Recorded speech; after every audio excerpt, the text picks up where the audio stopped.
and I do think it is imminent. You're quite right.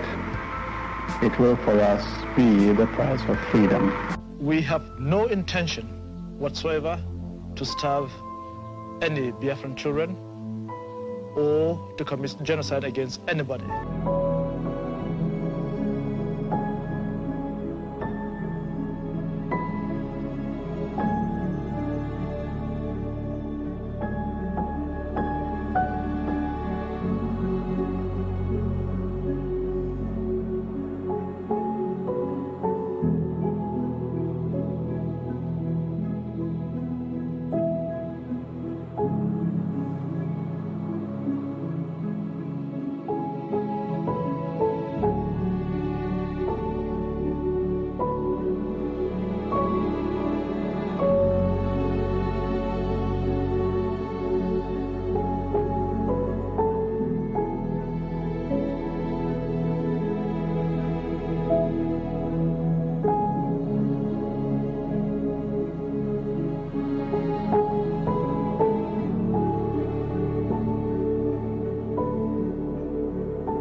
Greetings, everyone. Can you hear me? I hope you can hear me. Thank you for joining me this day. And it's quite a somber day because today is supposed to be the remembrance of the Biafran War, events, tragic events.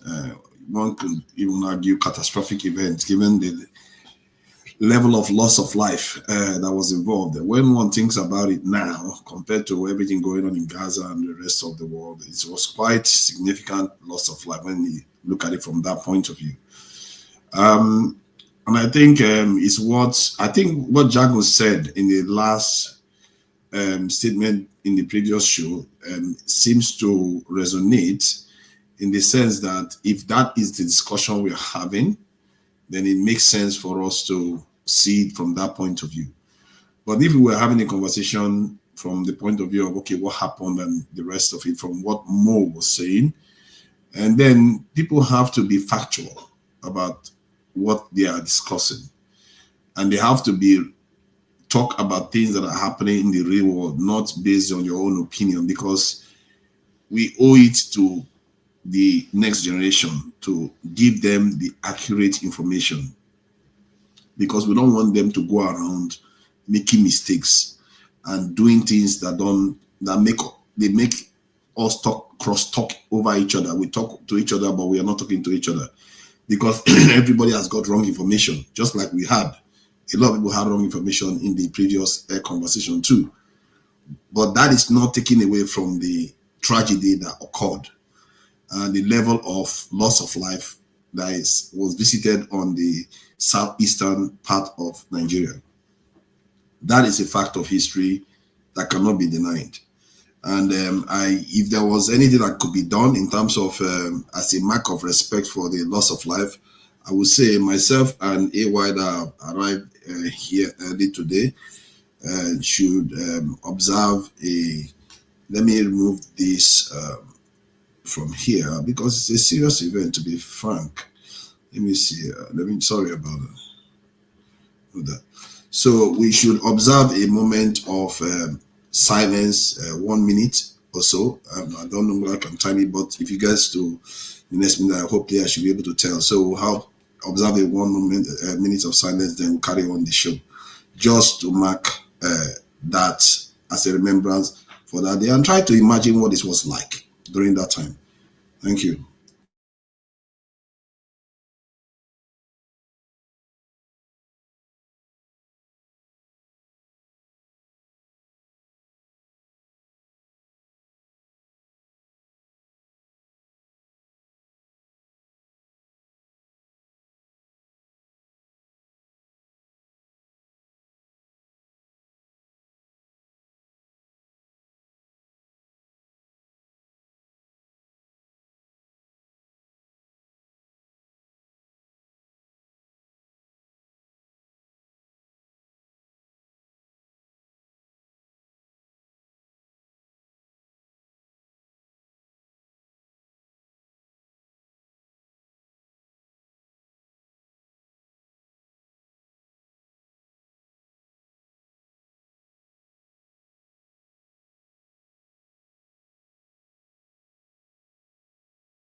All right.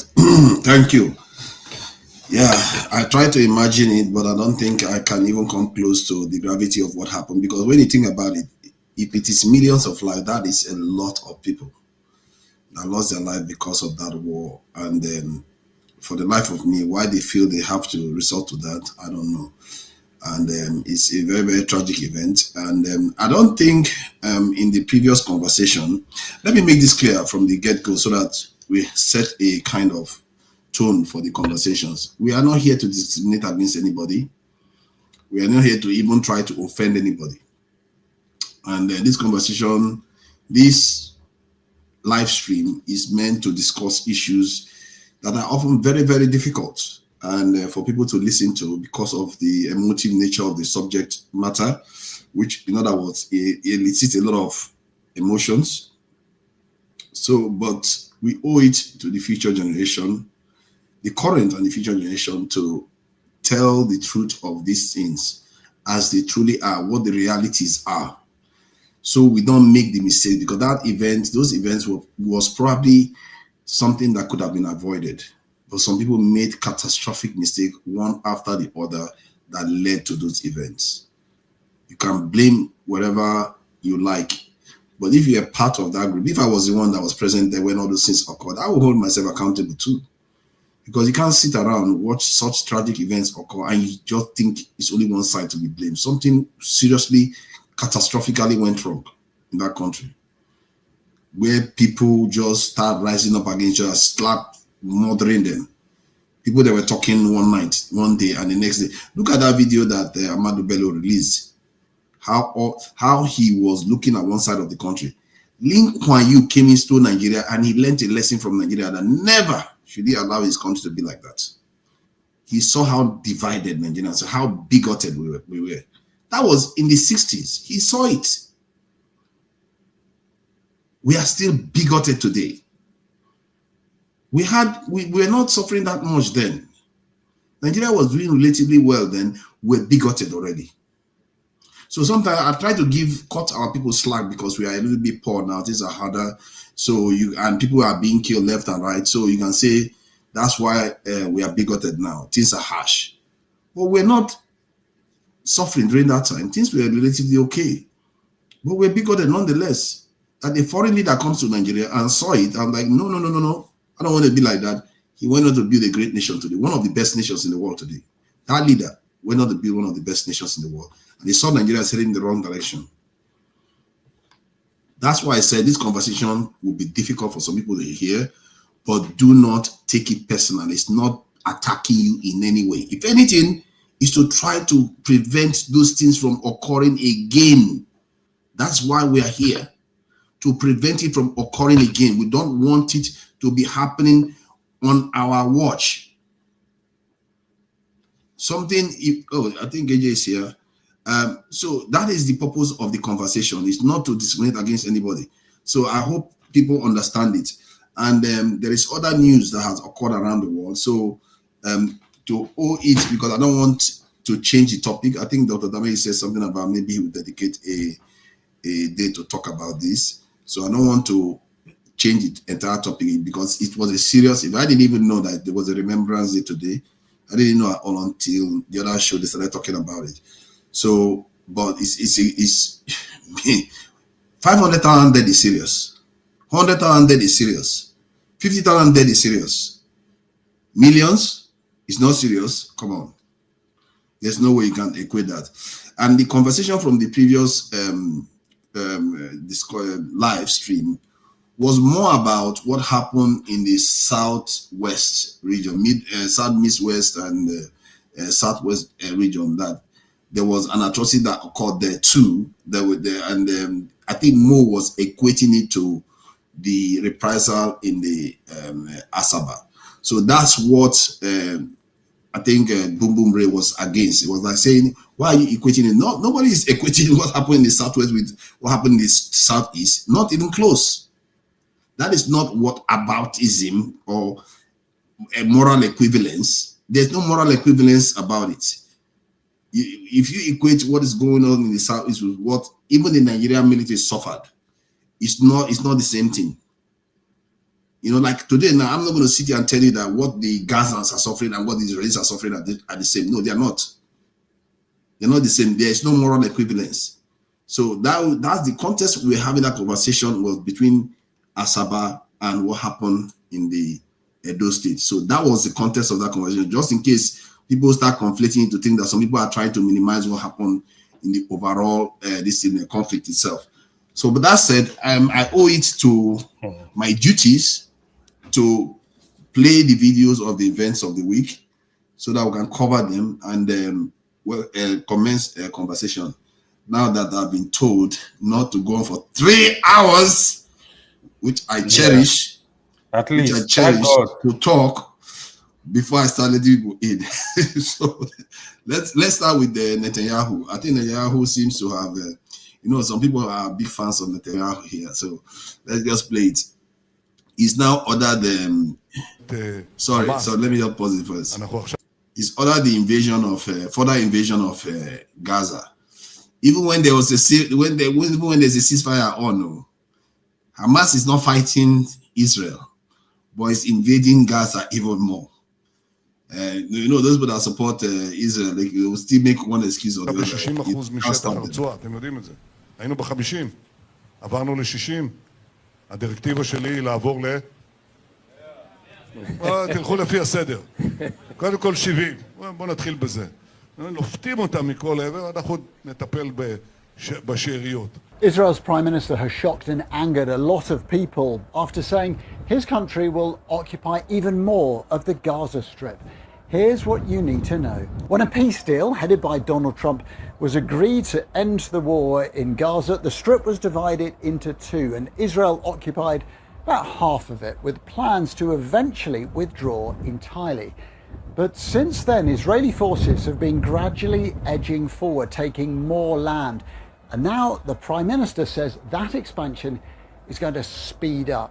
So why is he saying this? Well, partly to thwart Hamas, partly because he does believe that Israel should occupy as much land as possible ahead of a potential new deal between America and Iran. But also, well, there's an election coming up later this year here, and Netanyahu's image is all about unapologetic strength and military might. The opposition say it was right to go to war in Gaza, but believe Netanyahu's belligerence has damaged Israel's international standing. There's one thing the Israeli government should have done many times, long ago, and didn't, which is say we're sorry for the loss of life, of innocent lives in Gaza. Children should not die in grown-ups' wars, and countries, democratic countries, should be able to have sympathy towards about the death of bystanders. Gaza is still being attacked regularly by the Israeli military. And while the ceasefire agreement has certainly cut the number of deaths dramatically, the atmosphere is still one of nervousness and anxiety. This is still a place in crisis. Aid, food, medicine, all under strain, and so are the people. لأنه احنا عايشين في 40% من القطاع ومش عايشين. يعني الموت إن أحسن من الحياة اللي احنا عايشينها. طب ولما ياخذوا 70% وش بده يضل؟ وين تروح الناس؟ وين يقعدوا الناس؟ وين يعيشوا الناس؟ الآن ما فيش وسع للناس. Around 900 Palestinians have been killed here by the Israeli military since the so-called peace plan was signed. More than 2 million people are now squashed into half of the Gaza Strip. The pain and the suffering are obvious. حتى الآن في قصف وتحذيرات، وحتى الآن في قصف بدون ما بيحذروش، بيرموا على البني آدمين وعلى الناس وهم في مكانهم. قبل يومين 30 نفر استشهد. طب مش حرام؟ مش حرام يعني كل هدول الناس تموت وتستشهد؟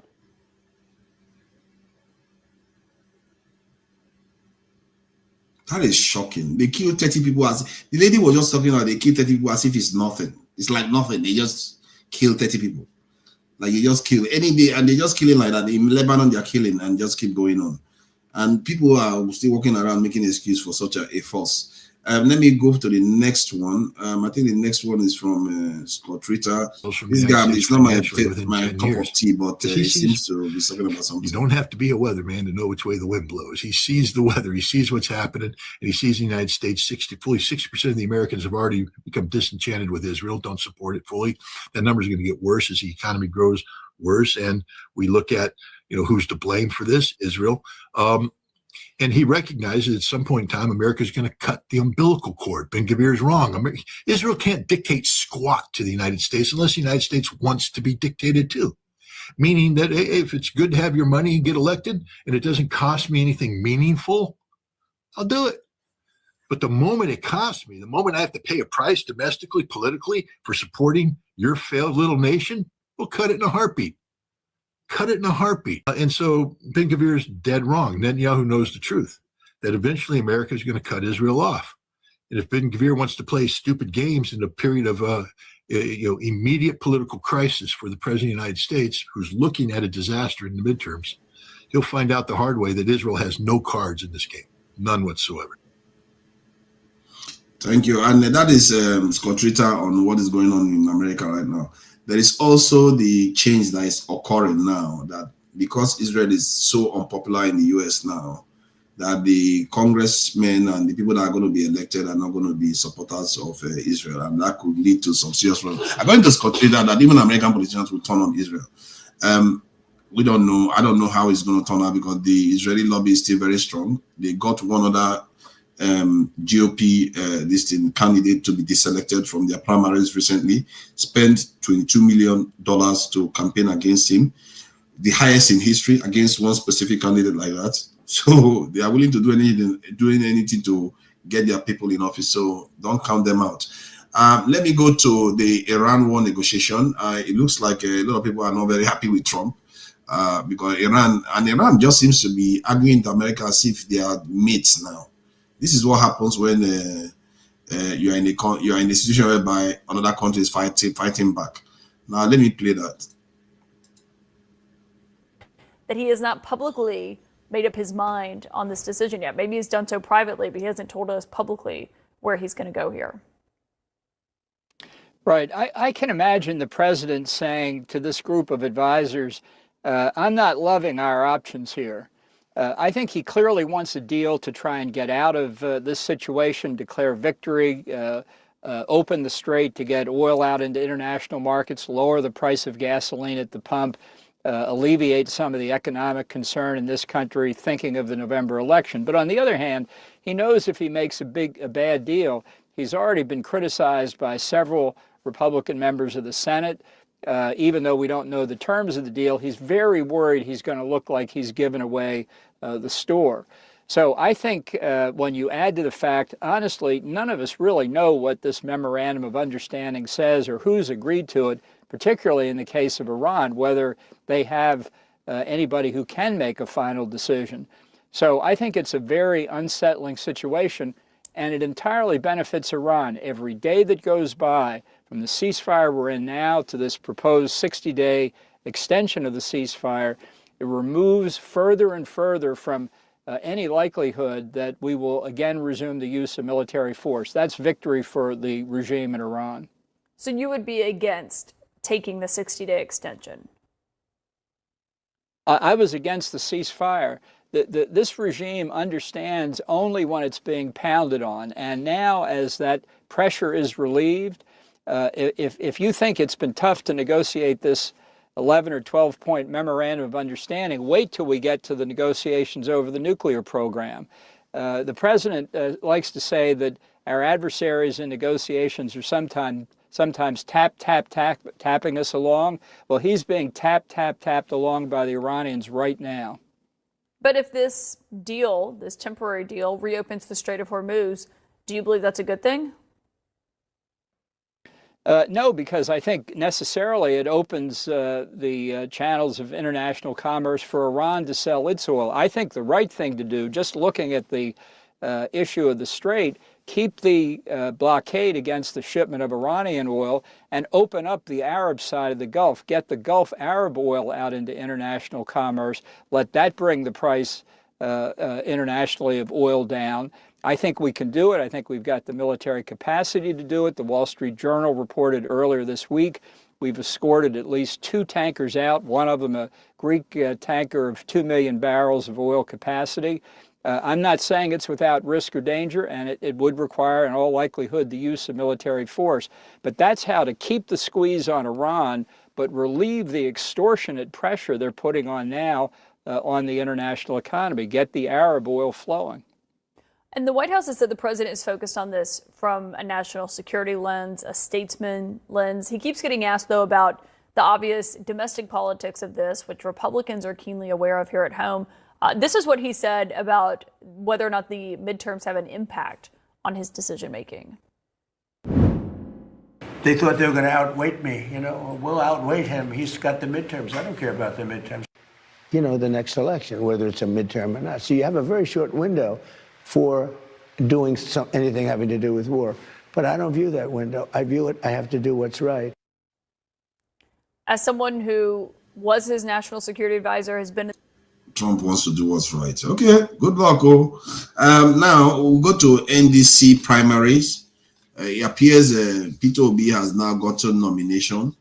I hope they held the primary and he won fair and square. This thing, Peter Obi is going to face some serious criticism about how he doesn't conduct primaries in Nigeria.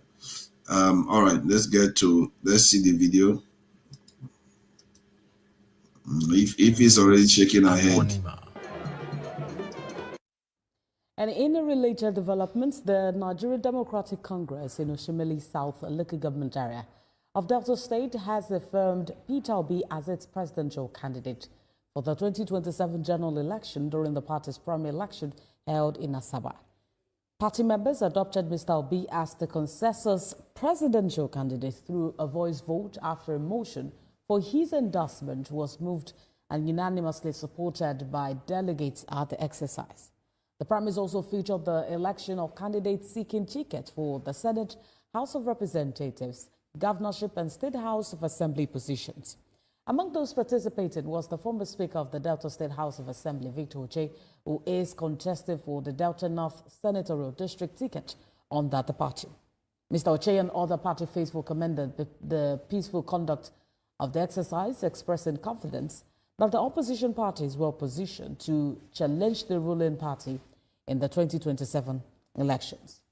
Officials of the party noted that while the presidential candidate emerged through consensus, final collated result for other contested positions will be announced by the National Electoral Committee of the NDC.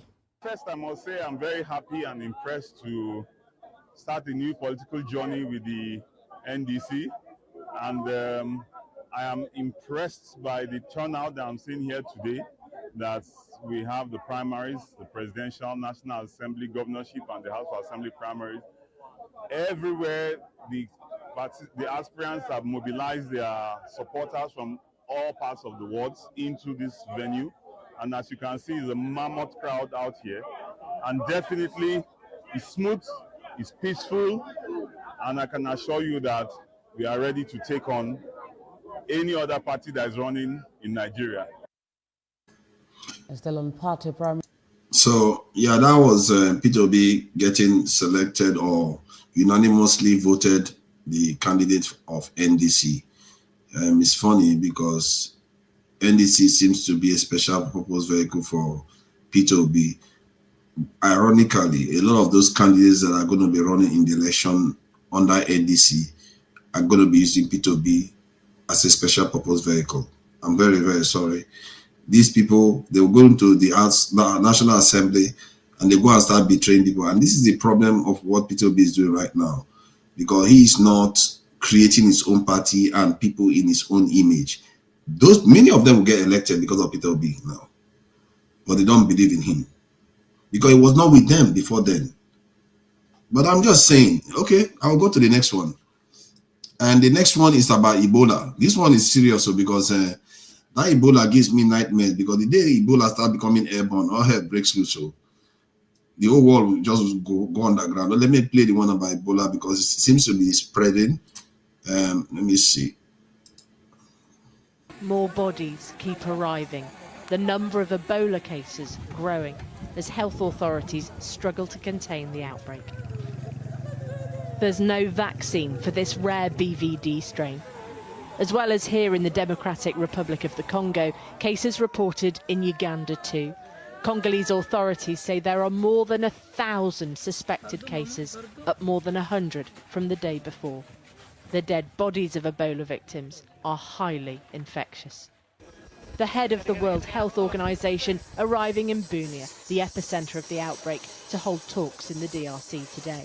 But while focusing on the emergency, we should use it as opportunity to build the health system, because in every crisis, there is opportunity. On the outskirts of Bunia, where he was speaking, they are reconstructing an Ebola treatment centre. Medical staff say many people refuse to acknowledge the epidemic. This clinic was burned down by people who'd stormed the hospital, angry they could not bury the body of a loved one themselves. All schools are open. As well as hygiene, it's here they're trying to educate pupils about the disease and what they can do to stop the spread. We cannot and will not allow any cases of Ebola to enter the United States. The Trump administration has said it wants Americans who may have been exposed to the virus to be quarantined elsewhere. Millions of people are heading to the US for the World Cup next month. Kenya, which hasn't had a single case of the virus linked to the current outbreak and is 1,000 miles away from the epicenter, is where the US wants to send them. That's gone down like a lead balloon here. A high court in Nairobi ordering a temporary suspension of plans to open up a facility for US citizens. If something is dangerous for Americans, there's no way it can be safe for Kenyans. Any agreement that is being agreed between Kenya and America or any other places, there must be the public interest. RFK, the health secretary of the United States, posted himself catching snakes earlier this week. The US withdrew from the World Health Organization in January. He said it was a legacy institution which had become mired in bureaucracy and power politics. The WHO said the decision makes the world less safe. While countries turn inward, those on the front line all the more isolated. Scientists at Oxford University say they're developing a new vaccine that could enter clinical trials within a couple of months.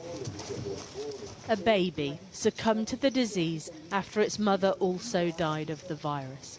Women and children remain the most vulnerable in areas where treatment is scant, because this strain can be survived with good medical care. There is little hope without. Well, a short time ago, I spoke to Devi. See, these are the kind of images that really drive me, because I feel like this is what we should be preventing. And worse is going to come when we are. It's okay. Let me play the next one. I think the next one has to do with. I think I've covered all the topics, so there's no need. Okay, I think the Nigerian one is there. You know, you don't like people talking. You cover everything. I'm trying to play the videos so that I cover the topic, because sometimes they say I don't cover all the topics that I'm supposed to cover. So I'm trying to cover them now.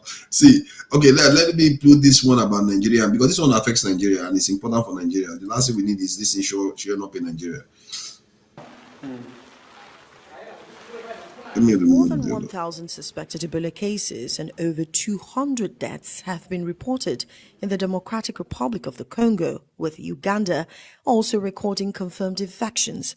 The outbreak has also triggered a global response, with Canada, United States and Mexico tightening border measures and increasing health screening for incoming travelers.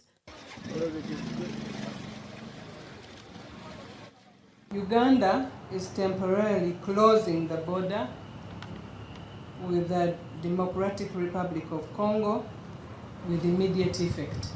Uganda has closed key border crossings with the DRC, while several other countries have introduced tighter screening measures for travelers arriving from affected areas. Health experts warn that the risk of cross-border transmission remains high. In Nigeria, the NCDC says it has activated emergency preparedness measures and placed health facilities on alert over the risk of Ebola importation. The agency has also flagged Abuja and several other states as high-risk locations because of international travel links and population movement. Health workers have been directed to remain vigilant and immediately report any suspected cases. Although there are no direct commercial flights from the outbreak epicenter in Bunia to Nigeria, travelers can still arrive through transit hubs including Kampala, Kigali, Nairobi and Addis Ababa. Aviation data also shows strong flight connections between East African hubs and Nigeria, reinforcing the need for heightened screening at airports and other entry points. Authorities are intensifying screening, contact tracing, laboratory testing, and public awareness efforts to reduce the risk of importation. I came here to show that the communities in Ituri, North Kivu and South Kivu, that they're not alone, and that we are here to support, and we understand their pain, but we also understand that they have the energy and all that it needs to stop this. Meanwhile, the World Health Organization has recommended experimental treatments, while vaccine candidates are also being prepared for testing as efforts continue to contain the outbreak. Olije Wapera, Arise News. Thank you. I think we had covered all the necessary topics. And welcome everyone, Ife, AY, and Saxonia. Today is a kind of somber day because of the remembrance of some of our fellow Nigerians that are marking the Biafra Day. And it's not only for them, but they are the ones that remember it, obviously, because I didn't know it was today. I'm sure AY didn't know. Are you studying afresh again? You don't start now. Don't start. I'm just trying to ask you questions. So, but I just wanted us to touch that before we go to the main topic. Okay. Let's go. So I just wanted you to say a thing or two about, the Remembrance Day, and we all go through that. Then we can commence the topic. I think it makes sense to do something like that. Instead of us to just start talking about it. Yeah, it's true. Sincerely, one thing we need to know and take seriously is there are people passing through pain, through what happened during Nigeria Civil War. This pain is real. This is the truth. In all honesty, I think Nigeria in general, the Nigerian leaders, they've not managed the situation well. This is second truth. You see, this was an opportunity again for, if I were Gawan, I will look for somebody to write me a very good speech that I will present to the Nigerian people. As a matter of fact, just accept your wrongdoing, that you were young. In fact, you made a mistake. The leaders are there made mistake. This is the truth. This is how to heal. They actually made a mistake. Both Yakubu Gowon and Ojukwu, I will not pity any of them. It was foolishness to push a country to a civil war where millions of people were massacred. There is no justification for it. And sincerely, if you study Nigeria Civil War very well, if you listen to people that participated in Nigeria Civil War, both of them, they were just power drunk. This is just the simple summary of the whole situation. They were power drunk. It was just showmanship, it was just ego. But is it their fault though? Is it not just the people? It's their fault. It was not necessary. They could have looked for a way to resolve it. Because don't forget, the followers, they don't know any better. Ojukwu was well respected in the East. Gowon was the head of state. So in Gowon assessment of the situation, I need to prevent the country from breaking up. Ojukwu situation, I need to protect my people. Despite there are some other ulterior motive for doing all that, But after the Civil War, we didn't manage the situation well, because that is why you see even till today, the country is not healed. It's still like crisis, problem. Nigeria don't believe in one Nigeria, Just open up the country. And the worst part of it, the country in general, no significant development. Now, we battle security. There is one thing Mr. Mo said today. One thing we must know is we can't afford another civil war. Anybody that is thinking of that, Nigeria cannot afford another civil war. Sincerely, if I was the president, if you talk about civil war, like you want to start another one, what I will do to you? We cannot afford it. If another civil war happen in Nigeria, bro, forget it. The one that happened, don't forget when Nigeria fought civil war, Nigeria population was around 60 million. Now you are dealing with population of 200-something million. Where are they gonna go? I've repeated this here.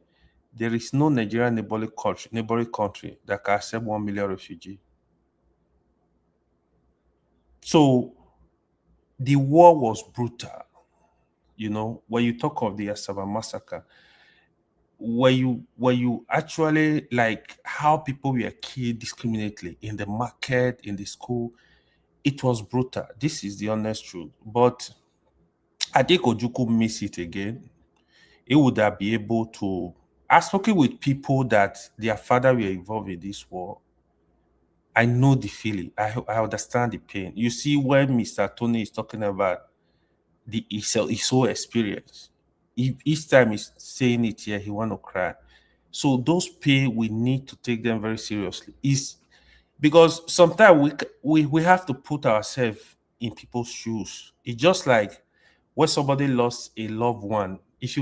When you see the person cry, if you've never lost a loved one before, you will not understand the pain. You might tell the person, oh, please be patient. Yeah, you can say that it's easy, but you will not understand the pain except you pass through that process. There are pain. If you've never experienced childbirth, even when a woman is telling you how painful it can be, you will not understand it. It's just the honest truth. So that's the way we should look at it. But I think Nigeria can heal. I think the biggest problem we're having right now is leadership. The right leadership that love the country, that we see the country as one, that would unite the country. Not all this leadership we are having nowadays. The person look at the country from a sectional angle. This is the problem we're also facing. That ended with Obasanjo. Obasanjo was able to really look at the country, try to. Isn't that why it's important for me? That's why I personally support a Southeastern president, because it's going to make Nigeria automatically become more cohesive. A Southeastern president that is qualified, that is. Oh, come on, I know now. I'm not saying we should go and elect Agbero from the street now. It's not the same people, because like it's not the same now or anyone. Yeah, if the person is, he has track record of doing stuff, track record of let the person be. I think it will help the country a lot. It will help the country a lot. It will help. So we need to get to that point. Sincerely, I also feel seriously. I'll be saying that we need some form of restructuring for the country to move us to. But that we need to discuss. The people need to discuss it. Like the COFAB Goodluck Jonathan conducted, for some reason it was not implemented. It's still there. Look at those paper and look at what COFAB is there. Is not going to heal it if the people don't feel like they are part of the country. Because since that civil war, yes, there was an element of, if you look at how the Nigeria proceeded after that, Majek Fashe, so many people have come out from the middle, the southeast. According to, the Barrister Okonkwo, when he comes here, he talks about it all the time that he was the biggest star in Nigeria in the Nollywood, and he's a Southeasterner. So he tells you that it's not like Nigeria hasn't done things that indicates that looking at Southeasterners as outsiders is not part of this thing. But I still think that presidency is something else. That if a Southeastern, a qualified person, let me qualify it now, Southeastern person, someone like P2B emerges in politics, because I saw it. See, if he's shaking her head. Hold on. You keep saying qualified. What do you mean by qualified? Like what we are saying, not like the president will be having that will do whatever they like. I don't know why people say that. Like, I don't expect it to be unqualified now. Like Peter Obi now, somebody that because AY here trolling. Competent. I mean, you keep saying it as if like the ones we have, even the current president is competent. Yeah, that's what we say. We need. To be fair, I'm not sure I care too much about that. See, I'm to be fair, from my own point of view, national cohesion is more important than competence. National cohesion is very important. You know, people are Well, you know, you speak the way you're speaking, forefathers, is actually against what you said earlier in the other show. People came on that show and they spoke about Biafra and it not fully being understood. And they were going on and on. And when you came on and said, no, we shouldn't be on this, we should be in a different place, it's dangerous to have this paradigm where you're speaking as though we stop at Biafra. And I understood you to a point. But what you're saying now is that without an Eastern or Igbo president, the country can't move on, which was what was being said in the last show, in a way that we have to understand what has taken place, put our resolutions upon it, know whether or not we are honoring this kind of thing, and understand how it is that we are all one country. That is kind of what Jagu, sorry. Yeah, let me allow if he wants to say something. Sorry, if you speak, please. Jagu, sorry. Please go ahead. Jagu, without Southeast president, we know the rules now. AY, let Ify finish now. And the lady has to finish first.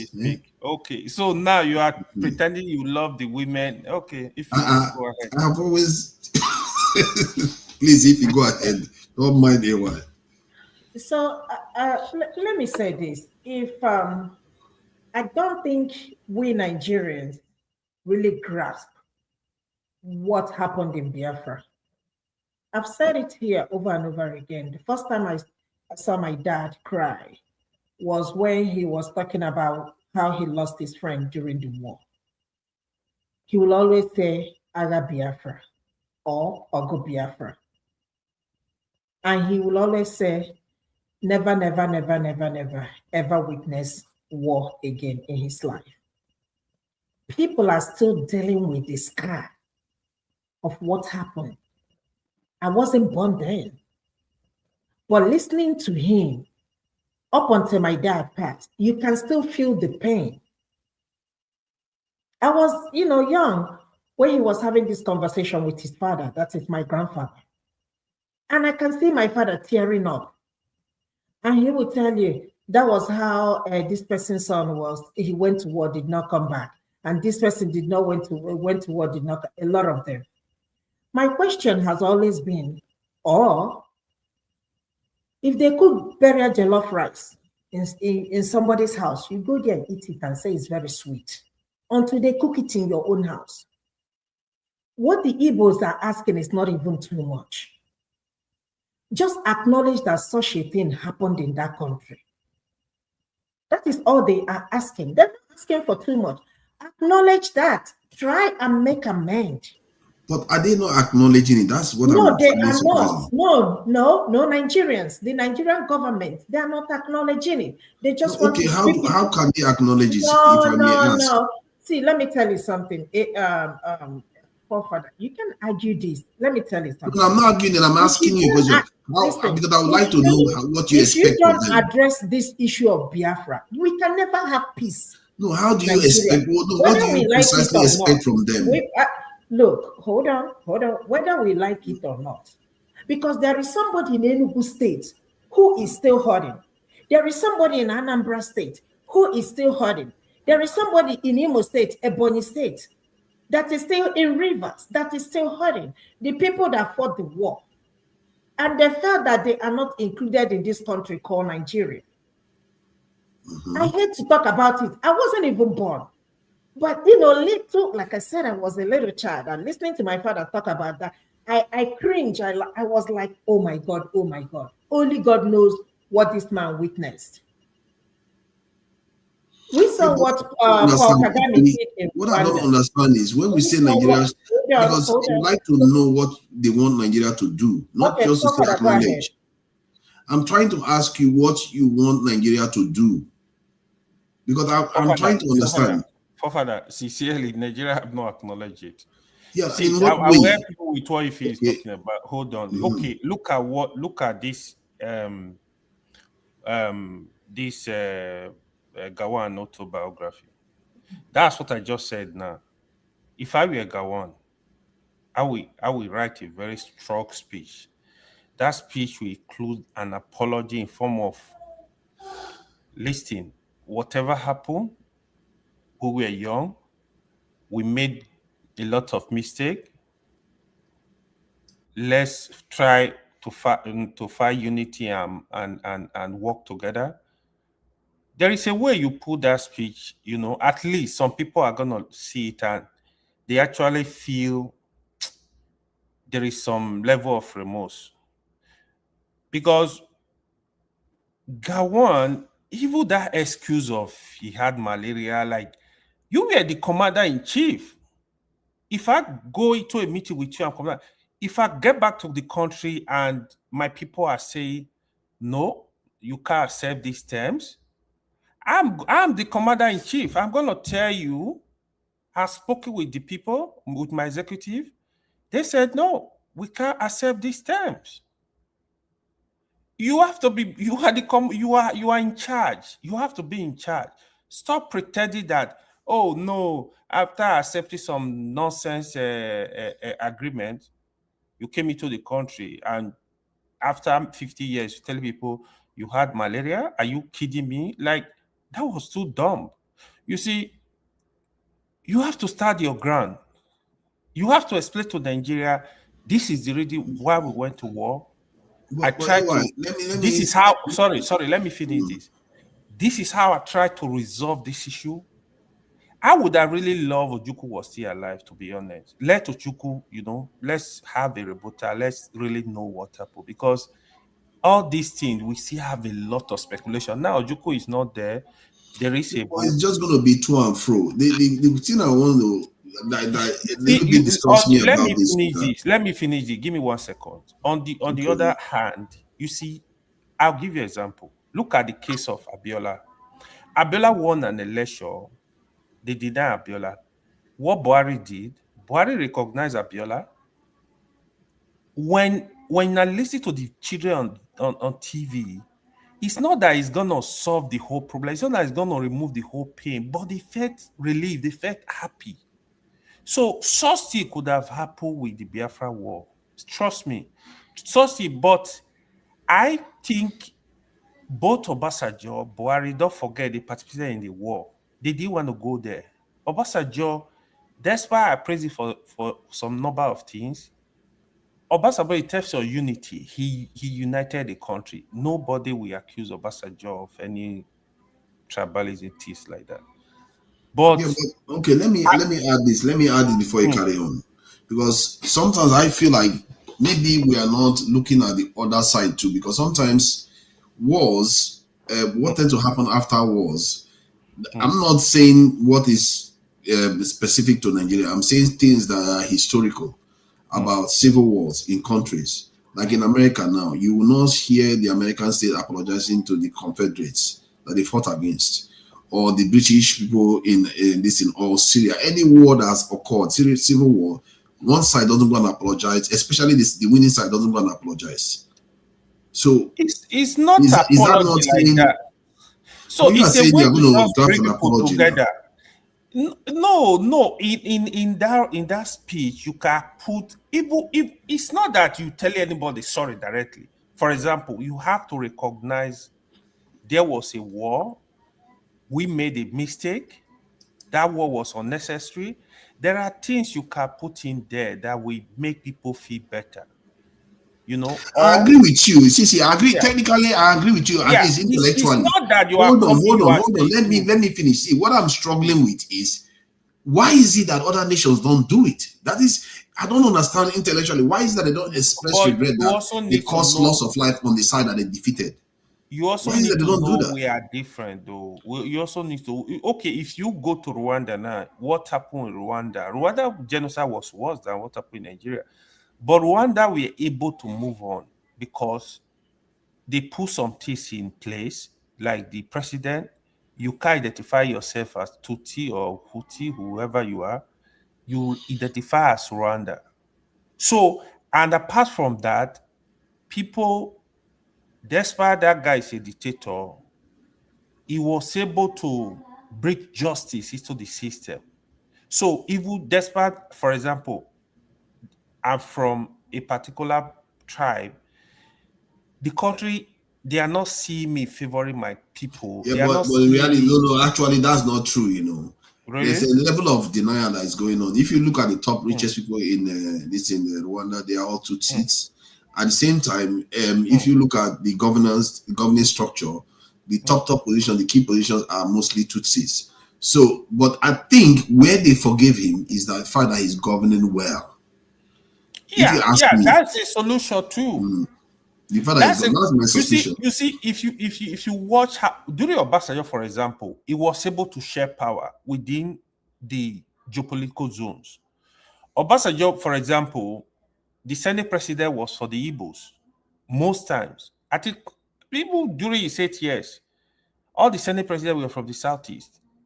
They kept that position for them. You see, if the president is coming from here, VP coming from here, so when you share power in that way, it will not be all-inclusive government. You know, people test to listen to you. Man, this government is horrible. So if you watch during, for example, during Buhari, during APC, during Buhari was from the north. The Senate president was from the north. Then the vice president from southwest. If you watch how they share power, you don't share power like that. What would that actually be better for Nigeria? Share power within the geopolitical zone. Even this religious consideration, left for me, I don't care. But as Nigeria stands today, you have to consider the religion too, because of the lack of trust. I mean, if the president is Muslim, let the vice president be Christian. If the president is Christian, let the vice president be Muslim. Left for me, I will not support that. But the way the country is, you have to pay attention to those stuff. So because there is lack of trust, there is a lot going on in the country. So that you bring everybody together.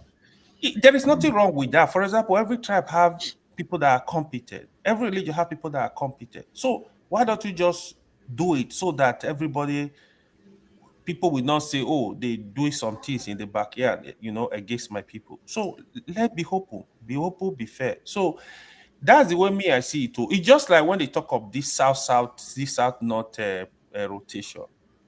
That's the least you can do. If you want to break that, that's the only thing remaining. So you are trying to break it now. Don't break it. Just let it stay there. Because sincerely, if I fear Nigeria pushing Nigeria into another war, God forbid, because it's not going to benefit anybody. If you think it's going to benefit you, wasting your time. It's not going to benefit anybody. So we should not get to that point. Thank you. Because that's the most popular. Let's leave that topic. I don't think we want to dwell on talk about it for too long, because it's not the topic for the day. Saxonia, so you have a few words to say regarding the remembrance of the Biafra War and the lives that were lost. What are we talking about this for a game? Like, we beat this to death. We resurrected. No, but this is a different show now. This is a different live stream. It's like, so come on. You can just make it short now. You can make it short. There's nothing, my brother, there's nothing to say, man. It's a very trivial issue. Listen, no matter what you say, even if you approach it like I tend to do from an academic standpoint, there's people that are going to still just nitpick. They're not going to listen. There's nothing to say. There's nothing to say. I spoke earlier. The moment I mentioned reprisal, boom.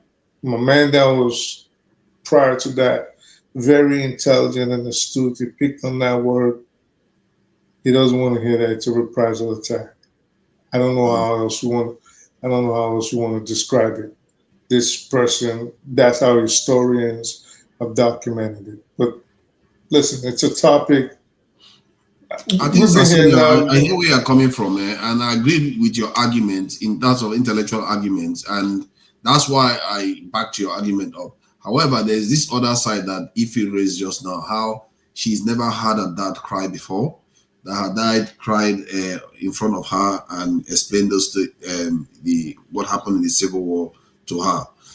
And I myself have witnessed the level of I kind of, not like I'm the one that did it, but I've seen that kind of event occur here when Igbo Basic was on the panel. This is an old man on the panel, and he was crying because he heard on the news that some Southeasterners were being targeted in Lagos in the previous election. So he was on this panel and he was in tears. That's an old man. So what I felt was that, oh my God, this is really strong in people. You know, the feeling is really, really strong, because all that stuff probably brought memories back to him, and he was in tears. I couldn't believe it. I couldn't believe it. You think after all that time he would have moved away from it, but it's still very, very raw. No, but I don't understand. Sorry, let me finish. I don't understand why. I think I agree with AY to an extent that maybe good one should have used this as an opportunity. I don't know why. No, but go on and actually spoken. Go on has actually given all these excuses. I was young. We didn't know what we were doing. Myself and Odumegu, we were friends. We stayed in each other's houses in London. I knew his family. They've said everything, and he's coming back now to talk about fever. My bottom line is, what are we talking about? Are we talking about seeking a solution? Are we talking about maybe there needs to be some kind of reparation, remembrance day? Are we like, what are we really talking? What I'm trying to figure out, because like we're just rehashing the same thing over and over. I think to say that we should have a remembrance day, I think there's nothing wrong with that if Nigerians do that. But it flies against history, and I'm trying to find out why that is. Why is it that when you can't make people's history your history?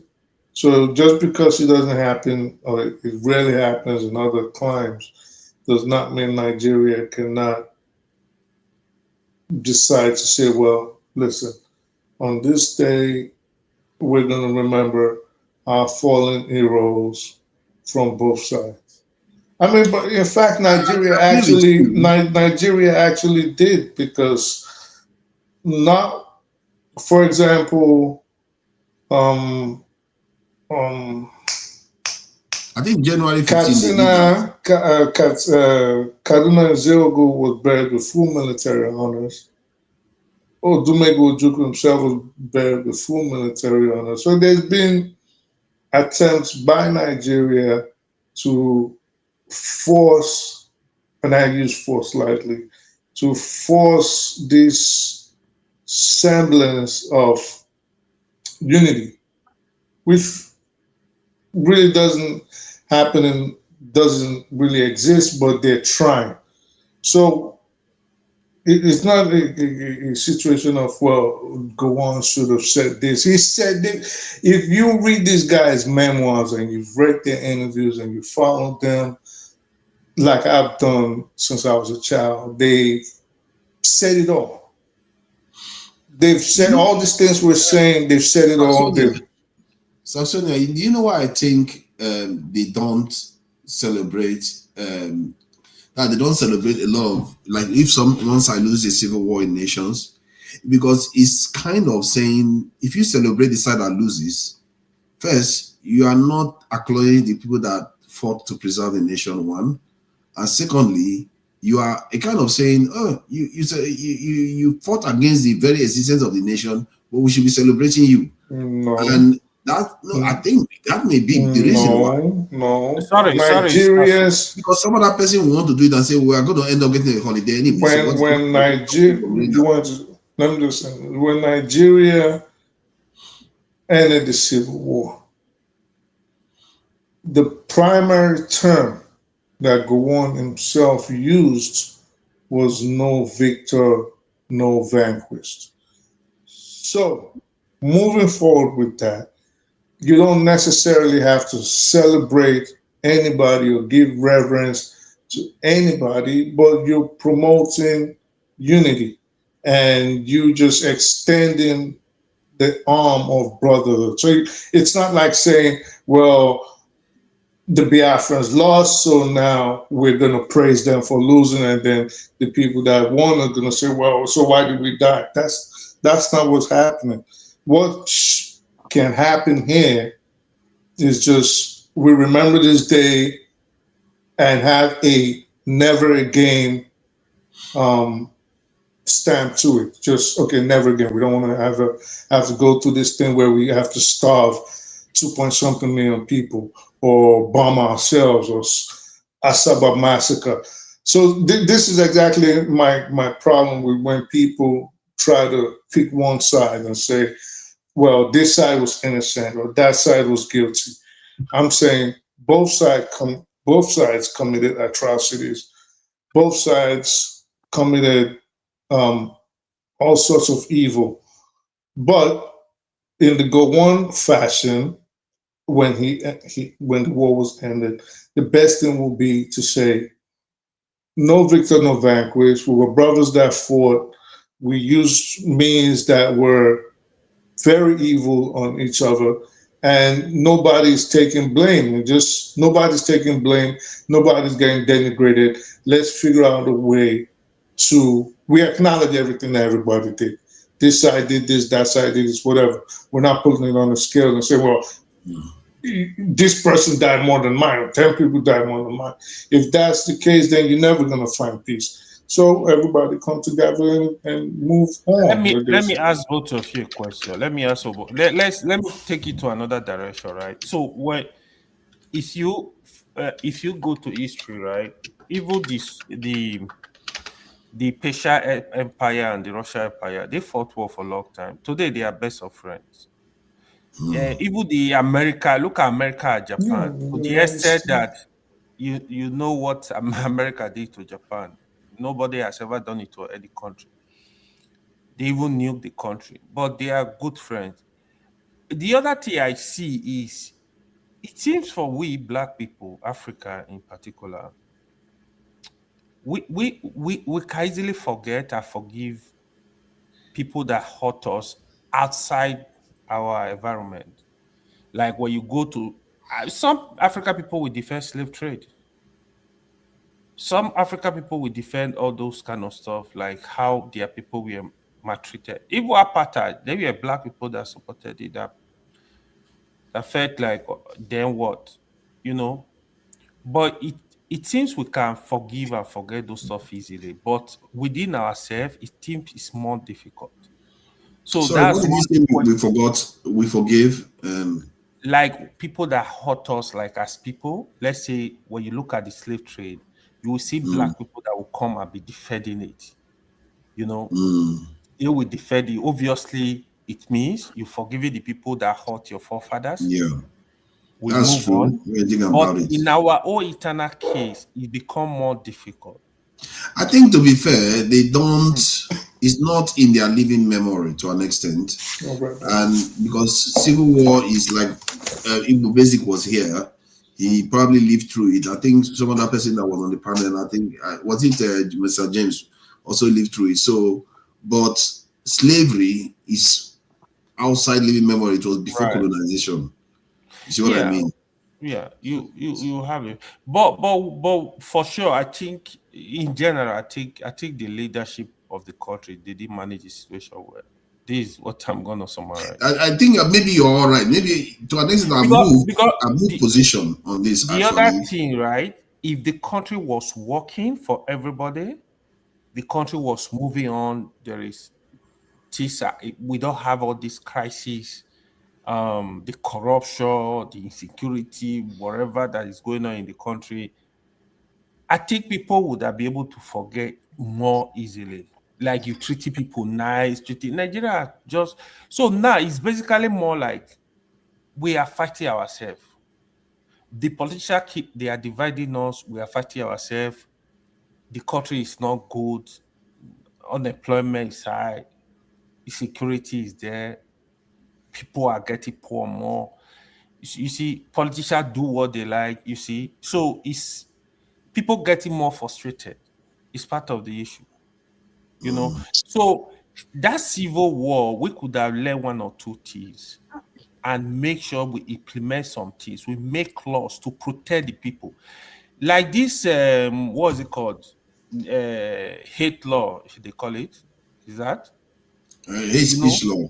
Hate speech, all those kind of. You make law against them, you know. Anybody that is making statement that will lead to stuff like war, genocide, you got to be tough on them. They know you are not playing around. But we neglected all that. So this stuff keep going on, you know. So, I mean... I agree. I think I moved my position a little bit. Because for me, you need to put your camera on. I moved my position a little bit because for me, I was looking at it from the point of view that there has to be a strong reason for why nations don't and empires don't apologize to the people that they conquer. And or in a civil war doesn't. Sorry, look at it from our cultural. No, but I'm trying to come to that. I feel like in modern times is demanding that you actually apologize. And you said something, AY, when you said we are actually different, but you didn't go on to describe how I don't. You see, the forefather likes to keep. Sorry. Let me just do what I'm saying, please. Sorry about that. AY said we are different, and I think I was listening to that, but he didn't finish the point. But I begin to think that I understand what he was trying to say, or maybe I just read it. No, what it is. I think, unfortunately, you know, with all that's been said, you're out of camera. Pardon? You're out of I'm camera. Here now. I'm here. You can see me. I'm here. What are you doing in that corner? What are you doing? I don't know what he's doing in the corner. They're telling me he's out of camera. I say I'm here. I'm here now. You don't share that. Us to see your Moses face. You see, you see that's how you just kept me out of the conversation. Anyway, you see, it's not that I necessarily wanted to move this subject on from Rudolph's 6 hours to here. However, you see, what you're saying, forefathers, in terms of no one apologizes. What happens when wars come to an end? They become diplomatic. And within the diplomacy, the terms of the loss of war or the winning of the war are discussed. And these discussions largely come from the point of view of the so-called winner. In Nigeria's case, the no victor, no vanquished is not just words. I know people in Nigeria always like to disrespect words when they want to say, the English is not our language. We don't speak, talking shit all the time. Those words mean something. And the meaning is a given. To say that, look, man, we fought 3 years roughhouse and none of it was nice. But I'm not playing the victor and I'm not seeing you as the vanquished. Do you know how deep that is? These are deep statements. If we understand the English that we were taught, and if we want to pay any respect to our inheritance. You see, you know, I don't like Nigerians a lot when they talk shit. We like talking shit, just letting shit fester and be in our way. You see, when Nigerians say to me that English is not my first language and they're trying to boast, I'm thinking, you don't even speak Yoruba correctly, let alone English is not your first language. You know, for your grandfather who spoke 3 or 4 different languages very well, you are now boasting that you are ignorant. Is that what you're telling me? I mean, what kind of argument is that?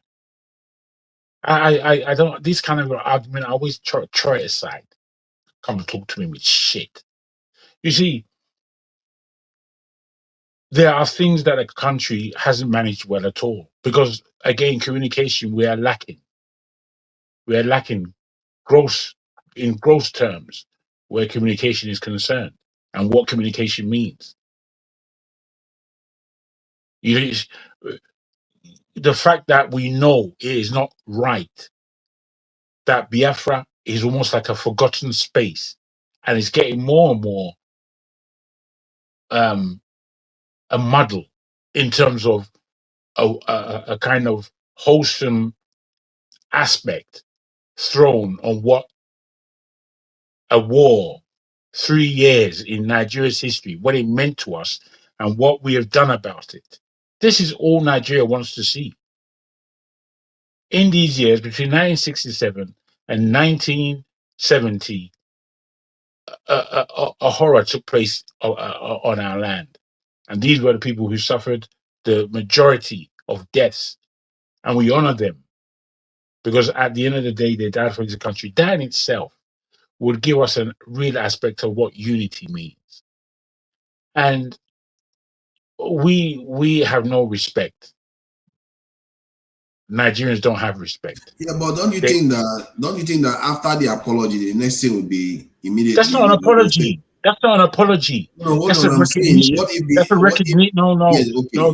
Because let's say recognition. I'm trying to come from your point of view. Please hold on. What if after the recognition? Because personally, if it was me, I don't know, because I don't know. I can't put myself in the southeastern person's shoes. But if it was me, you say, okay, I recognize your laws and everything. Then after that, my mind will just go to the current situation. Okay, fine. We haven't had a president. We have 5 states. We have this. We have that. So the real problems still are there to deal with. Which is what? Political marginalization, infrastructural development within the region. I'm saying that the marginalization of Biafra, again, is just a problem of negotiation and what's taken place since that time. And the fact that this whole thing has not been recognized. It hasn't been recognized within the states of Nigeria. It's not taught in schools. People don't understand what happened. We're all in the dark. And the more writings that seem to come out, the more lies that are being told. I mean, what kind of muddle is that? It's all bullshit. You see, forefather, when you argue about Nigeria as though it's a different space, me and you will know what Nigeria is. People can argue over nothing, and they spend hours doing it, as though it's doing anything to ease of their life. They just want to prove that my English is better than yours, my knowledge is more than yours. What is shit that people hug like they're stupid or that they're ego freaks? You see, these are side issues. The issue to the likes of myself and yourself is that this nation is being taken forward. And when we look at Nigeria and what it was left with,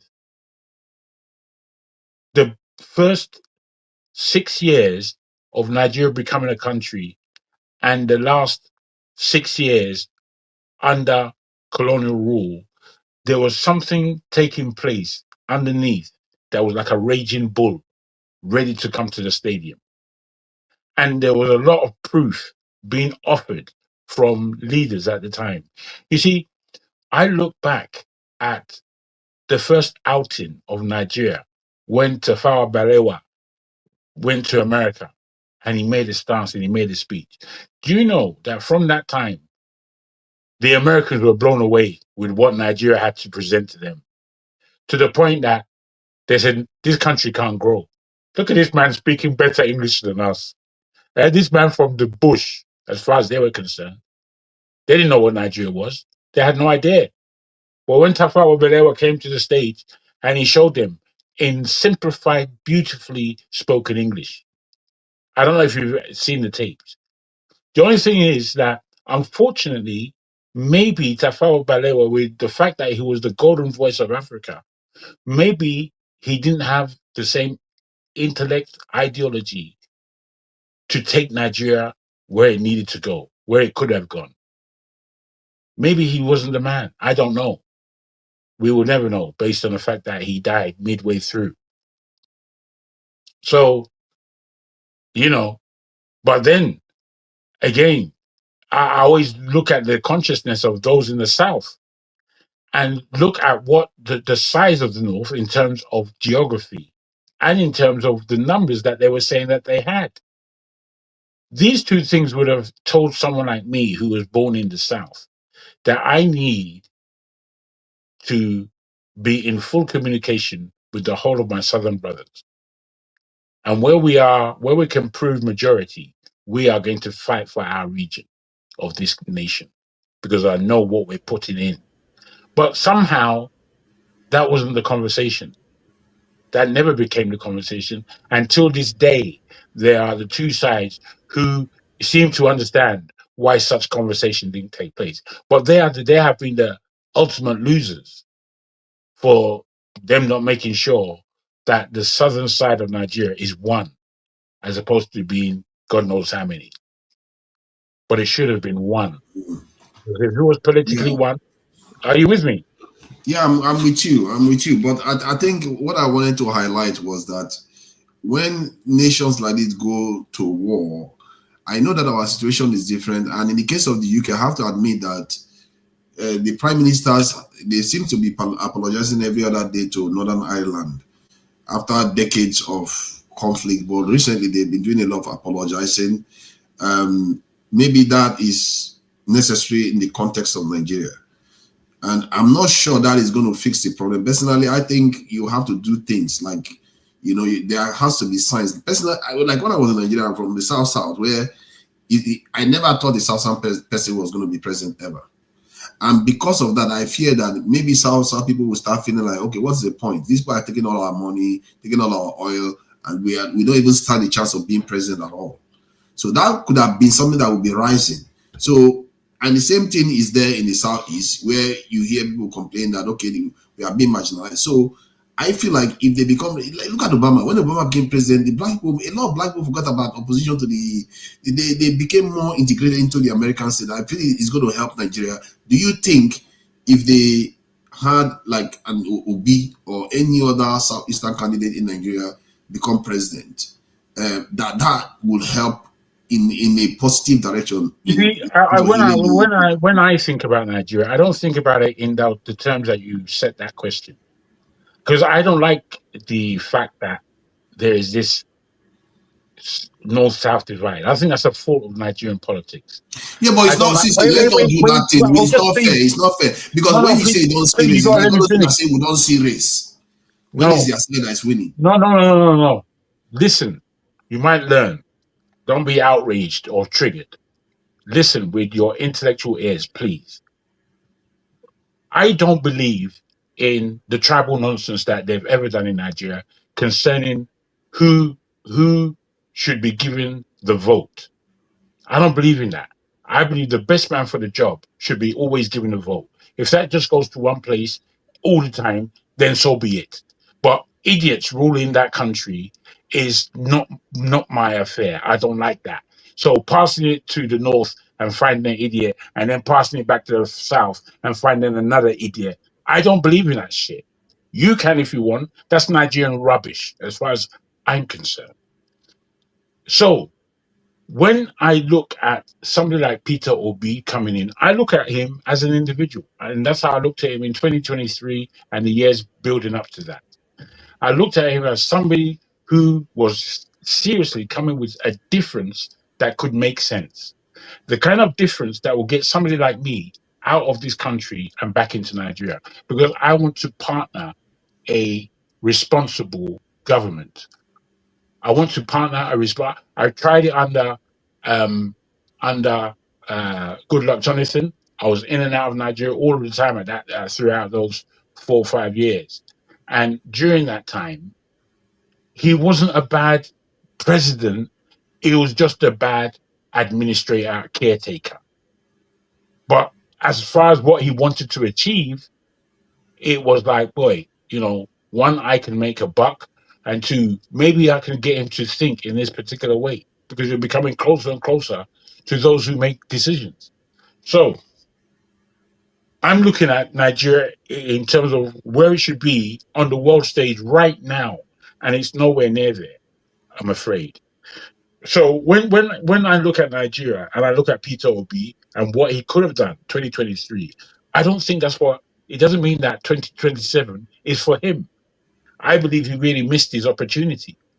I believe that the South missed an opportunity, because I think that, without being racist or any of these things, the matter of the fact in Nigeria right now, if the South doesn't have a notion of where it is that they are taking this country called Nigeria, the South, then the North would take the reins. And I don't believe that the North Why is do we even believe this? Wait. But I you are do going not. on, okay, you need to a bit round up so that other people No, can no, speak. listen. Yeah, we can I listen now, don't. but you can't go on like that. Don't It's disturb me it's anymore then. the Don't disturb program. me anymore. Okay, take a minute, please. You keep doing it. You can't help yourself. But you didn't hear A minute. yourself talking. You didn't hear yourself talking before I You was. are not I me now now. started Take a speaking. minute. You didn't hear my silence before. Sit down Take a a little minute. bit. Sit down a little bit. What I'm trying to say to you people is that the North, as far as where they're going with Nigeria, we already know. And it's nowhere I want to go. I don't want to go where they're going. I've ended. It's not that expensive Look for at that. And that's where I was Man going of to end. That's prestige, where I was going to end, but you just like interrupting because you can't man of wait. prestige, if you wanted to, if you want to say something, you have to have your camera on, I'm afraid. Jefferson, thank you for joining us. My position is beginning to move slightly. It's not like I had a position, to be fair. My own take is that we should not have this position where we say only until this issue is dealt with, Nigeria is not moving forward. That is what I don't appreciate, because more nations don't even come close to apologizing for such events. Like America didn't apologize to the South when they did what they did. So why is it that we have to say the nation doesn't move forward until this issue is resolved? And I agree with Jago to an extent when he said you just need a good leader. I think a good leader is similar to having a leader that enforces national cohesion, similar to a leader that empathizes with fellow citizens, that will apologize to fellow citizens when they do something wrong. It's similar to a good leader that will bring all nationals involved inside this thing. So it's not a mutually exclusive argument to say if you have a good leader, it's also a good thing for the nation. I will accept that. But generally, we don't tend to get that perfect leader. If we have it, good. But if we are going to get rubbish leaders who might as well have them from everywhere, isn't it? Does it not make sense? If we are going to get rubbish ones, let them get rubbish ones from every single corner of the country, so that one side doesn't feel excluded. You know, it's bad enough you're having bad leaders, but it's only from one section. It's not right. That's my point. So what do you make of it? And what do you make of, the remembrance and the discussion we have been having? Yeah, so first of all, I want to thank Jago for stating the fact again. Thank you so much for stating the fact that the incident that happened in 1967 to 1970 cannot be brushed by a brush. And it's a very important part of our Nigerian history. And both sides had their spoils, but the people with more impact was within the Biafra region, the South and Southeast. Thank you for actually stating that. It takes people who are objective, who are not from this region, to at least state the obvious, And that being said, I want to face the reason why Nigeria is not moving forward.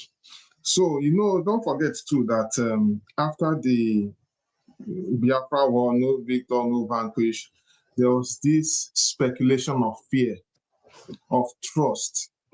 What do I mean? Like, for instance, now, between that time to towards Goodluck Jonathan's time, we had difficulty in having key people in different positions, like in terms of when you talk of the Nigerian customs, Nigerian immigration, the Nigerian army generals, all those key positions. Then when you talk to some other aspects of the sectors of Nigeria too, they feel if certain set of Nigeria take certain kind of power, you have over-empowered them in a certain way. So there was skepticism. It was even obvious that even if you go and observe during Obasanjo's regime, are you aware it took his time to decentralize the artilleries of the country? Like, for instance, I'll give you a typical example. Of course, it's not hidden knowledge that during the time before Obasanjo took office, like as a civilian president, that the majority of the powerful artillery, like ND and all of that, was in the north. The military, strong military base, strong army, strong air force. Then the one they just leave by his side was maybe naval, of course, which is in Lagos. Then, of course, some skeletons in the south and southeast. So if you notice, there's always been form of governance within the South and Southeast. If you look into the power architecture of things, you find out that most of the central power stations, their transmission stations, they have very good grid network in the southwest of Nigeria, then very skeletal grid network in the south. You can count how many grid lines, major lines, are entering into south and southeast, but it's uncountable, maybe in the north and in the southwest. And this is something that I saw with my own eyes on the national grid. You see, these are the systemic, systemic marginalization that we are talking about here, of which basically they are trying to resolve. You see, when they say country is inclusive, it should be inclusive on all fronts, you know, and inclusive with a lot of checkmates. You see, it's also public knowledge too that anybody that is president, for instance, let's not go too far. Look at our current president now. Of course, he's chief of army staff.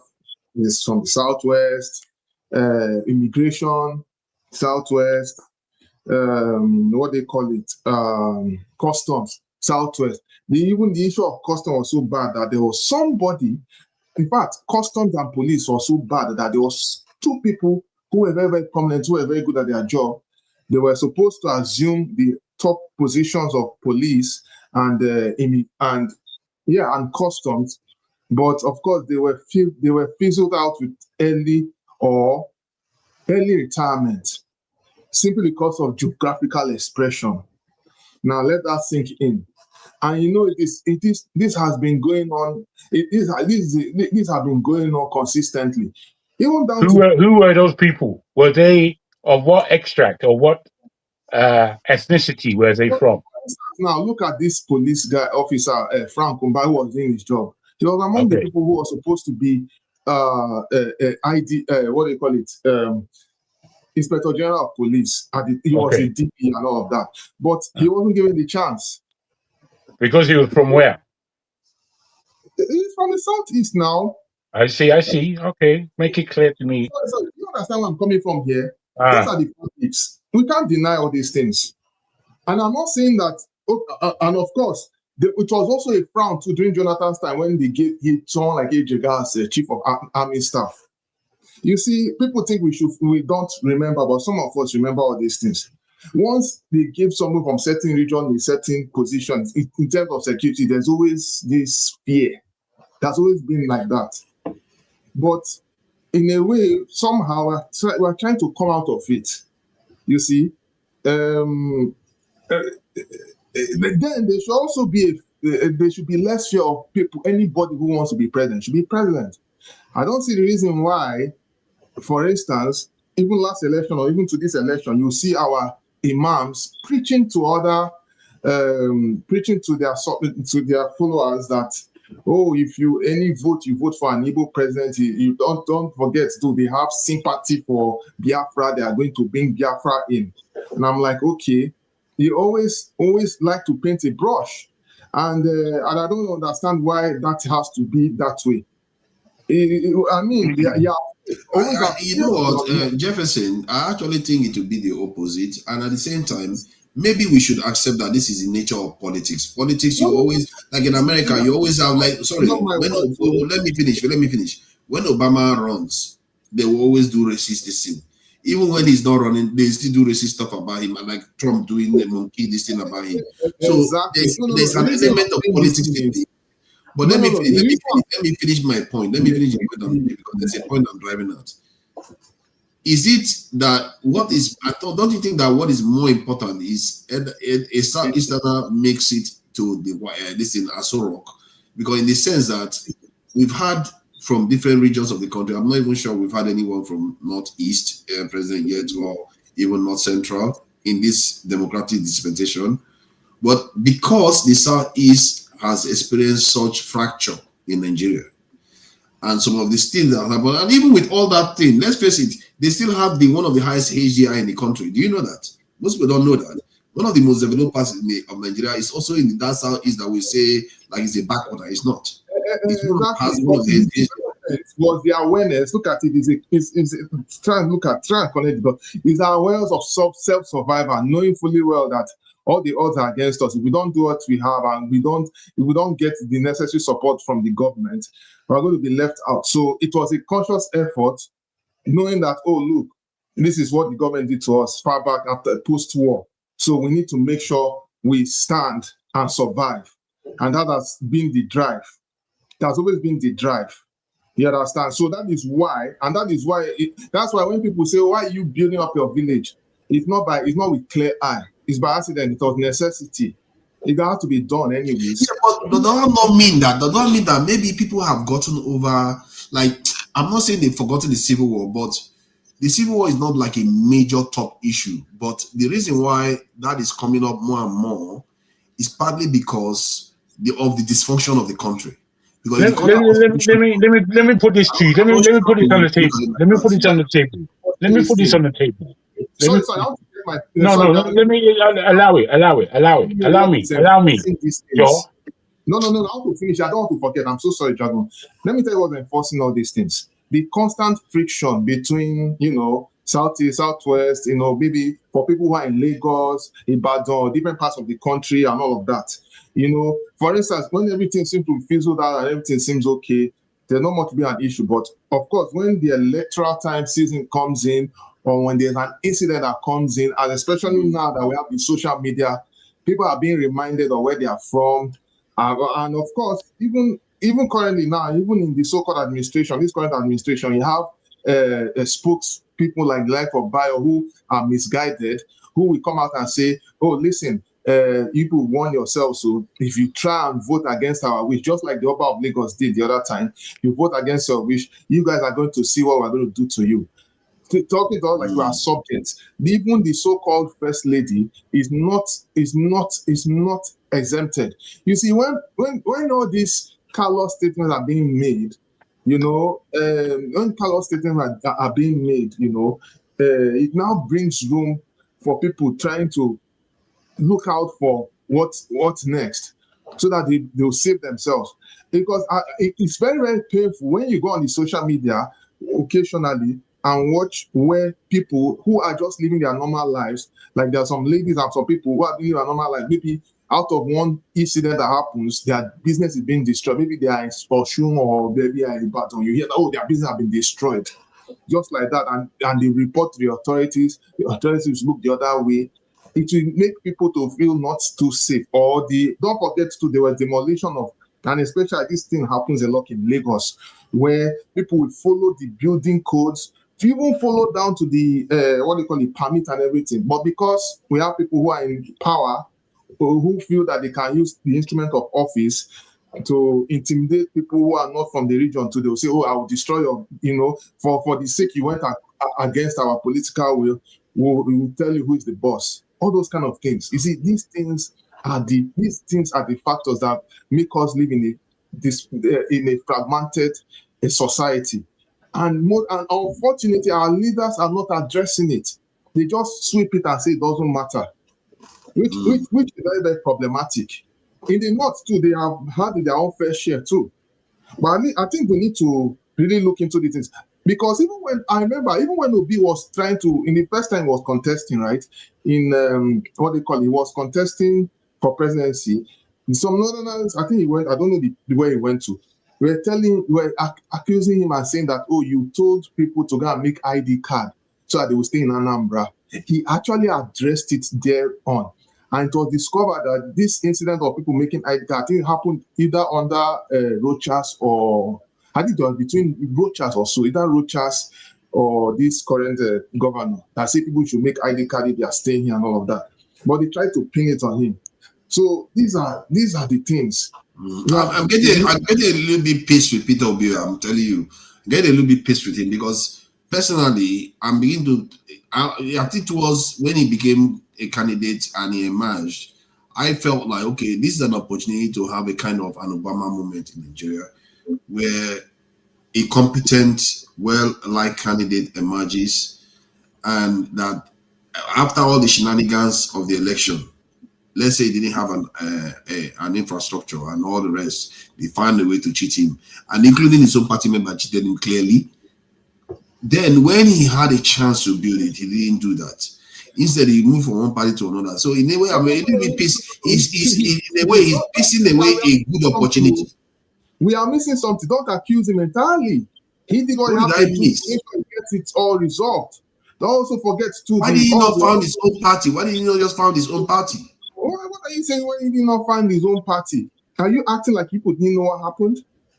What happened? I don't know. What are you talking about? When he was trying to make sure that he gets his mandate, he did everything, went according to the books. They were I'm not faulting him for that. I'm saying by now he should have been ready to become president. Fully ready to become president. You should be ready to become president. Are you acting like as if you don't know the country you're in? Yeah, but that doesn't stop him from forming a party, though. I mean, come on. He didn't, there was no need for doing that. He worked with the... See, look, forming a party is not just I form a party. There are so many instruments to it. And he because of his philosophy, he had 6 million voters. He had 6 million voters. No, listen, his philosophy, he didn't just want to be creating parties just for the sake of it. He wants to work with the available institutions to effect change. Don't also forget to ABGA. Why does he have to do that? The people are his institution. No, listen, he did not form ABGA, but he was part of ABGA, and of course he rode on that party. And then at the point he went to PDP, he didn't form it too. I mean, he's trying to work with what is available to get into office, because obviously his own philosophy is that he doesn't see the need of creating multiple parties from scratch and all of that when there's an existing platform. Okay. Let's say he didn't. Why didn't a supporter of P2B? Okay, maybe that's us. Why didn't a supporter of P2B not create a political party and wait for him? Because in the end, sooner or later, you have to create a party in your image. People trust him. He has to create a party that believes in the kind of ideals that he believes in. Because now he goes to NDC. Many of those people that are in NDC are going to use him as a special purpose vehicle to get into this National Assembly, Senator. Okay, my question goes like this. What do you want P2B to do, basically? Because at the end of the day, listen, it's also the same thing that goes to what is God. Is it this show? Because most times they always be pointing. At least for one, I also believe too that he has 6 million votes. Experience of running governance in holding government office. He has that one first, and he knows what is involved, and he knows what he can do better. So I mean, whether we want to use his popularity or not, that's left for them. But it's their own word against them. I'm also appreciating the fact that he's actually not desperate to become the president, but he's doing his best to run. At the end of the day, this is not a P2B affair, basically. It's just one person. It also the onus also is based on us to actually rally around him, to give him the necessary support that he needs to do. How do you rally around him when he doesn't have a party of his own? All the people that are in that party now, they are not loyal to him. He just joined the party. They are there to get into National Assembly again. Corrupt people. He doesn't need the loyalty. He needs you to be of like mind to enter into office and do things differently. And that is his philosophy. For those who want to be like what is this word for it? Is it I've forgotten it, this thing that attaches to a body and you suck. Yeah, you don't want to be those people that want to be lynches. Good luck to them. Good luck to them. You see, it is their own problem. Jefferson, hear me out. See, P2B ran under Labour. Within how many months he joined Labour Party, and many of the let me explain now. Many of those Labour Party members, they didn't know P2B that much before then. They didn't owe him anything. So they were kind of corrupt people that were in Labour Party already. So they used P2B as a coattail to get into National Assembly and Senate and everything, and even in their own state assemblies and everything, and they all betrayed his ideals. The same thing is about he now went to he's now gone to NDC to go and enable people that have no interest of the country at heart to end up in those house assemblies to do the same thing again. That is my issue with what he is doing. Or are you blaming the people who don't want to stand for what they No.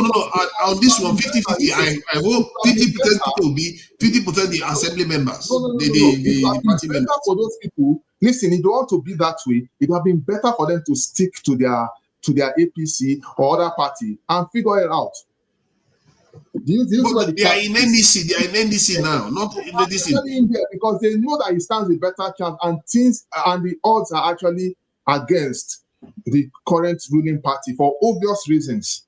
So they want to see that they can enter in as a vehicle.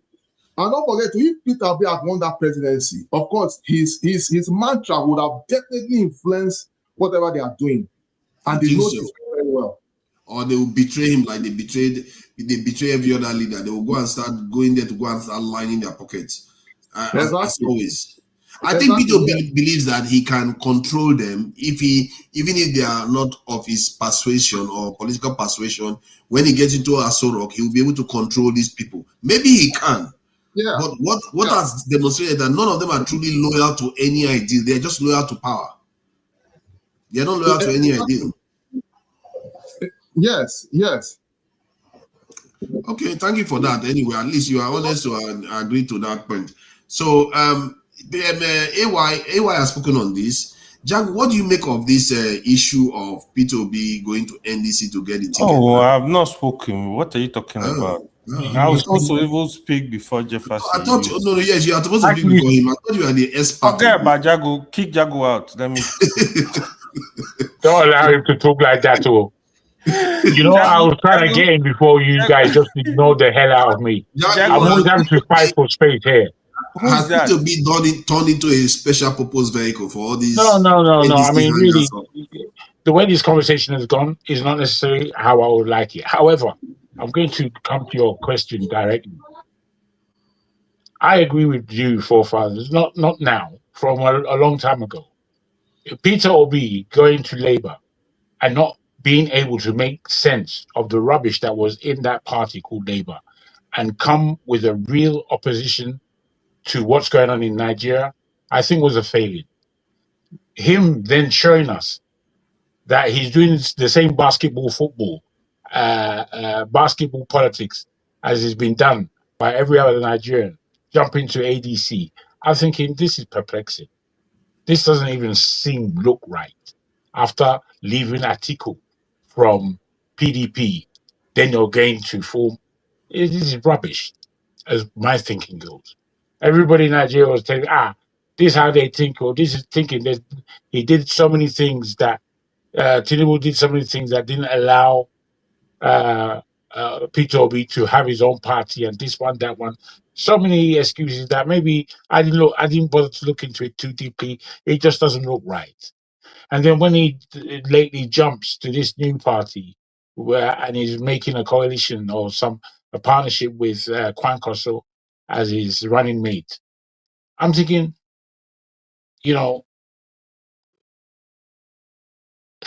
what about your man who you were running with before? I forgot his name. Dati Baba Dati. For what the clarity of that man made, where I am not necessarily able to listen through a lot of Peter Obi's.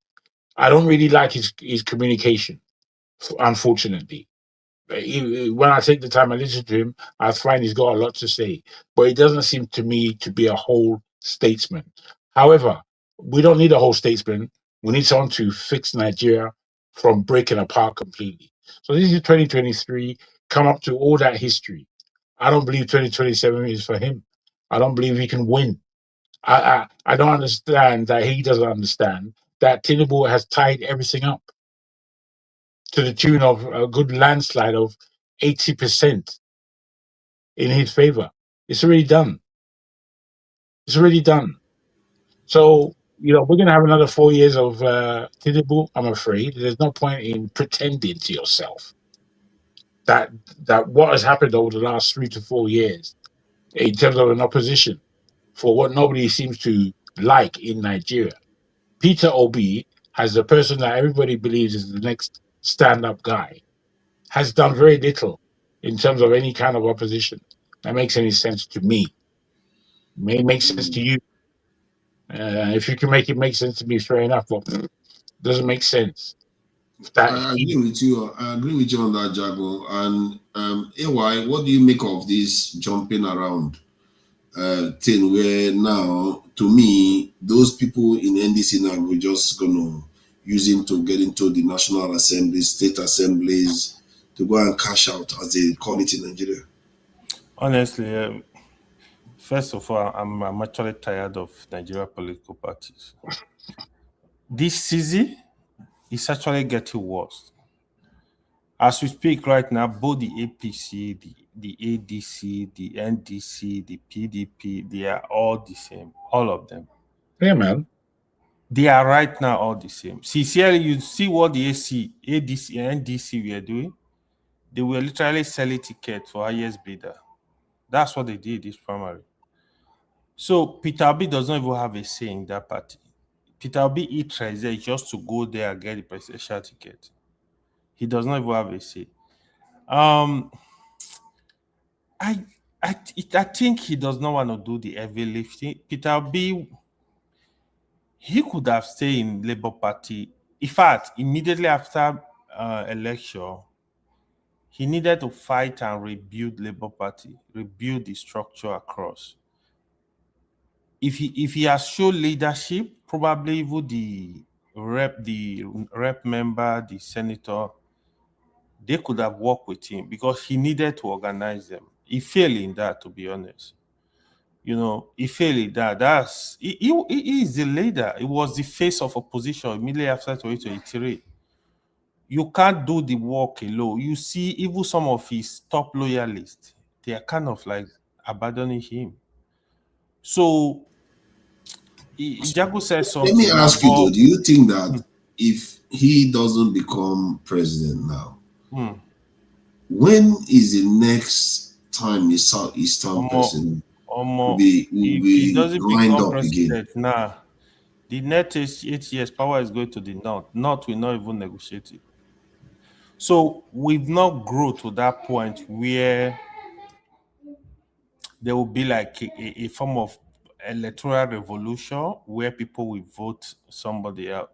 Sincerely, after this time, you will not be able to. Is it not going to be more than 8 years? We're looking at Tinubu. Let's say Tinubu goes and wins again, 4 years. Yeah, that's 12 years. So in 12 years, Peter Obi might be around 80. He has to be a totally new person. In next 12 years, Peter, I think it's like 68 now, if I'm not mistaken. So I don't think Peter Obi will even contest in the next 12 years, except he will just try and keep contesting. I think 2023 was his best opportunity because right now, the APC, the Tinubu government, in terms of free and fair election, is getting really worse. I don't know if you follow the APC primary. It was a disaster. It was, I call it APC. No, I saw that one though, but that is within party. It doesn't matter. That's what you will see. So let me ask you. I know I was on a panel with you when we discussed this some time ago. Let's say Peter Obi with his 6 million voters, he still has at least 5 million or 3 million of them. Among that 3 million, he can get 200,000 of them out and say, I will recruit you people. You go with your smartphones. If you don't, we'll give you one. You go to all the polling stations, you record what is going on there from morning to night and make sure all the votes are counted. Is it possible to still rig under other circumstances? Let me just be very clear. No. Right now. The time is even too short. So Peter Obi, he would have formed a very strong opposition, work with like-minded across the country, recruit more people, build the structure after 2023 election. He will now he will have a very strong political advisor team where they are looking at these issues. Okay, first of all, I try to block the loopholes. Work with even other opposition in other parties, like Atiku and Mitchell, other people, to fight for the electoral reform. They would have been able to push it to the point that you tell the government, if there is no proper electoral reform, we are going to boycott the election in 2027. And you do it. I still respect APC in 2014, 2015. They gave PDP a fight for their money. That was the strongest opposition I've seen in Nigeria. They were determined. They were even telling them, listen, if you rig this election, we got to create a parallel government. But why did El Rufai get himself arrested now? You see, because El Rufai, if he was out, he will be making a lot of problems right now for the government. Yeah, that's part of the reason, because El Rufai is fearless, right? So he would have been the guy in the face of opposition. He doesn't care because he knows a lot too, right? That's why you see they keep El Rufai away. El Rufai is the person that will be talking. If you go back to 2015, 2014, Lai Mohammed, if he's in Kano, any little thing, press conference, El Rufai is talking from this, Amechi is talking from this. People were very bold speaking up. You see, Peter B, sincerely, Peter B is, first of all, he's a perfect gentleman. And sincerely, it's not a typical Nigerian politician. It's hardly the way he's behaving. He doesn't like. I am more of a politician than Peter B. I'm telling you. Peter B doesn't like anything that is stronger than water. He doesn't like. He doesn't like to play politics at all. So, completely anti-politics. In Anambra, you have to go check how he came into office. So it was more like Ojukwu was at the forefront. Ojukwu, don't forget, his influence in Anambra politics. So Ojukwu was at the forefront, and that was how he got into power, technically. And don't forget, this is an homogeneous society somehow. But when it comes to Nigeria, the politics is completely different. So Soludo would have been able to play national politics better.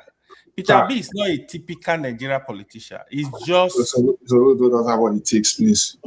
Do politics in Nigeria? Jefferson. Hold on. Jefferson, if Soludo has 6 million votes, Tinubu will catch a heart attack. He will not let Tinubu rest. Who is Soludo? Peter B is too much of a gentleman. What kind of gentleman thing be this one? Simple as a gentleman because he doesn't play the kind of politics that Nigeria currently plays. No, he does not understand national politics. From a distance, to be honest, Peter B is too gentle for national politics. This gentleman thing is too much. What is this? You can't be gentle with this guy. So it's actually appealing to Nigerians to follow due process and vote according to. But it's not enough to win. It's not enough to win. Until now, he's not a gentleman now. I hear you. Why do you guys like deceiving yourselves? Hold up. What's gentlemanly about what? The election are not free and fair. Because he doesn't seem to want to play dirty. You see, listen, it's either you guys. It's either.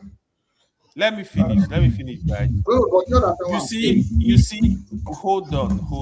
You see. Peter Obi supporters, the core obedience supporters, they are part of the problem of Peter Obi. When people that say something about Peter Obi, they were quick to attack. When you say something correct, they're quick to attack. So I don't understand now. So what I'll give you an example. Hold on, I'll give you an example. That guy that follows us now. Are you saying don't have radical supporters? Dr. Moga doesn't have radical supporters. And what made him get into office? What are the instruments that made him to get into office? Do you understand where I'm coming from here? Who is that? But we need to also look at all these things in context. Who are you talking about? Who? Now, you say you were saying something about Peter B's supporters. Now, Tinubu also has supporters. Two sets of people have different supporters. Now, you also need to look at the instruments that are governing okay, let me explain it to you. I will help you. Let me help you. Tinubu is from a party that is the biggest political party in the whole of Africa. APC is not small. They have structure in every corner of the country. This is strength. That's politics. So APC can bring anybody out and make him popular, make him win election based on that structure. Combination of ACN, CPC, and yes, I forgot that. I think there were 3 of them. So what is wrong with that? That's how politics is played. Supporter base. That supporter base was in time past. Who? That supporters base we're talking about, those 3 parties that form the APC. And you know, I'm just looking at we are coming down from somewhere. Okay. You know, and of course, so many factors led to the emergence of, at the time, it was Buhari that was running too. So Buhari also has natural supporters at the time. So do you see where all these things see, hold on. This is why I don't. Okay, APC naturally. APC is the biggest party in the country. No, even you, if APC give you, why do you think the people are killing themselves over APC ticket? If APC give you ticket, you have chances of winning the election because that's the biggest party. It's not about you, it's about the structure. They are ruling party, they have been there for how many years now? They have the financial base. So what you are getting this wrong. You hold on. Let me explain politics to you. It was in time past. Hold on. This is not past. We are talking of today, right now. Supporters. You're talking about support. We're talking about. Listen. APC is the biggest political party with structure across the country.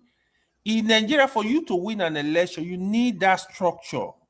So people don't know when you say political structure, what political structure does.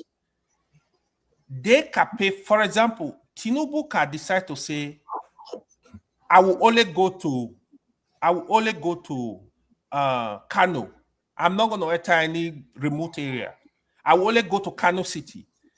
The people that will go to remote area, villages, local government to look for vote are these loyal party members. So you don't need to be there.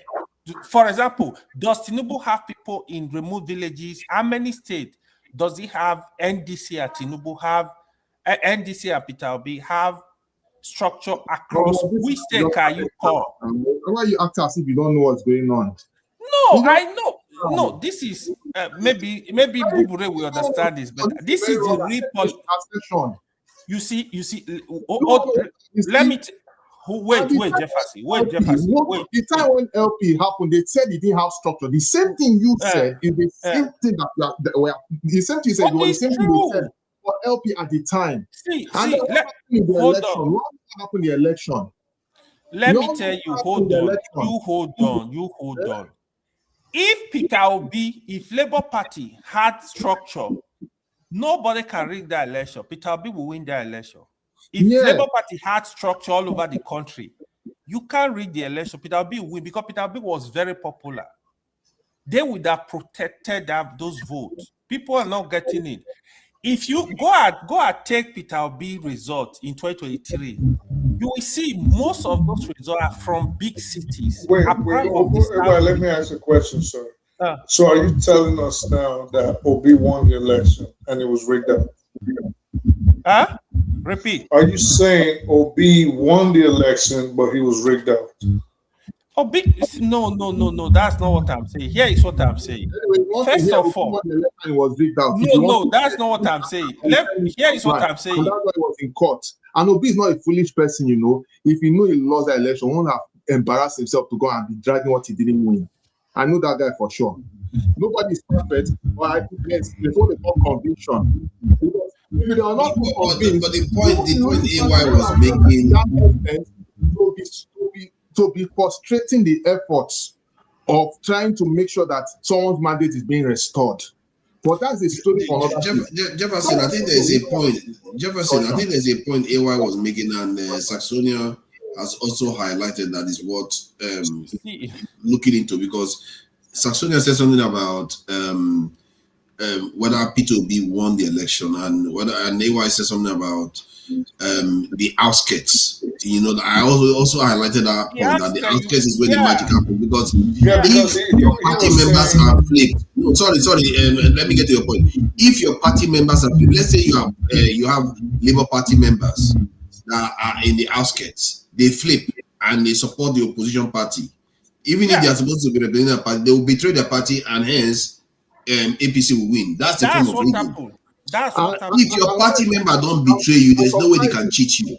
If your party member doesn't betray you. Do you know? Yeah, Okay, let me just 1 second. But we're bringing in this cheating aspect. So what I'm saying is, AY, because the point AY made that I jumped on was him saying, well, if Labor had a structure, then they wouldn't have been cheated. And I'm saying, are you saying they cheated them out of winning?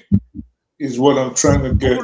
No, that's not what I'm saying. Let me say this. For example, Labour Party could not feed polling unit agent in more than half of the polling unit all over the country. Do you know what that means?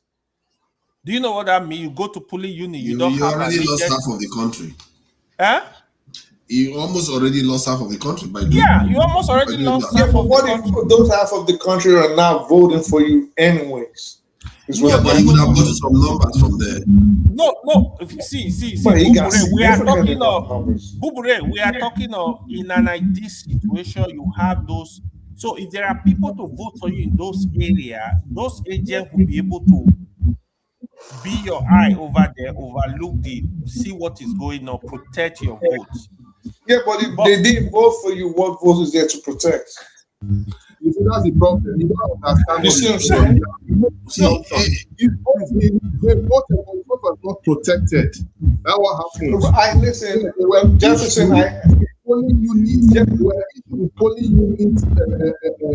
party loyalists.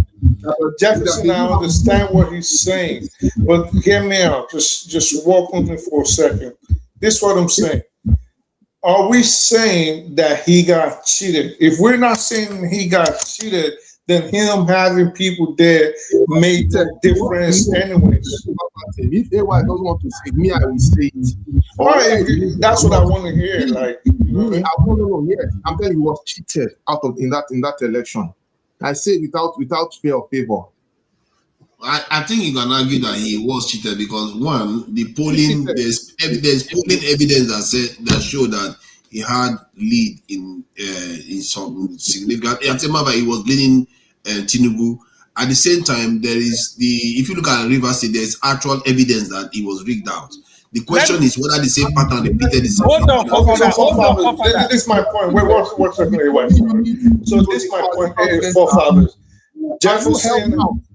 Wait, Jefferson. The so-called armed forces who was loyal to the Jefferson, we get it. Let me ask Jefferson a question. No, let me just line with this. You said you don't think he won. Jefferson said he thinks he won. Forefathers, do you think the votes that was supposedly cheated away from him was significant enough to cost him the presidency? Let me ask Jefferson. I'm not sure. I'm sorry, I'm not sure. Let me ask Jefferson a question. So it doesn't matter if you had people there or 10 people got in the ballots, it would have been insignificant anyways, is what I'm trying to figure out. He may have gotten enough to even hit 7 million. Forefather, let me ask but not enough to win the presidency. Maybe not enough. Hold on. The only reason why I'm saying that is because if two parties are contesting for power and one party divides into four, there is a chance that the part that divides into four will lose more votes. Let me ask Jefferson. Sorry, Forefather. Jefferson, how many political parties you think are in United States of America? There are definitely more than two. So, what do you think is only two parties you hear all over the country? There are actually a lot of them. Why do you think it's only two you hear all over the country? Yeah, because of their prevailing membership, the prevailing activities, and the it's the structure. That is what is called the structure. There are states in America, for example, let's say blue state, red, you can't win election there, so you don't bother. There are some red states, blue Democrat know they can't win election there, it's not going to happen. So the state that determine election in America, when you hear the swing state, these are states that can go both ways. But those red states are established.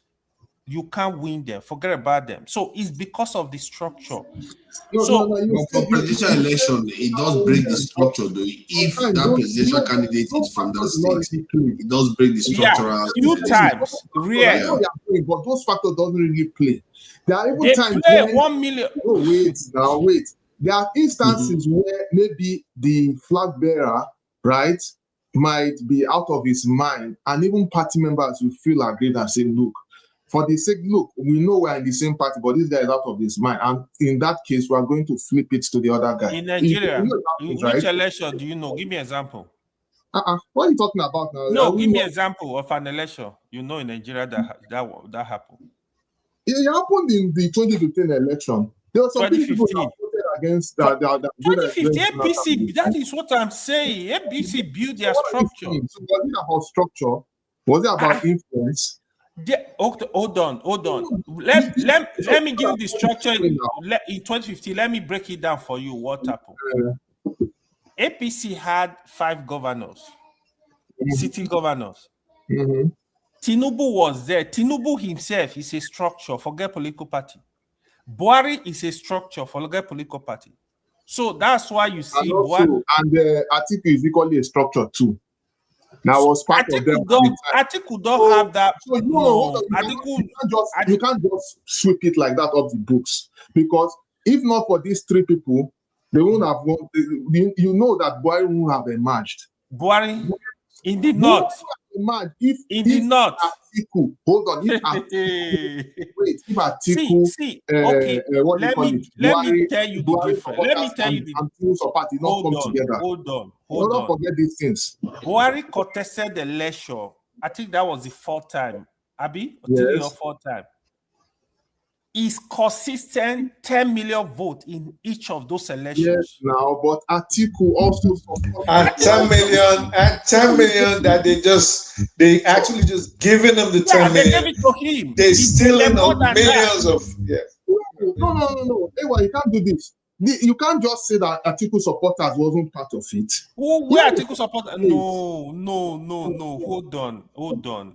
Don't worry. Hold on. We're going to be switching topics soon. Let me finish this. We'll go to a break, then finish this topic and go to that of Israel. I'm not saying that the other 2 don't have Atiku does not have the popularity. Also play the role too. Atiku does not have the popularity of Buhari pre-2015. Forget about it. They are not in the same category. See, the only 2 people with organic followers from 1999 to date is, in terms of the country, Buhari has displayed that. Peter Obi has displayed that. But Atiku, when Atiku also contested against Buhari too, let me finish this. So when you see, hold on, even Tinubu landslide. So you cannot dismiss landslide. Where? The 2019 election did Buhari landslide? Where now? Landslide. 2019 election. Buhari defeated him in the north. Was it a landslide between Buhari and Atiku? Was it a landslide? No, you just want to. I don't think you want to understand this politics. You want to argue. No, we can't dismiss it. Check 2019 election. 2019, don't forget the popularity of Buhari was diminishing already. But if you go check the other election, 2019, don't forget Buhari was in power. So there was a lot of grievances across the country. That's what I'm telling you now, that Atiku's followership cannot be dismissed. Don't make it look like he's no. Atiku don't have followership. Like I'm telling you this for free. I see. Let me add this. I don't know for sure, but I see. Atiku did have PDP that had structure. Why they behave like this? So I think Jefferson will have to be careful, because I know that Jefferson. Hold on. Now, let me add to this so I understand where I'm coming from. Jefferson. Results. Look at the election results. Jefferson, let me just add to this so that we know where I'm coming from. It's just useless. See, Jefferson, Atiku is capable of winning votes. Yep. Especially when he's behind a structure like PDP. But I'm not 100% certain whether he will garner the same amount of votes outside PDP. That will be the first time he will be trying that, I think. If I'm not mistaken. So that's something we'll have to watch out. For example, can we move on from the topic? We have to round let up. me just say you see Tinubu, for example. Tinubu, he does not have organic followership, but he has political structure. That's what is winning election in the Southwest for him. When you talk of organic followership like Buhari, like the one Peter Obi had, no, he does not have that, but he has structure, very, very strong one that can defeat you anywhere. Yeah, but let us analyze the structure now. And he has a lot of loyalists. Criminality structure. Yeah, he still have loyalists. He has a lot of loyalists along across the Southwest. It's properly streamlined. I want to see how we win election. Which election? Which one? 2027? The structure that he said he had. Let me be honest. Let me be honest with you. The way the opposition, the way they are going, the way Tinubu will flush them, They will flog them. See, I know where you are going. You flog them because, see, let me tell you, I can tell you what to be used. Armed forces, INEC, judiciary, finish. Come on, this one for road now. Make me say it. But the opposition is supposed to unite. He doesn't need. See, Jefferson. Doesn't see? He hardly. The Tinubu. No, Jefferson. Hold on. Tinubu hardly needs to rig. It is shown that he has a lot of infrastructure on the ground. He has a lot of governors backing him too. Then you see the opposition. Instead of them to come together, they are not. They scatter. That guy has 30 governors behind him. No, you see, we are saying the same thing. The governors have one vote.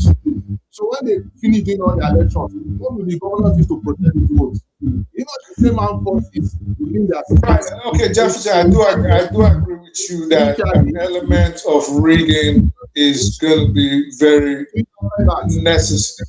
I do agree with you that because he has the governors, the courts, the INEC, and armed forces and the police, yes. But barring all that, is the opposition strong enough to wrest power from him as things stand right now? I don't think so. No, I don't think so. They have what it takes. I don't think if the process is being adhered to in a free and fair election, Tinubu has to come from the podium, and as he was before he fell and he insulted Nigerians openly, and like something really bad has to happen to him before he will lose his election. The opposition is doing a bad job right now, a horrible job, horrible. You know. Yeah, thank you. I think let's move on to the next one. I think there's no estimate what you have to do to make an awareness. It's just left for the process to do for the process to do their job. That's just all Nigerians are asking for, right? Or is it a crime for them to observe due process? Father, we stop it. Let's move. I think let's get to the Israeli. But let me ask one last question, Jefferson. Which party is not rigging in Nigeria? They all rig.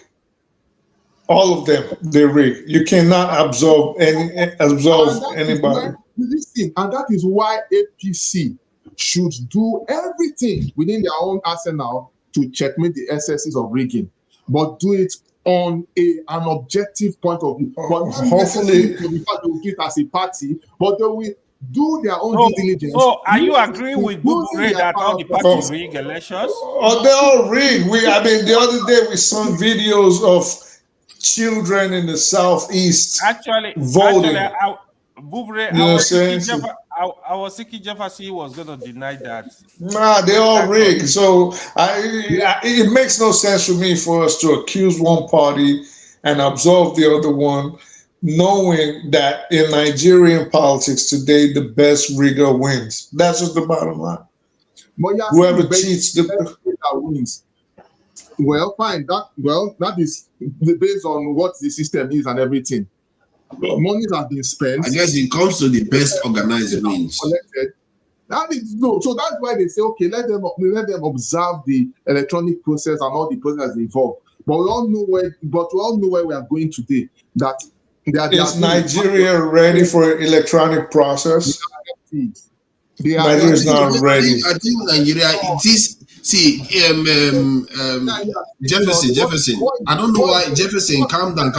Jefferson, hold on. The problem is not, no matter, even if you get competing system, if your party members that you assigned to go and represent you at polling stations betray you, then it means the opposition or the other party can do anything to any electronic thing that you submit, and which is not going to be bulletproof, especially if they have a way of compromises, or the people vote by hand. They can change the vote anyhow. If your own party members are not there, even worse. Can do this. You know, we always know how to. You see, from us here, we always know how to overanalyze everything. But what have we done differently? That's where the big question stands in. But what I'm trying to highlight is that the election, the system is not the problem. It's us that are the problem. We are not fighting to stop the rigging. It's us, because if we have the capacity to stop it, but for some reason we're not doing it. It's going to cost a few $1 million, but if you do it right, you can prevent rigging in any polling station. No, you can't. Not in Nigeria. Not in Nigeria. Someone just needs to sit down in Estonia. Are you saying if you have officials in all the polling units in Nigeria, you cannot? No.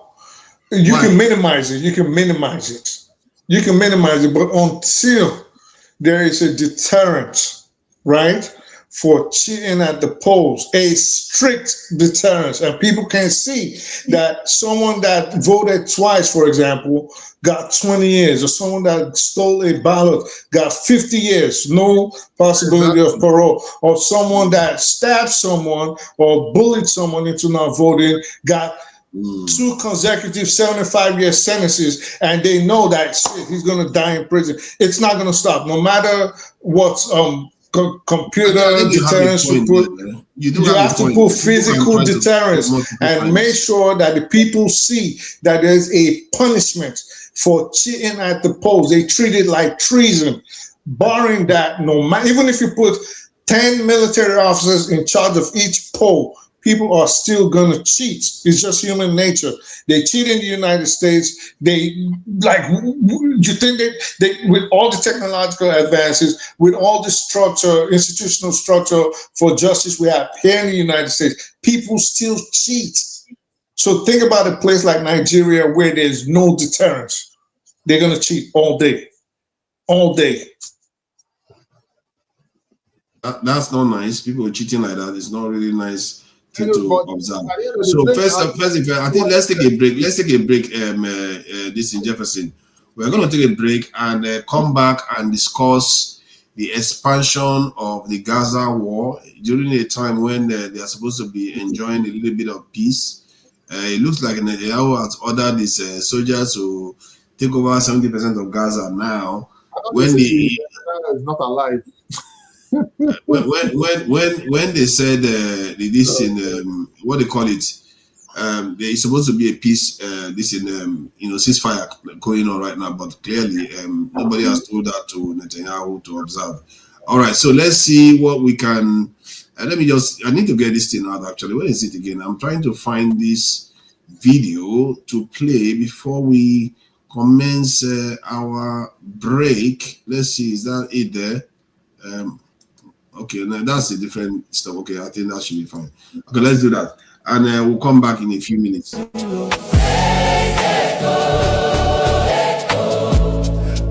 my path wherever I go. Speak for my soul like holy. What is going on? I can't even control my back end anymore. I can't even control this back end.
Elijah Sokwabia, Gideon Sokwabia, Namu Abraham, Isaiah Onyamuma, Tito Tenken Sukabo, Anile Supa, Anto, Alva, and we're on your map, Ida, we're on your baby.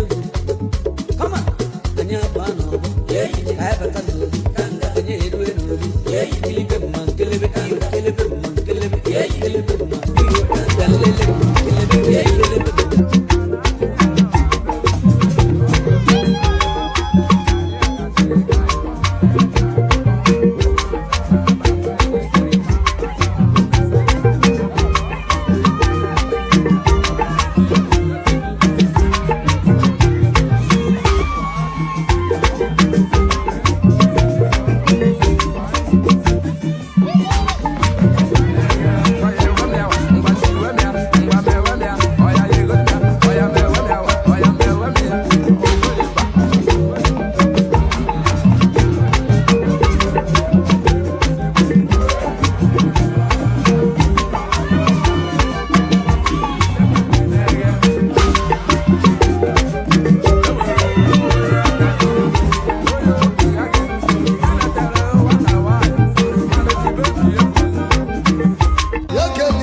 Bueno,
אנחנו עכשיו ב-60% משטח הרצועה, אתם יודעים את זה. היינו ב-50, עברנו ל-60. הדירקטיבה שלי היא לעבור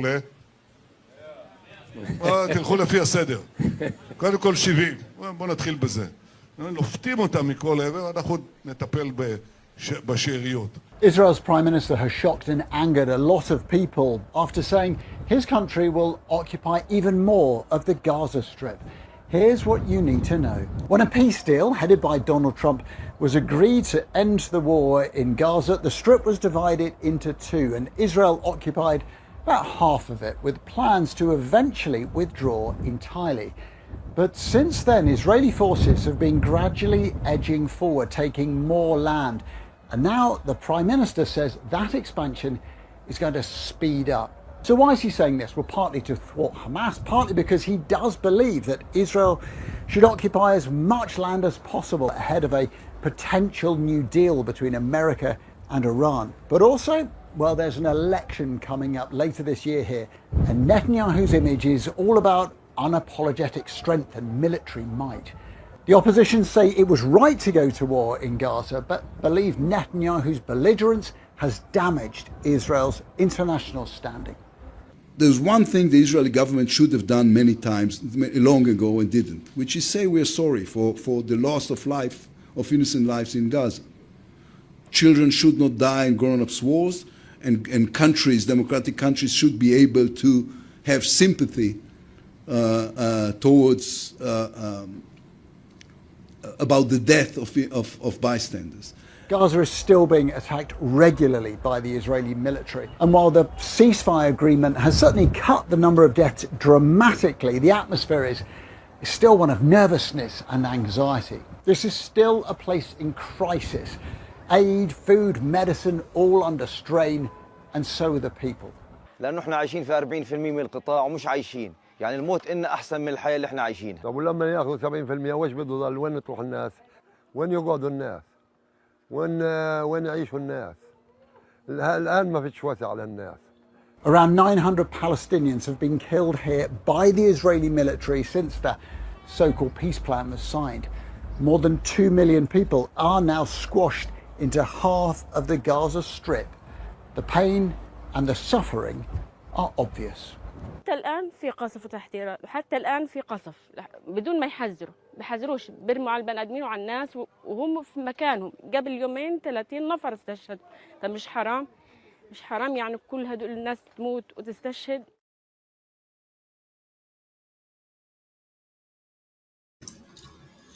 All right, let me get this out of the way. Hold on, it's just gone full screen on me.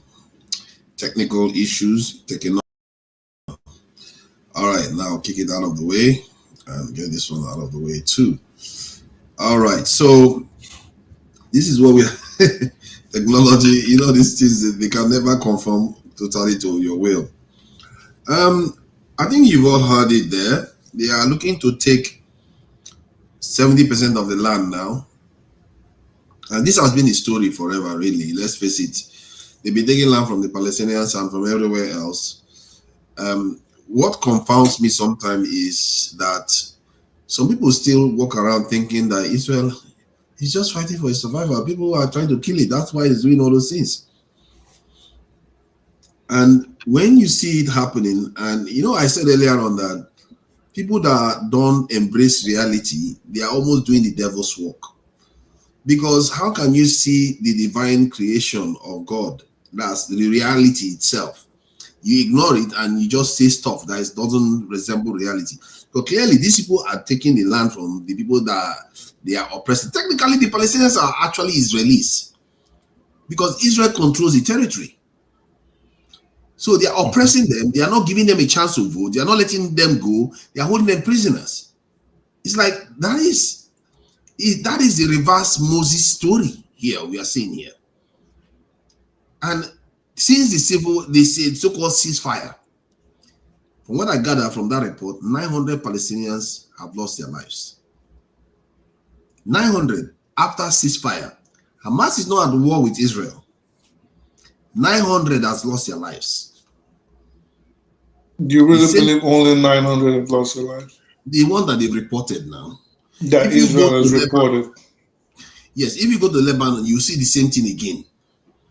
And when I tell like people like KJ and even Chim, these people, even people that you don't expect within our Nigerian culture, tell them that this is happening.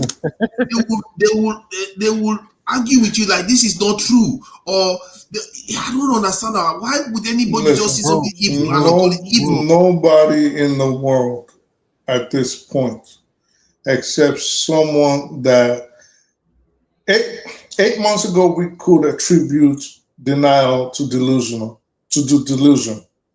Right now, as the world stands today, the 30th, today's date, 2026 May, anybody that cannot see the evil of that's been committed by Israel is just plainly what it is, just pure evil. That's just what it is. Let's not, no matter how you want to cut, slice, and dice it, there were people before that maybe because of their evangelical upbringing, because of the brainwashing that the media has done to people all over the world, believed that Israel was fighting for its survival. Yes, they believed that. But as time went on, people have come to see especially with all the broadcasts we're seeing, especially in social media, with people on the ground and people being able to differentiate between fact and fiction. Nobody in their right mind right now, not even the Israelis, cannot see that what they're doing is wrong, except you're just evil. That is it. Even Netanyahu himself is doing his best to steal as much because he knows that the support that Israel used to enjoy from the United States is coming to an end. They know it. It is obvious by this time next year, especially if there's a new House, a new Congress that is not filled up with all these shields that are begging not to be exposed by the Epstein file. Because we have to remember what people are forgetting. This all started over a cover-up for the Epstein files. It was about nothing else. It was about how are we going to distract from the Epstein files? How is Netanyahu going to distract from his corruption trials in Israel, which even Trump got involved in and asked that Herzog, the Israeli president, grants Netanyahu a pardon. And the president was like, oh, maybe you want to stick to American affairs, stop getting involved in Israeli affairs.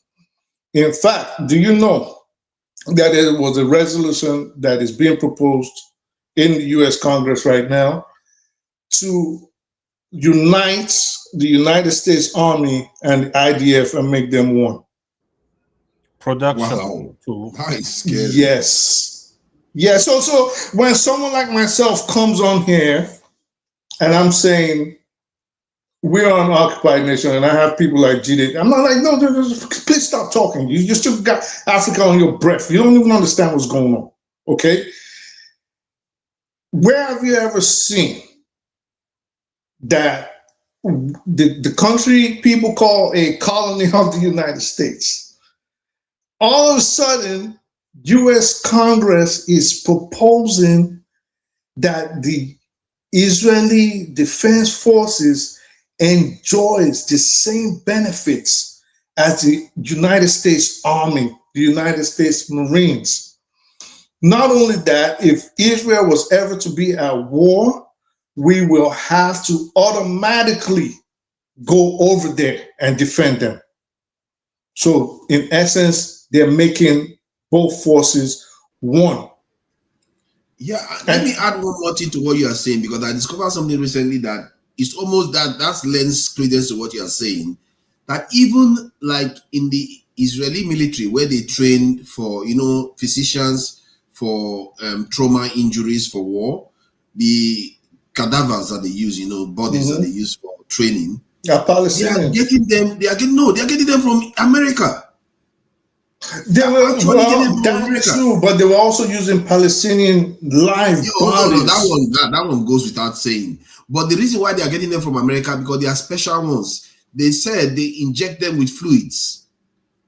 They are special cadavers. They get them from America, and American universities, the medical students and everything were investigating this, and they came out with it and said, how is it that something that is meant for the American military is being given to Israelis? Dude, 100%, I can tell. Listen, a picture came out, or a few pictures came out on Thursday. They blurred the faces a little bit, but they showed Donald Trump engaging in what looked like he was kissing someone that looked like an underage girl. What we know, especially with the way they made sure Thomas Massey and Marjorie Taylor Greene lost their seats and how they kicked out was the Tulsi Gabbard and every other person that is General Brown and all these other people. Let me just put a disclaimer. We don't have any evidence. It's alleged that Trump is kissing a little. Well, I did say that. Well, nobody's saying we have evidence. We also have free speech in America. So, also with what we have with Tulsi Gabbard getting kicked out, it is obvious And there's no gainsaying it. Whatever is in those Epstein files will shake the world when it's revealed. In fact, the FBI is supposedly going to investigate Epstein's Island because they believe there are buried bodies on there. So we're dealing with people that don't mind burning the world just to make sure certain things don't come out. There's no point. You're taking Gaza, okay, but you've bombed how much of Lebanon right now? You've crossed into the Golan Heights. You've taken that. You're saying you're gonna take what? Next is Egypt and Saudi Arabia. You're gonna attack Turkey. At what point do the last group of people that want to pretend this is not a genocide? Listen, if there was a paper that came out of the Israeli government, I think about 2 weeks ago or 3 weeks ago, and the paper said, if there would have not been an outcry in the world, they would have totally genocided the entire Palestine. Wiped them out, ethnically cleansed all of them, and killed everybody. They would have done that. But let me ask you though, what is this thing with UAE and many of these Arab countries underneath the table? They are all egging Israel on to keep doing what it is doing. It's like which ones? This is not only Israel's doing. Like UAE definitely is allied with Israel, and many of the Gulf Arab nations have decided to turn a blind eye because they don't like Iran. They want to use Israel to bring Iran down. So, but how about the Palestinians? If you like Israel so much, then asking them to settle the Palestinian issue, then deal with Iran together. Well, but that is exactly why an agreement cannot be signed with the United States right now, because Saudi and Kuwait and Qatar said without a guarantee that there will be a two-state solution, maybe based on the pre-1967 borders, they're not going to normalize relations with the United States, with Israel. So what Donald Trump tried to do this past week was to insist that all these other countries come on board. And we know this is Netanyahu's doing. This is not Donald Trump's position. That before an agreement or a ceasefire will be signed with Iran, all the other countries have to come on board and agree with the Abraham Accord. The Abraham Accord is basically the Israeli Accord. So the rest of the countries are like, how is that our business? We're not coming on board for that. And Saudi Arabia put out a message, and by MBS, prior to that was a minister, and they said, no, if you do not guarantee a two-state solution and a stop to the killings and the genociding of the Palestinians, then we're not going to sign on to it. But boom, see, do you think if these Arab, sorry guys, I know I'm asking me a lot of questions. Do you think that these Gulf state monarchs, if they have put their foot down and say, hey, sort this Palestinian issue out, we can't do anything else, and the pressure, especially Trump, with all the money and power that they have, and say, sort this out so that we can go and do better business, do you think they would not have succeeded in getting a Palestinian state by now? No, they wouldn't have, because the bottom line is Israel does not want it. Every other person wants it. Israel does not want it, and Israel controls the United States, and whatever Israel says is what goes. These countries want to make money. Donald Trump wants to make money. The Gulf states want to make money, and they want to keep their heads on their neck. They know normalizing relationships with Israel right now is a death sentence. We're going to wake up one day, they're going to overthrow all of them and drag them in the streets of Riyadh and Abu Dhabi. They know that. But they want to do business. Are you sure that's what they're afraid of? Or they are 100% that's what's going to happen to them. 110%. If they should normalize relations with Israel right now, we're going to wake up simultaneously. They're going to take, the Saudis are going to take over the royal family. They're going to kill everybody. They're going to kill the Kuwaitis. almost did, though. They almost did. 110%. 110%. So it's not just that. I'm not saying they don't want peace for the Palestinians, and that is why they're fighting. But they also know that their life is at stake if they do not get justice for the Palestinians. Not only is it going to affect their economy and their lifestyle, but their lives are going to be at stake. So, and Israel knows this. So Israel is also gambling that, okay, if we can destabilize them enough, everybody wants peace. This is the bottom line. Everybody else wants peace except Israel.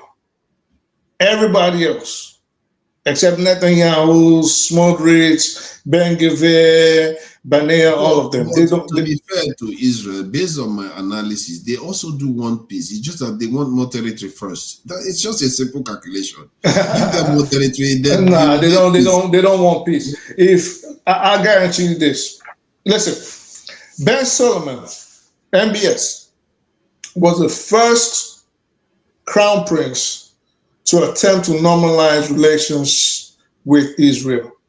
Allow them direct flights from Tel Aviv to Jeddah, Tel Aviv to Riyadh, allow them to even come into Mecca and Medina, which they're not supposed to. Business, he was opening it up. He was willing to sign defense treaties. He was ready for all of this. But what did Israel, as Israel always done? They don't care about anybody else. They'll kill you. So we have a murderous, a bloodthirsty group of people that America itself cannot rein in because they have things on America that America does not want the world to see. That is the problem. Before I move to, I think Jefferson should speak next because he's like an opposition to this. One point you made about the murderous nature of the way the Israeli regime, or this current regime anyway, behaves. I'm sure most of them behave similar way. No, they've always been the same. Do you think, because generally when you observe these things happen in life, you are going to get a countering force. I fear, one of my biggest fears is that there's going to be another nation that will look at Israel right now and say, you know what, let's do it their way. And they're going to come out and they're going to be just as ruthless and devilish and very, very evil. I get a feeling that you always get a counter force that appears in the world like that. I think everybody is scared of the mutually assured destruction that they know Israel is willing to carry out. So I think all the world worried that there's another worse one coming out. And hold on. Yeah. They're gonna. And I fear that it might even be the ruler of Iran right now that is pissed to hell, and he's seen how this violent regime is doing all kinds of crazy stuff, and what they will be learning from it is that, hey, holding back is nonsense. Let's go for all out. Since this guy, if there's a third war, everybody's going to get involved this time. It's going to break out everywhere. Because it's not going to, right now I think what's going on is America realized, okay, we cannot beat these people and we cannot beat them by putting our ships up 1,000 miles off the coast of the Persian Gulf. There's no way we're going to do it. We can't attempt a land invasion. We're going to get slaughtered. They figured out they're hitting us pinpoint accuracy. We're running out of defensive batteries. We're running out of missile interceptors. This is all what I was trying to get out of Eccentric Katz the other day. He said, we produce this. I said, good. How many do you produce a year? You produce a very negligible amount a year. So America right now, it is obvious America is trying to show up its stockpile because it was initially very depleted. This is why they even agreed to a ceasefire. This is why Israel was begging for a ceasefire, because all the Iranian missiles were coming in, all the radars had been destroyed, everything had been destroyed. Iran was kicking ass, right? Each side is getting ready for the third strike. But Donald Trump and the United States know it is not in the best interest of the United States to go to war now. The Iranians don't want to go to war either because it is not in the best interest of Iran to go to war. Only one side is saying you have to go in there and finish the job. Israel. Nobody else wants to go to war. Iran doesn't want to go to war. They've been beat left and right, destroyed. America doesn't want to go to war because their weapons have been depleted, and it has made us. What you are saying is true when you look at it from the surface. Like nobody wants to go to war. And I think that I'm beginning to worry that paradigm is going to run past now. Israel has used pagers to destroy people. Israel has used AI to do killings. They have now even assassinated heads of states, like straight out. They are doing so many things that I feel like this is spinning out of control. And that leader that is sitting in Iran right now is not going to be like his dad. No way. Not after his own dad has died. His family, his wife is dead. All that doesn't matter. You can. It's a risk. Yeah, but you listen. You can only fight with weapons. You can't fight with the anger in your heart is not going to do much. Nuclear materials. Right, but you're not going to fling nuclear materials at your opponent with your bare hands. You're not going to do that, and you're not going to. You're not going to fight. You're not going to fight your opponent with the anger in your heart. You can only fight with weapons, ballistic missiles, hypersonic missiles, drones, and whatnot. They are not willing to go to war right now. They don't want it. It makes no sense. Just hope so. United States, it's obvious. United States does not want to go to war. Nobody wants to go to war.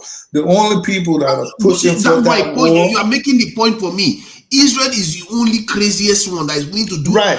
So my point is that nature tends to create a counter to that, and that counter could emerge from an angry person.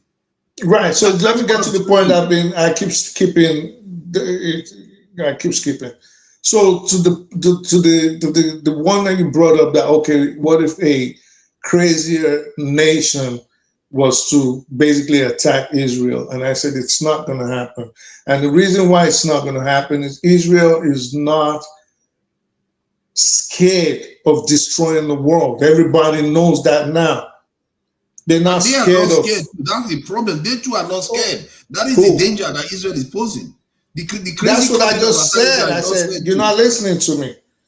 You're not listening. I said, Israel is not scared of destroying the world. Not another nation. No other nation. If that was the case, Russia could have been attacked because their interests in the Middle East are being troubled. Turkey could have been attacked then. Nobody's attacking because they know the Israelis, maybe it's because of that Samson option that they claim it's a protocol for the Israeli government. But nobody wants to attack. But the only way to end it like this, the only way to force Israel to the table is not going to be military action, because they want that military action. They're not scared of shedding blood. We've seen that they're a very evil group of people. The world has to do what they did to South Africa during apartheid and just refuse to trade with Israel. This is what the world just has to do. Like the Spanish ministers are calling for, the Italian prime minister, Belgium finance minister, just stop trading with them. Stop supplying them arms like Spain has done. Anyway, do you know that Peter Thiel is working with them? Yeah, that's fine. India hasn't even stopped their people from shitting on the streets. We don't care. They don't count. So, do you? Yeah, okay. So they can't stop open defecation. Yeah, we really care about them. Anyway, do you know that Peter Thiel has run to Argentina? Who is that? Peter Thiel. No, I'm not aware of that. Go check it out. Oh, you know that? Yeah, he has run to Argentina. He's gotten Argentine citizenship. He has moved his kids over there. They've even registered for school. He has gotten New Zealand citizenship, which he got like 2 years ago. And he has built his underground bunker. So there's a lot going on. And when you start piecing these things together, this is why Donald Trump, I can see like he wants peace, because everything is about to blow up in a way that I fear that at some point the living the living will envy the dead if we keep going on with all this nonsense. Obviously, Trump does not want to continue this war. This is just the truth. It's not going to favor America because it's really hurting the American system. Everything is really like it's not going to survive it because obviously they don't have. The only solution is just to negotiate and have peace. But they said there is MOU actually. Trump is looking at it. Let's not go that far yet. The Israeli one now that wants to take 70%. You see, sincerely, for me, both Israel, both Donald Trump, I'm so even tired of having that discussion. Like Bobunre was saying earlier, like first of all, the people supporting this evil, they are my biggest headache sometimes. Especially after when the person come and try to talk straight, all kind of BS. And now in the past couple of weeks, Donald Trump supporter on this platform, they are muted now. They don't talk anymore. Now I think they are just even them. The reality is them on the face. So I told them, it's not only me that will suffer. I will buy gas. Don't worry, I will be okay. Even when you hear us complaining, we are still buying. The food stuff in America system, interest rate is up, stock market is down, unemployment is going up, the inflation number are high, everything is going against the country. So when you hear Trump still making noise, he's just making all this loud noise. If you go to grocery now, you pick $1, $2, $3, $200. I'm like, what do you buy? Not normal grocery. Like, let me go pick up some stuff at Costco. Bam, bam, bam, bam, bam. 200. I'm like, so it's really crazy. Three apples and an orange. So you see, like these are actually bad. So Trump is actually scared that look at what he did. You spent billions with that, and you were ratting. Oh, you destroy all the military, Iranian military. You destroy the navy. I said no. It's Mami water they are using to control Strait of Hormuz. It's Mami water they are using. The guy, they lie a lot. Trump will say 20 things. It's only one that is correct. I've never seen human being like that. None evil. None. That is why when I see people that's supposed to, I'm like, is something wrong with you people? Can I interject a little bit? Go ahead. So a lot of Nigerians, including my mom. My mom supported Trump. And she supported Trump based on gay issue. Yeah. And like I always ask her, Mommy, what is even your business? You don't understand that. It's all about religious ideology. Because he's gonna stop this gay thing. That is if she asks 100% of Nigerians, that is the main reason. So you're talking about the economy. The economy is hitting everybody. The only reason why Trump is still struggling with these people is pride. How he's gonna pull American troops out of Iran. That is the only problem, Trump, because he doesn't want to say that, people look at him very stupid to say that he lost the war. That is the only, if you know Trump always wants to come out on top. Even when he's losing, Trump is willing to lose a war, not when Obama has done better than him. That is the one that kills him. That's what he's not going to lose the war. All these things he's doing, negotiation, 10 bullet point, all these things. He's just dragging this thing to see if anybody will intervene and say, you know what, and end the war, or, intervene between America and Iran. They are losing the war. America, they're not gaining anything. I have never seen the American economy as bad as it is.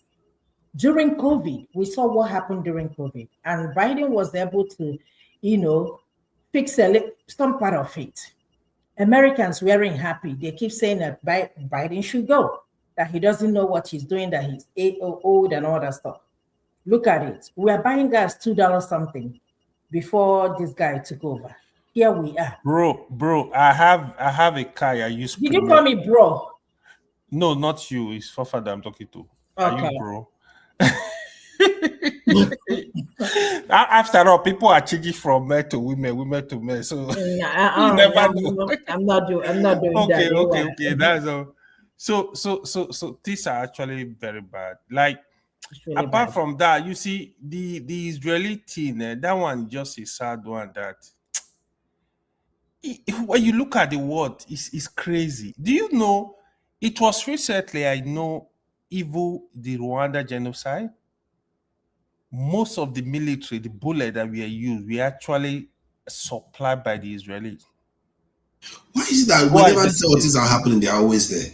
And the apartheid you hear, they are ruthless. They were the only people, major country that were doing business with them. They supported it 100%. So that is why I begin to think when you see all this genocide happening, the crisis happening, you see people that will come and support those foolishness.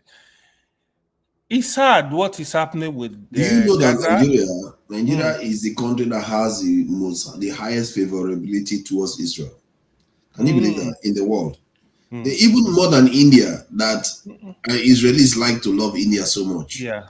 But Nigeria has higher favorability to Israel. So the other thing, right?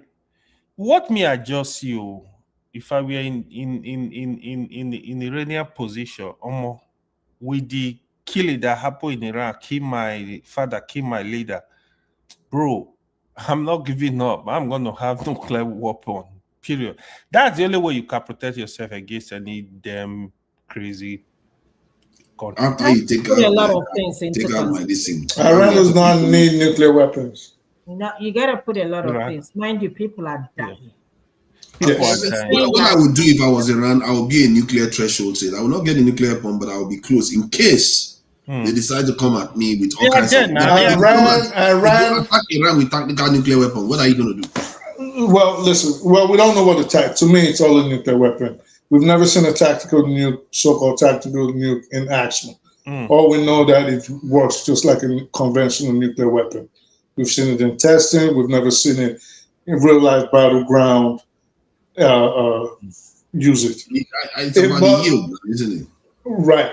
But if I was, they call it tactical, but like it doesn't kill millions of people at the same time or hundreds of thousands.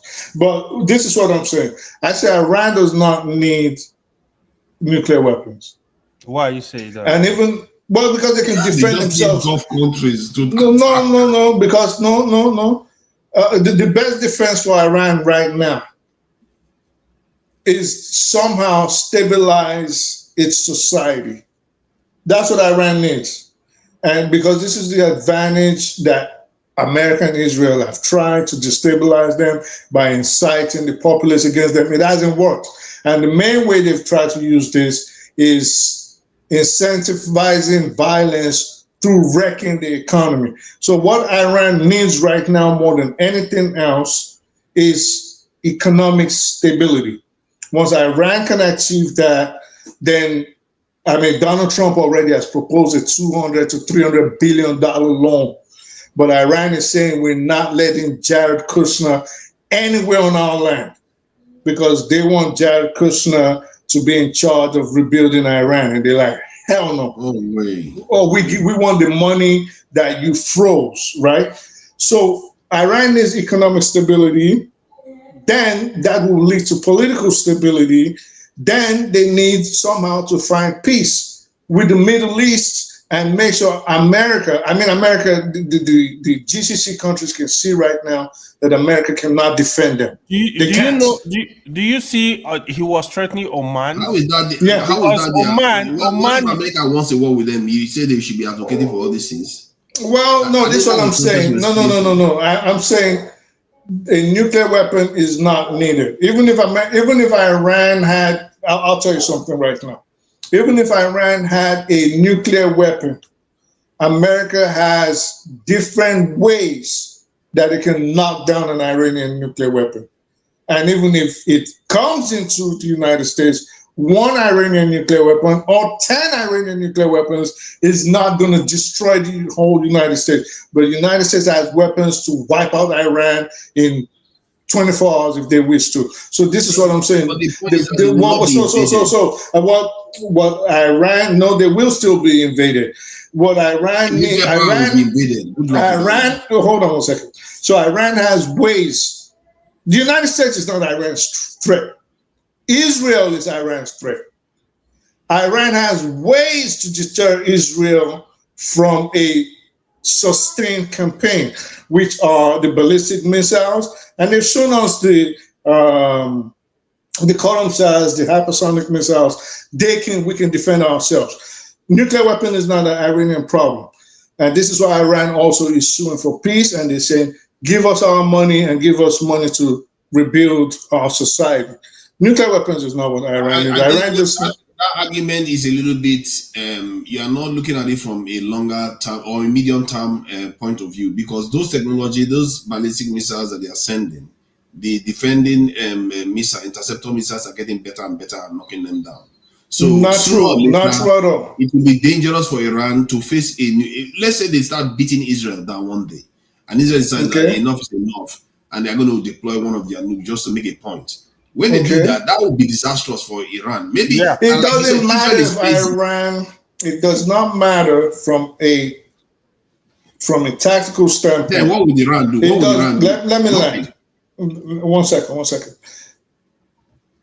If Iran has, let's say 10 nuclear warheads like Pakistan, if Israel is still going to launch a nuclear weapon at Iran, it will still do it. It's not going to stop anything. But then Israel will know that it too will be doomed. But the other way Israel does not. But that's the thing. Israel, there are ways to still inflict damage on Israel. Israel is not hitting Iran with a nuclear weapon. How with just ballistic missiles? How? Let me lie. Well, they don't have just ballistic missiles. They have hypersonic missiles. They have missiles that they haven't even shown the world. They have missiles that China will always supply these people. Russia will always supply them. That is not their main issue now. A nuclear weapon is only a nuclear weapon, and insistence on a nuclear weapon by Iran is going to only increase and prolong the economic pain that the government and the people are feeling right now. What Iran needs to do is somehow, what the United States is doing, suing for peace. If they get peace, they get their money, all right? If they can get this loan, this $200-300 billion reconstruction loan, without the involvement of people like Jared Kushner, and what's the other guy's name? I forget. The one that runs around with Jared Kushner like his tail. If they can get those things, the rest is minor. Then they can sue for peace. Witkoff. There you go, Steve Witkoff. So they can sue for peace with the GCC countries, normalize relations, and then from there, let's see how things do. But Iran can handle Israel. That's no problem. But they don't need a nuclear weapon. Iran is not even seeking a nuclear weapon. It's like we're forgetting that. Iran hasn't been seeking a nuclear weapon. They are not seeking. The question you have to ask yourself tactically now, they have to ask themselves whether they shouldn't.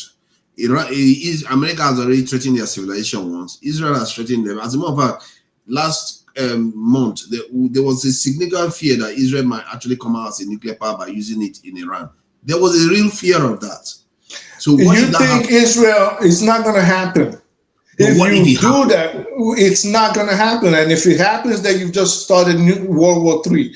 And everybody go hide in the cave and may the next organism survive, because everybody's going to die.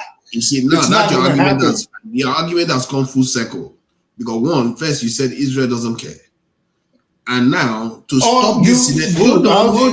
I want to submit to you that you have come full circle.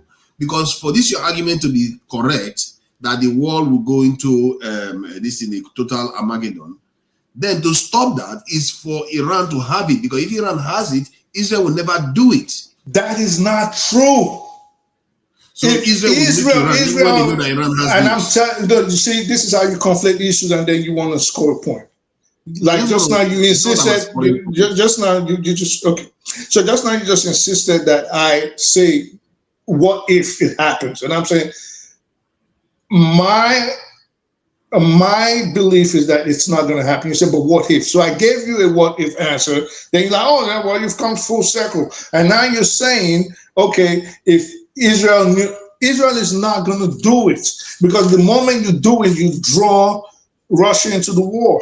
You draw China into the war. Well, you said they don't care. Listen again. The moment they do it, we talked about different contexts. You can't bring a different context and throw it into another context. We know Israel doesn't care. At the same time, they are still in a situation where they know that if the world's band together, it's over for them. The world knows this. The world has not ganged up. Hold on 1 second. So the world is not taking military action against Israel. You would think, using like your position, that the world would have formed the United Nations intervention force or something and attacked Israel. But that's not what the world is doing. The world is trying to be diplomatic, realizing that we are dealing with not only a mad regime, but we're also dealing with the effects of the hypocrisy from the past. These are the same nations. Every nation speaking out against Israel right now was a nation that supported Israel at one time. They allowed these things to happen. If not for them, the world will not find itself in the conundrum that it presently finds itself. So what the world is trying to do is weasel out of all of this and figure out what is the best way to corral these madmen. We're going to issue warrants. The next step is to issue, and then we're going to remove treaties that give them weapons. Then the next step, I believe, would be to start sanctions, boycotts. Thank you. Sanctions, boycotts, and so on and so forth. But military option, trust me, nobody's really. What you just said just now is the only tested solution against a nuclear power, like the South African regime. And right, I you're going to isolate them. A good chance of I think it stands a good chance of working against Israel. I think that's the only way, because the only person that's going to stand with them is the United States. And at some point, especially if the regime change, well, maybe I shouldn't say regime, even though it is. If the government changes in the United States and say the Democrats take the House, and there are now people that are being funded by AIPAC, because AIPAC has a stranglehold. AIPAC was literally boasting about the fact that they took out Thomas Macy, that they took out Marjorie Taylor Greene. Like, if you speak against us, we will fund your opponent and kick you out.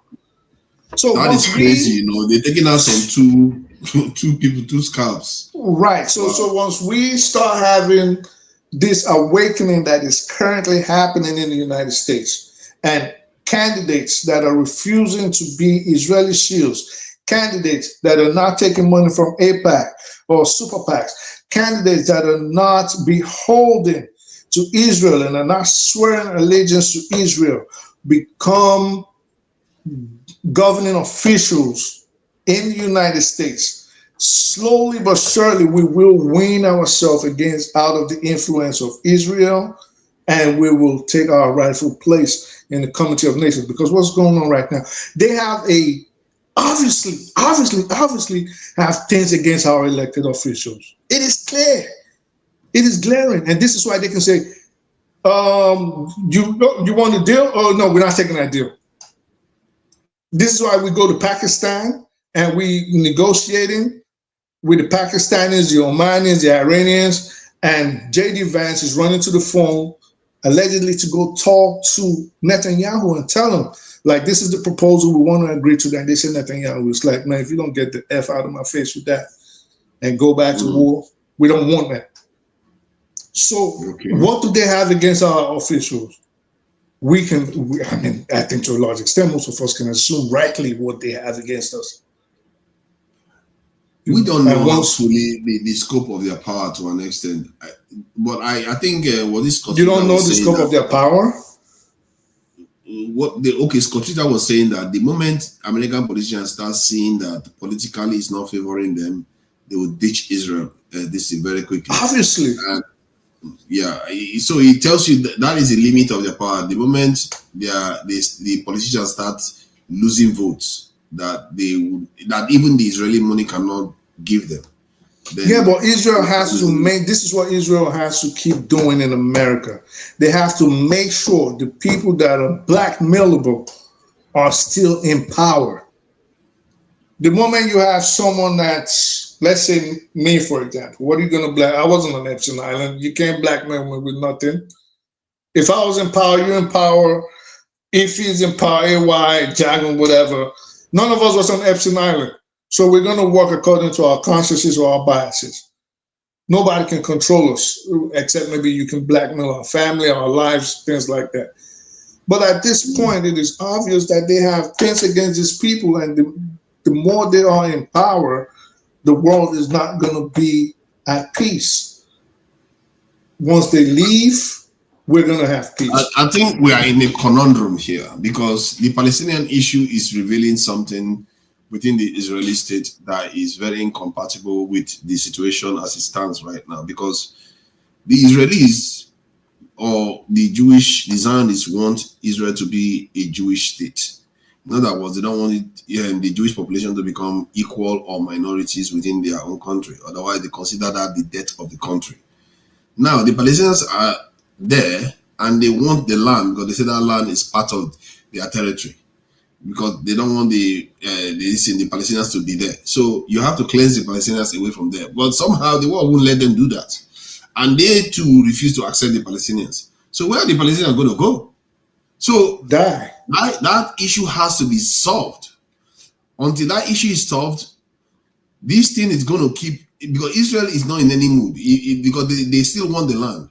So they will, as a matter of fact, when there is a big conflagration, they have the chance. That's the best chance they have, because Israel already owns the land. Pardon? Israel already owns the land. Yeah, but the Palestinians are still there. That's right, but Israel already owns the land. Look at the West Bank, for example. Yes. They go there, they kick you out of your house, they say don't come back. If you come back, you're going to die. Similar to what they did in 47. Similar they did what in 48 and 53. It's the same. Israel owns the land. But the problem now is Israel is expanding. What do you mean? Israel is going past. They don't care. Trust me, they can take Gaza tomorrow if they want to. If they want the whole of Gaza tomorrow, 6 p.m. tomorrow, Israeli time, they're going to take it. They're expanding. The problem right now is they are going past the Golan. They've extending their borders in Lebanon. Yeah, they've crossed the past Litani Beirut. They've crossed Litani. The next places on the road is what, the Saudis and the Egyptians. So you see why I said the reason why they are doing this, because they never want to remain where they are right now. How do you square this thing? You are saying Iran should do this. No, this country is still going crazy. I guess maybe sanctions will work. Yeah, if they don't have money, they will slow down. They won't have enough energy to be the world has to corral them. Yeah, corral them that's the only solution. Economically. And let's see how far America is willing, because what's going to happen? You're going to keep taking on funds to Israel. At some point, the homeless people in Skid Row and Middle America are going to get mad. Like, wait, we heard there's a place called Israel. You're giving all this money. What's going on with my welfare check? What's going on with my Medicaid? Why couldn't I see a doctor yesterday? How come I don't get the free phones no more and the passes? Why am I hungry? Why can't I pay my rent? Why is Section 8 not paying my rent? You see what I'm saying? So at some point, it's going to trickle down and Americans are going to stand up. And Americans are standing up. And Americans, especially the evangelicals, are opening their eyes and realizing that the Zionists really don't like Christians. You're just a useful tool for their message and their advances. Americans are starting to wake up for their interest. Thank you. That's the word I was looking for. And Americans are starting to wake up and say, they really don't like us. Americans are learning more about Judaism. Americans are realizing, what do they think about Jesus? What do they think about his mother? Holy crap, it's not what they've been feeding us for the last 60 years. You see what I'm saying? So one thing about Israelis, they are they remember people that don't favor them. I fear that some of the things going on in South Africa right now, and even in Nigeria, because it was right after the Nigerian president, I think, voted in support of a resolution. The vice president. Yeah, the vice president. That's when this genocide thing started. Yeah, he made a speech. The genocide thing started. Then in South Africa, they did their own thing. The genocide accusation went straight on. Then now is xenophobic attacks. Yeah, but listen. Before it gets to you guys, I don't know how, if you're an ardent user of social media. They put out $750 million. They're not hiding it. They're attacking. They literally will attack all their enemies using the media. So back in the days, it would be CNN and MSNBC and BBC and Sky News. Everybody had the same talking point. Now, what they do is they pay influencers. If you go online, for example, some of the biggest people propagating Israeli propaganda, when you check, they're from Nigeria. You look at where they're from, 6 out of 10 names you see are from Nigeria. And then when they stop paying them, like 6-7 months ago, it dies down. And then when they start paying them again, all you see are Nigerians, anti-Islamic propaganda, anti-Iranian slander, pro-Israel Nigerians with Israeli flags, all kinds of. They exposed a bunch of them at least twice in the last 8 months. Okay, let's explore this one going on the continent, which really concerns us. The issue, Jefferson, don't worry, you're not going to run from this Israeli conversation, because it looks like you decided to go quiet the moment you hear Israel. It's like that when all these people, when Israel is not doing so well, they will just keep quiet like they don't know anything. Then the next thing, they will just start supporting Israel again. Let's go on with the Palestinians. But that said, there's an Ebola outbreak right now in DRC. And it appears to be spreading. They reported over 1,000 cases of Ebola, cases. So the issue now, that I think they found somebody with Ebola too in Uganda. So they are trying to contain it. And luckily, Ebola seems to be one of those dangerous, pandemics that doesn't spread that rapidly. So I don't know, do you have any information about this recent one? Because it's just been going on. People are just thinking, it's like one of the old ones. Is there anything different, or do you think this is going to fizzle out too? I don't know. Is it in early stages? Didn't Uganda? Yeah, didn't they close their border? I don't. Because I was looking at something earlier today, and I think they said they closed their border. You want me to play videos about it so that we can get? Yeah, go ahead. Do it. Okay, let's do that. Let me get this up now. I think that's the Ebola one now. The World Health Organization arriving in Bunia, the epicenter of the outbreak, to hold talks in the DRC today. But while focusing on the emergency, we should use it as opportunity to build the health system. Because in every crisis, there is opportunity. On the outskirts of Bunia, where he was speaking, they are reconstructing an Ebola treatment center. Medical staff say many people refuse to acknowledge the epidemic. This clinic was burned down by people who'd stormed the hospital, angry they could not bury the body of a loved one themselves. All schools are open, as well as hygiene. It's here they're trying to educate pupils about the disease and what they can do to stop the spread. We cannot and will not allow any cases of Ebola to enter the United States. The Trump administration has said it wants Americans who may have been exposed to the virus to be quarantined elsewhere. Millions of people are heading to the US for the World Cup next month. Kenya, which hasn't had a single case of the virus linked to the current outbreak and is 1,000 miles away from the epicenter, is where the US wants to send them. That's gone down like a lead balloon here.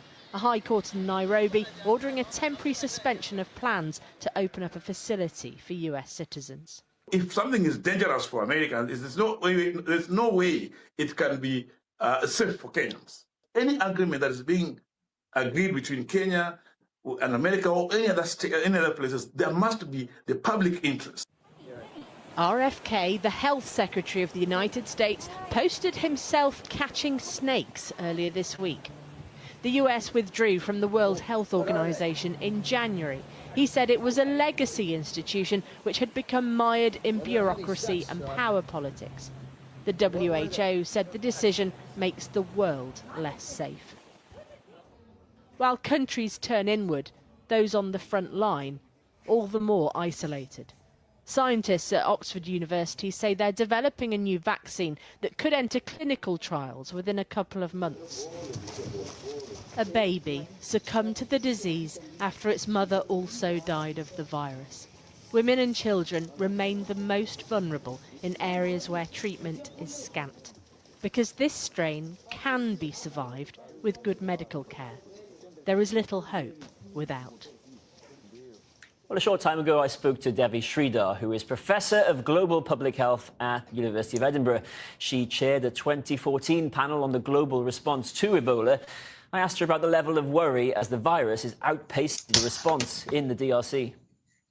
Yes, I mean, already we're several weeks behind detecting even that it was Ebola. The initial tests that we have, which are for the Zaire strain, didn't pick up that there was a new strain. And then even right now, there's about a 50% positivity in suspected cases, which tells us that there are a lot of cases out there that we're not catching. And so I think there's a real worry right now that actually the chains of transmission are moving faster than our attempts to kind of break those and get on top of, those who are infected. And the death rate, the WHO tell us, is 30 to 50%. Now, I don't think that's unusual for Ebola, but it still speaks to the urgency, right, of doing something. Right now, real discussions in the scientific community of actually using two existing Ebola vaccines for the Zaire strain. There's worry that actually if you go in with a vaccine that has partial efficacy or potentially not enough efficacy for people to feel convinced to take it, you could actually increase, vaccine hesitancy. You mentioned the importance of the healthcare workers having the right PPE. It seems that some of them don't. Yeah, PPE is a huge challenge. So the way Ebola spreads is through bodily fluids. So think of blood, secretions, saliva. And so those most at risk are family members who are caring for someone who's ill, or healthcare workers who are working, in close proximity to those who are getting more and more severe and trying to save their life. And so right now, the real urgency is in getting that PPE out to healthcare workers, but also working on safe burials. We know that, some people might think you're only infectious when you're alive, but actually those who do die of Ebola, those burials being safe is very important, because actually that's another route of transmission. Red Cross workers, on that point, are having to bury people who died of Ebola under police escort. So it is really tricky, because it's too easy to go in with a Western mindset and just say, oh, who cares? This is what you need to do according to, transmission or public health or, immunology. But actually, it's very difficult in those situations when people say, actually, we don't care because this is what we've done, and get very angry if you do try to take the bodies of their loved ones. The United States seems to be saying they don't want anyone with suspected cases, any of their own healthcare workers, perhaps who've been out there, to come back to the United States. They want to set up a quarantine center in Kenya instead, where there's also no cases right now. So what do you make of that idea? It's quite shocking. I don't think we've seen something like this from, I would say, like a G7 country before. The general thing has been in the past, if you're infected, think back to 2014, that you get repatriated to your home country and you're given the highest level of medical care there. That's what happened in 2014. And so it seems really bizarre to be doing this. Not least because the United States was withdrawn from the WHO that would be at the forefront of this with huge amounts of US money. I mean, the US says it's putting in $100 million to this outbreak, but how does that compare to what it used to put up as a member? Yeah, the US used to put in, I mean, it was one of the main contributors, I mean, close to $1 billion, you would say, towards, you know, global health as a whole. So to get it cut back to this, and now it's kind of a knee-jerk response.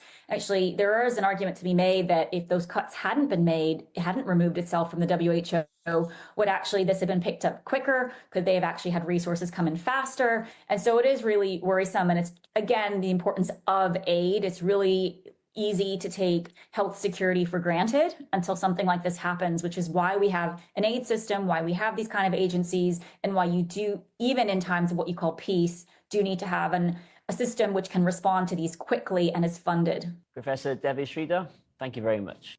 Thank you.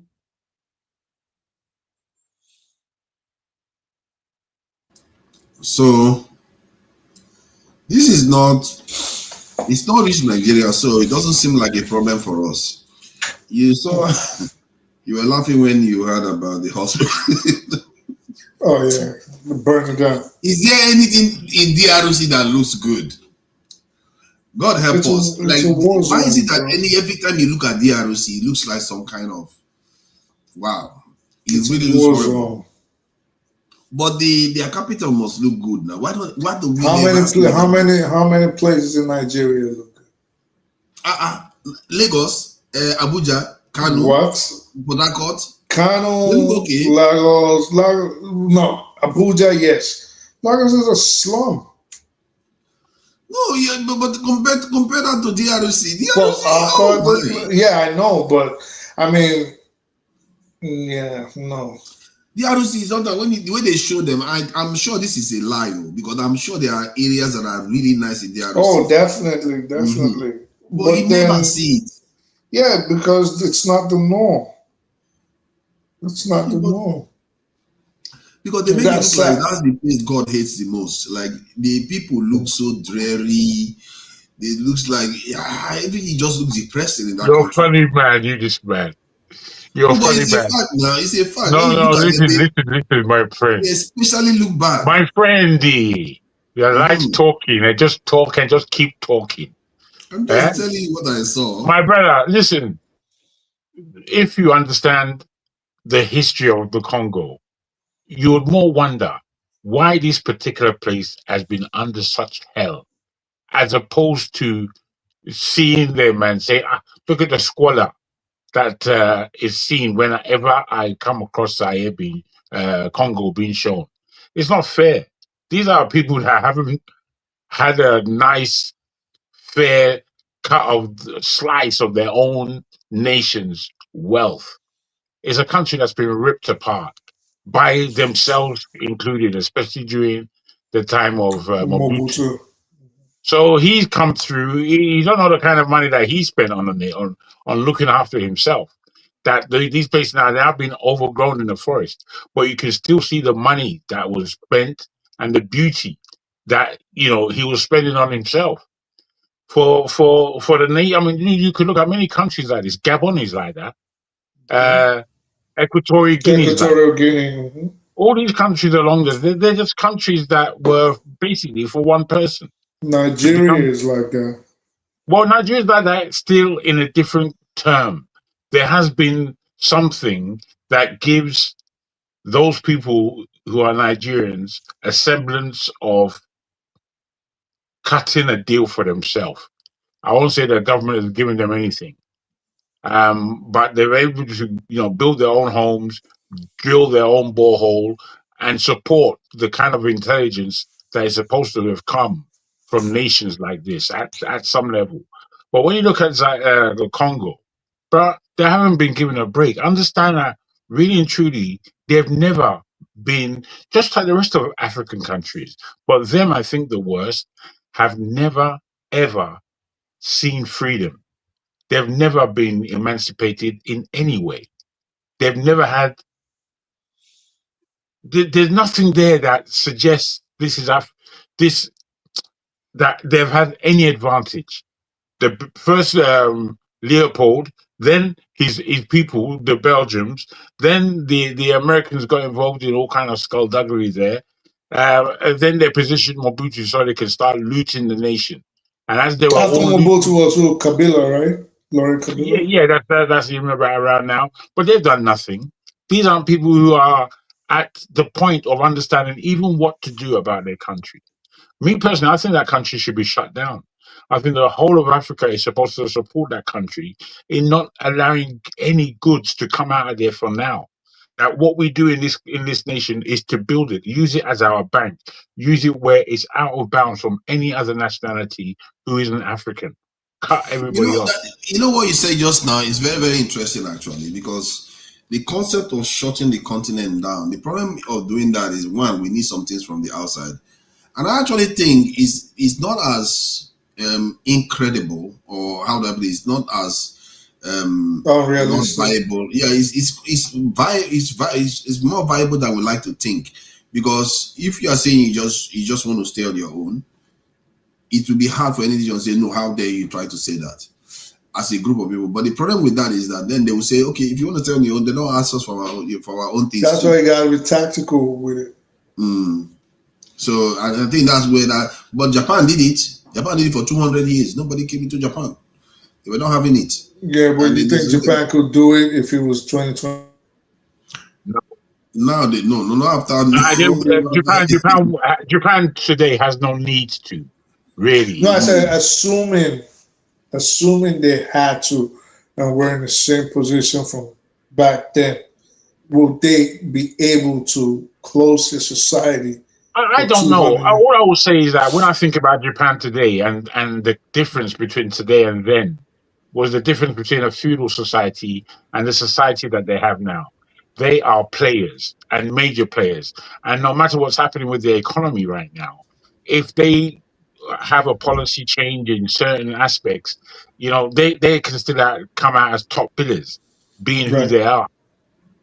Whereas we in Africa have to understand that we've got to set our continent up in order that we understand the bargaining and the negotiation that's going on. So my personal politics always goes like this: West Africa should be West Africa, one nation, and it includes all of the francophone countries in that area. And as we're doing that, and we're leading a nation that's as physically, geographically as big as America, geographically as big as China, then you're holding a serious economy. And if you can run that economy and show the lead on East Africa and Southern Africa, then we leave the Congo out. And what we use the Congo to do is to build its intelligence, to build its networks, to build that nation, whilst we have these rather large concentrations of economies on the African continent. Sorry. I was going to say, let me ask you, it is 2026 and you're the president of Nigeria right now, or if you don't want to use yourself, if you're an advisor to the president, would you tell him right now to try to seek some sort of integration with the rest of West Africa, or would you say, what would your suggestion be? You see, this is a very good question. Very, very good question, and I thank you for the option to be either the president or not, because I don't want to be the president. But I would answer it in not necessarily both ways, but coming from the standpoint of the presidency and what a presidency needs to be doing officially on the international scale. We as Nigerians are the special group of people, whatever, that have the greatest advantage of achieving such a plan. And if that West Africa, what I would do from now, advising or being the president, is let them know that, listen, security-wise, we have to get together with those countries who have already set their sights on getting rid of terrorism. We've got to join them and make sure terrorism isn't a part of West Africa. And we've got to get every other West African country on board. So once that is done, I'm bringing to the table the fact that we have to re-energize our economies. We have to have our economy under one. The way Nigeria is, from where Ghana is, the next greatest economy, that's a wide gap. It's an extreme, as you said, Lagos is Ghana. Lagos alone is Ghana. There's a couple of other states that the GDP is bigger than the whole of Ghana. So given this, we have to lead. And the lead doesn't have to be that we concentrate everything on security. We could give security to some other part of Africa that would increase the trust that we need amongst ourselves. If we have that kind of leadership, then all of the commodities that are coming out of West Africa, we can now concentrate this and give DRC a rest in terms of always trying to trade. See what DRC's... No, but DRC is all like, I'd say forget DRC for now. Let's concentrate on our backyard. West Africa, yes. Right. I'd agree. But the reason why I'm speaking about DRC is just that we have to protect that place. And Nothing Africa can do for DRC. Not right now, not in the next 10, 15 years. Forget about it. I don't know. I hear you, brother, but I don't know if I want to accept that, man. Because I just know what's happening in that place. We're not, as a businessman myself, I was given the opportunity to go to DRC several times and I refused to go. And in my refusal, the story I was hearing from Chinese people that I knew who were going down there, from people in Botswana, people in Angola who was tripping in there regularly to take all kinds of things, people from Russia, people from as far away as Afghanistan. There's too many powerful interests in the DRC. Yes, this is why Africa cannot protect DRC.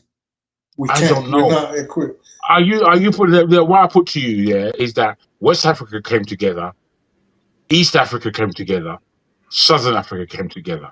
Under the auspices of their economies, we are looking to see how we can merge. But we have given ourselves this space, and all three regions are working.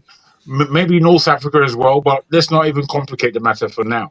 See, Jago, let me add something. I think like what he asked is a kind of question that you have to, if you are looking at it from one point of view, you say make West Africa become one state.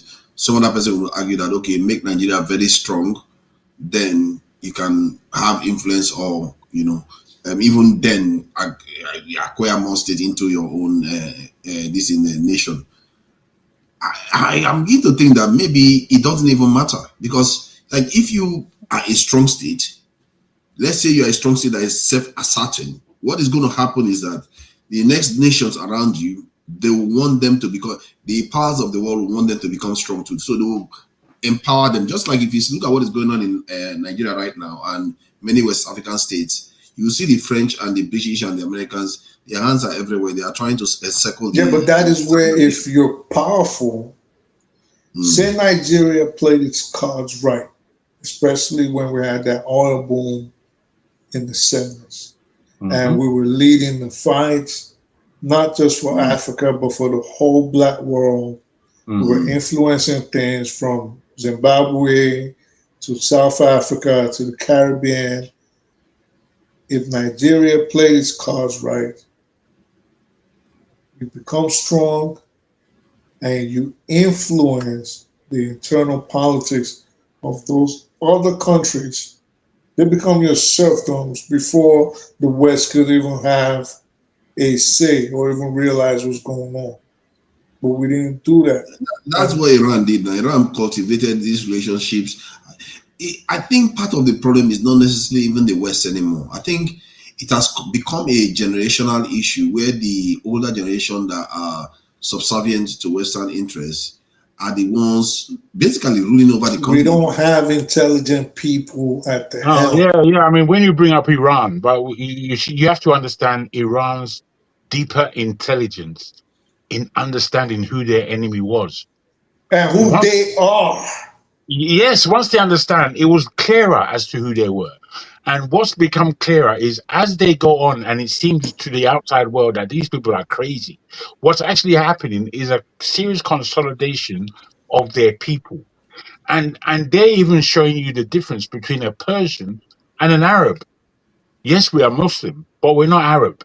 This is something that I know of Iranian people. They will put their foot down and tell you that they're not Arab every single time, because there's a way that they behave that Arabs behave differently. And I've seen it in too many occasions. So with this, there needs to be an appreciation of what they've been able Thank you for coming in, Ife. What is she going? Sorry, darling. Take care, lovely. See ya. Thank you for joining us. So there's a difference, and I always feel that Nigeria doesn't seem to understand its responsibility or its difference. We're just so muddled up. If we weren't as muddled up as we were, the intelligentsia that Nigeria has would have been harnessed by now. Right now, we don't have any intelligentsia. We don't. I think maybe you may be right, but the result is that our leadership are not ambitious. They don't have any strategy. Imagine they're not forward thinking. No, yes.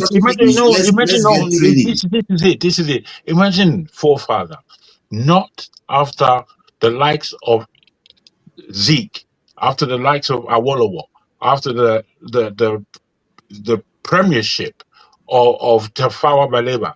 Well, I don't care what you want to say about them in historical terms, but they did a lot. They did a lot to show. They didn't though. Wait. They did a lot to show an example of what intelligence can do. And that is the only legacy that Nigerians have. So we all go away and become super intelligent through our education. However, we've not been able to join the intelligence of the education that we've received over the years. We've not been able to build upon our intelligence. This is what we're supposed to have done. You see, it's easy to jump in and say, oh, they didn't do anything.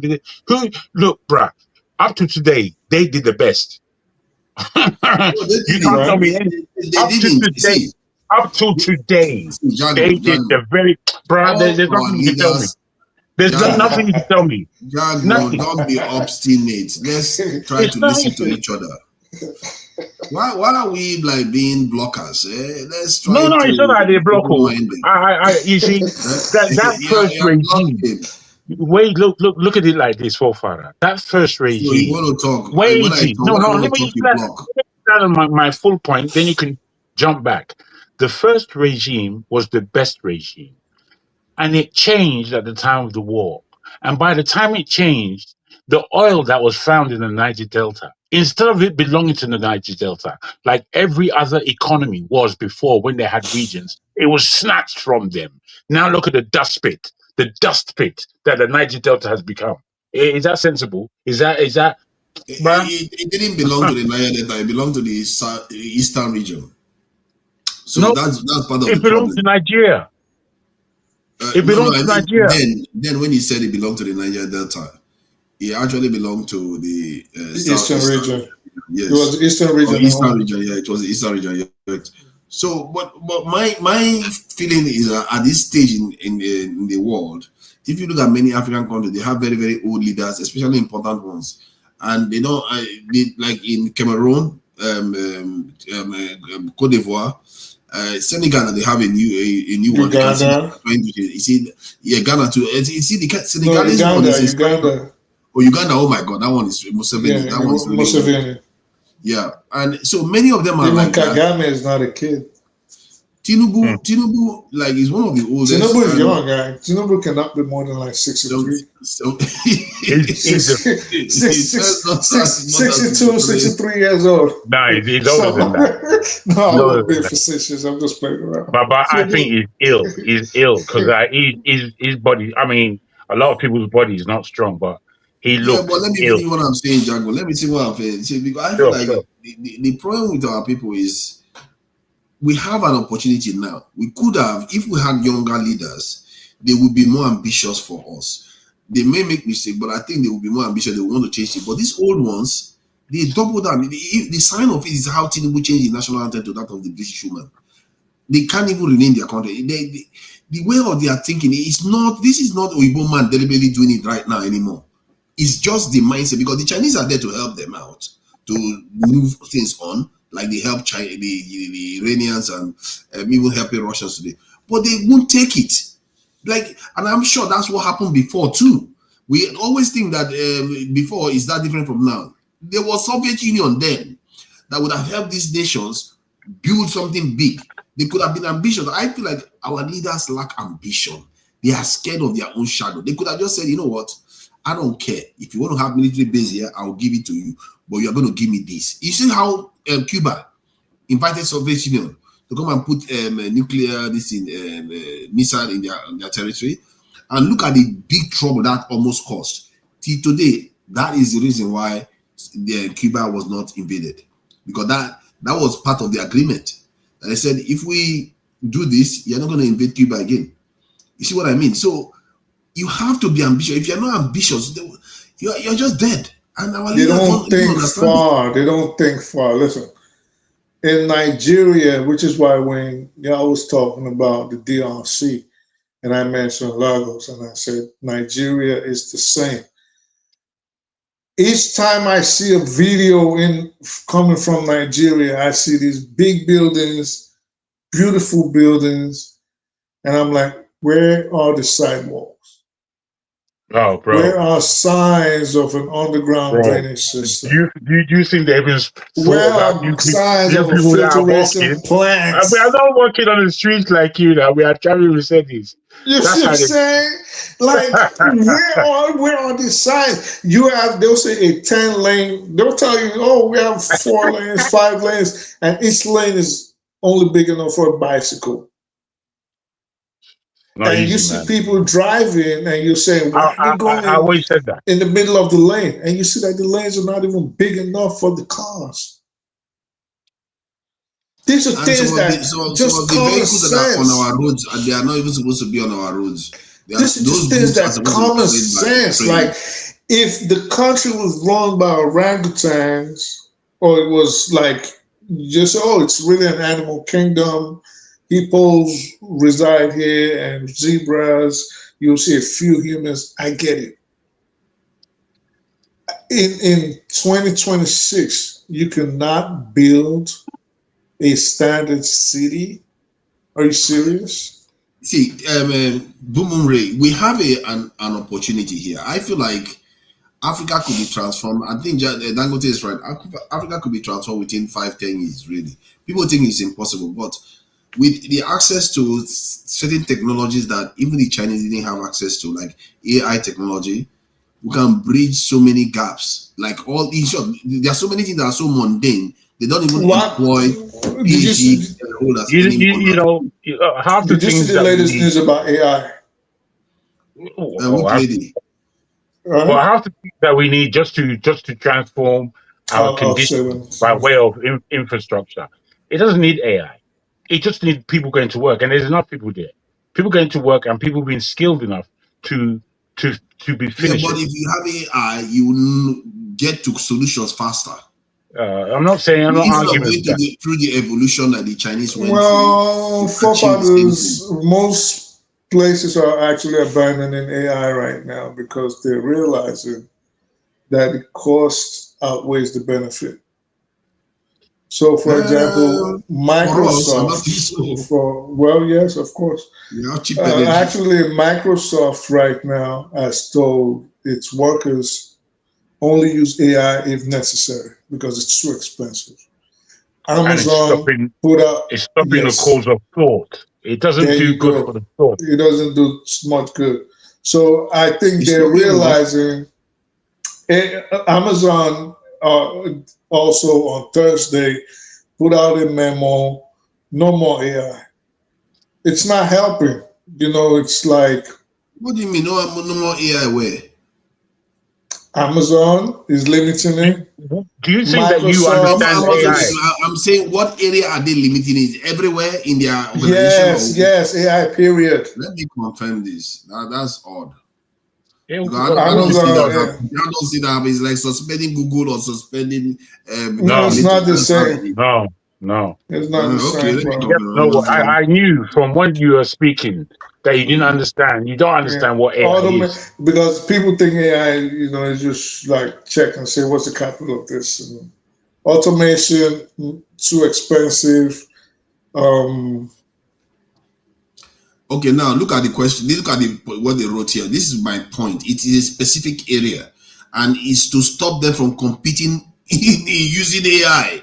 They are What do you mean competing. Okay, let me see. It says Amazon scraps AI leader board to stop workers chasing usage scores. It says senior executive tells staff don't use AI just for the sake of using AI as cost rises. So they are basically saying they don't want the cost to be too much because they're just using it for because, like I said, sir, the cost outweighs the benefit. I started off by telling you that.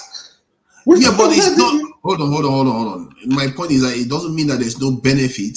They are saying that they are using it for things that are not necessary. They didn't say there's no benefit. The cost outweighs the benefit. Okay. I didn't say there's no benefit. I get you. I can't repeat. Because you're saying they say they should stop using it. No, he didn't say that. Bro, you have to follow the conversation, honestly. You're taking he us said back. they should stop using it. He just told you what he said. Oh, please. You see, what I wanted to say. Okay. Repeat what you said again, just so we are clear before he goes. No, basically, I did say that. I did say that. Exactly. That's what I was telling you. In essence, I did say that. But in essence, the cost outweighs the benefit. Is the bottom line. I still understood it in the way you last explained it. In the way you explained it, I had seen this before, but it wasn't the same thing as you saw. What you saw, I did see that one, but I wasn't thinking about the cost and benefit. What I was thinking about is what they have said about they say that the worst school reports all over the world right now have come out due to the education from primary to secondary. Oh yeah, that too. Has always been using computers, and in those computers, AI is involved, and with that, they have done the worst in their cognitive. Because it's not letting people think anymore. They just that's right. They don't want to read. They don't want to think. They don't want to. The brain is not firing like it would in other generations before. So we're using our brain more than the generation, which is the first time it's happened. So these things have to be understood. The danger. They're talking about forefathers. You know what I mean? I said it weeks ago that the last vestige of our knowledge has to be focused on critical thinking, because you don't need to know that much facts anymore, but you need to know logic. Very, very important. What's logic without facts?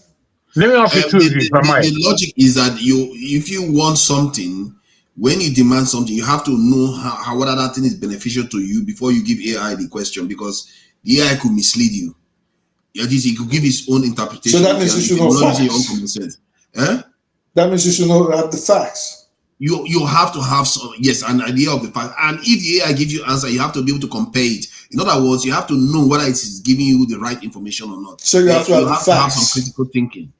You have to have the facts. So you have to have the facts. No, you don't. But anyway, Jack was going to say something.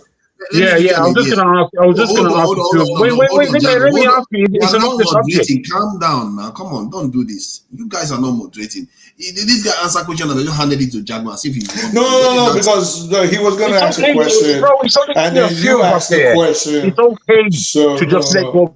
Troublemaker has come in. Who says there's only you or 4? 5 people have just walked in. It's one man, but it's 5. He's going to cause trouble before he leaves. So let's keep it calm. So the point I'm making is that AI. Let me read what he said before we just go on. Amazon has shut down an internal leaderboard that tracks employees' use of AI tools after workers tried to boost their scores with unnecessary activity that increased the company's cost. This is the cost. So it's because of that competition to get scores. That is why they were using it, and they were basically misusing AI for that purpose. Well, I still think you have to expand your mind as to because it's not just that's being said in that report. There's a lot more. There are that's other been things, right? There's more. Yeah, Let me man. keep repeating. Employees. Okay, let Wait, me repeat. no, don't keep reading, forefathers. We're up to date. You see, we're up to date. That's the difference here. How are you up to date? You just say Well, let me put it to you. no. Let me put this to you. Don't You just argue want to about talk. everything. No, I want to put something. No. Both of you are making sense, but he's also making sense. Like, let's hear both sides. I'm not saying he's not. I'm just saying that. Yeah, he's not saying you're wrong. He's saying there's more to it. What I'm trying to put to us, I don't know. I know that some of us have religious aspects that follow us, which is cool. But I want to ask: does anybody understand what Ifa is? Yeah. What the Ifa is in its logic? Basically, AI. Thanks, my brother. I have to really salute you, bro. I have to salute you because those people that don't know that People have said it now. And this kind of stuff that brings us down. Tell me how IFA is AI now. Tell me how IFA is AI now. And this guy also that gets us in trouble. No, come on, You're forefather. a very bad behavior. You can't be doing this. Wait, forefather. I Tell asked us how IFA is AI. If you no, wait, before you even do that, my brother. Before you even do that, I asked an open question. I didn't know who was going to answer it. And it's not that I didn't think Boom Boom Ray would answer it, but I know that Boom Boom Ray, he has a wide mind, although he is a religious person. And I don't mean that in any connotation because he's an individual. And that's how I take it. So him answering correctly a question that I just threw out, he's going to get some support for answering that question accurately, as far as I'm concerned. When I don't know why it is accurate. Well, why would you know when you don't look and you're not looking and you're reading book upside down? When you want me to sing and I know something and start praising tell us why IFA is AI before we start waffling everywhere. When you missed the whole of your primary school, how would you know? AI before he started insulting me. Tell us why IFA is AI. You're not telling us. African contemporary religion. You see, Saxonia just went and agreed with him when he didn't even make any point. He didn't agree with me. He answered. I answered what he didn't agree with me. He answered a question. Let me go to Saxonia now. Saxonia, tell us why IFA is AI, please, because God. So listen, I'm not going to pretend like I am an Ifa Babalawo. So I'm not going to pretend. So what I'm going to do, the little I know, so basically maybe I don't offend people and I don't speak out of acting like I know more than the little I know. I'll just advise you to go read about IFA, the divination system, how the algorithm is involved, how they get their messages, and the school of thought. You did well, my brother, in answering with such. By that standard, he did well in answering with such a disclaimer. No, not really. Stop starting the conversation. Let me try and answer it for you. Hold on, Jago. Hold on. Let me just say what you were going to say. By that standard, tell me how every other religion is not this AI. Well, okay. Maybe you might have, I wouldn't say every other religion, but maybe you might have a point that there are religions or spirituality systems that are run the same as IFA. You might have a point there. And I wouldn't say IFA is just the sole system that uses this method.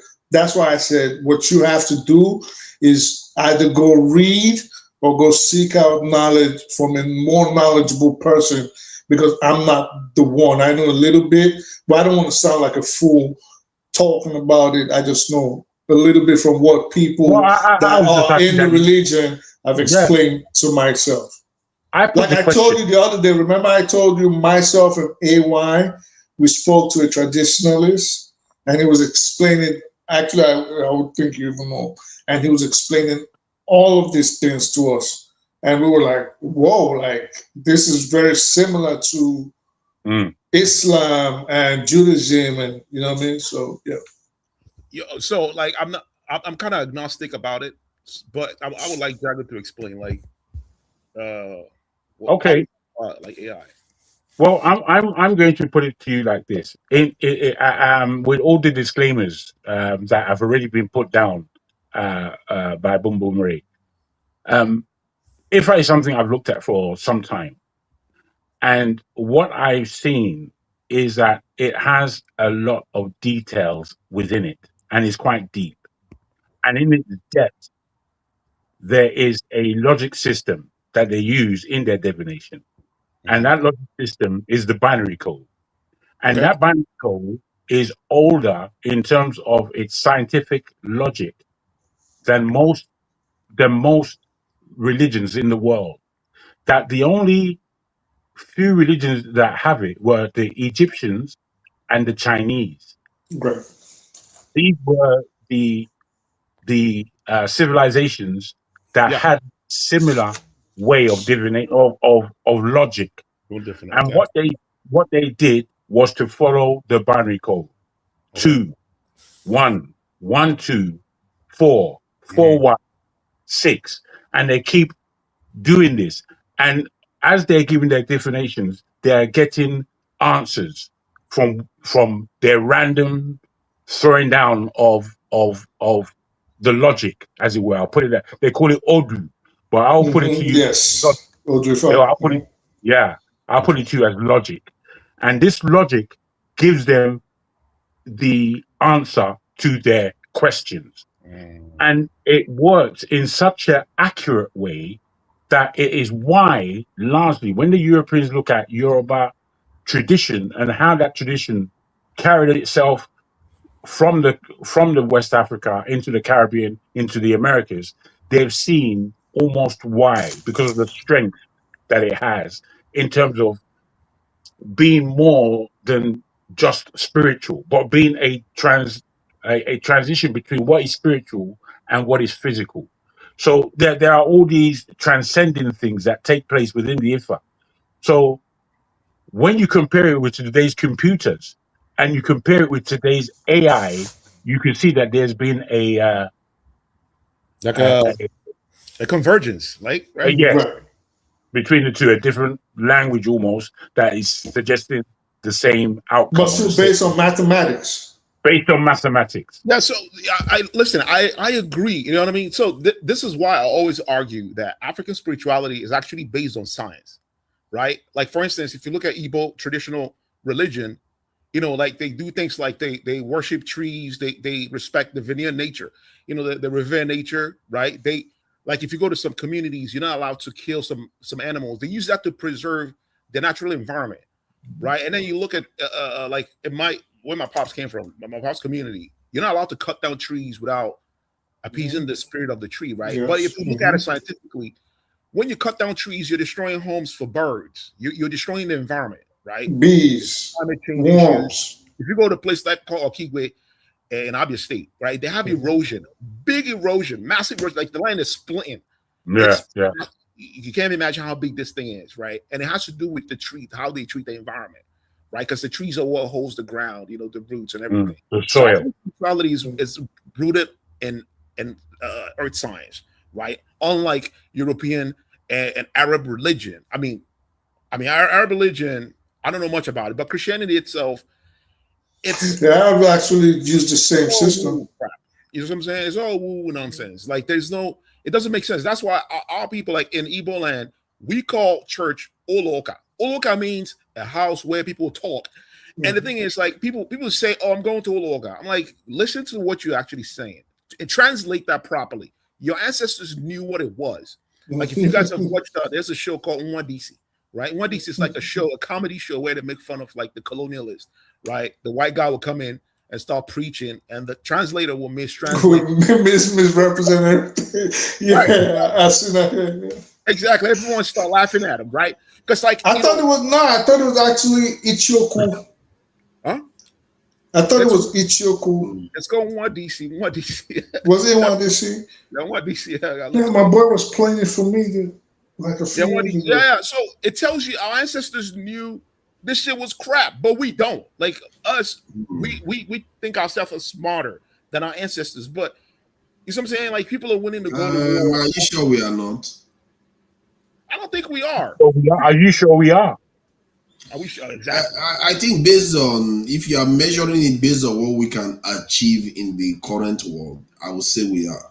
Yeah, I mean, collectively, what we can achieve collectively, not individually, right? Because I mean, these guys were individually. They were iron smelting when there was no technology. They were iron smelting that takes how many degrees of furnace to iron smelt. You have more knowledge to manage the actual creation of the Most High. You have more knowledge, insight into the creation of the Most High now than before, because you can manipulate it based on the sciences that you have been taught. You can manipulate the environment better now than you can manipulate before. If you study meteorology, you'll be able to predict the weather better than somebody that has this thing. I don't believe that. I don't believe. I believe that's just the sense of where we are today. When you see I'm a person who does a lot of architecture because properties and all these bits and pieces are part of my portfolio. And when I look at Nigeria and the mess of the country that it's in, and you can hardly see Nigerian design that has come to the modernized level. If you look at Nigerian fashion along the way, you can see that there's been, whilst they've got such a core of their culture within the fashion of today, there is a sweet way of translating that they've found. The creativity of Nigerian fashion people have found a way of translating that into the modern day. But we, with our architecture, we've rather disowned it. But what's happened, if you're looking carefully enough, if you see the nets and sort of carry houses where people would put up their net, and most of the best nets in the world are African or Asian. And this has been a way of why are we talking about nets? Since when has nets been compared to internet? I think other people are here understanding your lack of primary schooling. You can't say two words without trying to insult me. I don't know why you feel like you have to tear me down to make your point. The point I'm making is just a fact that what I'm saying this is what I'm saying. We have more capability now than we had before. Wait.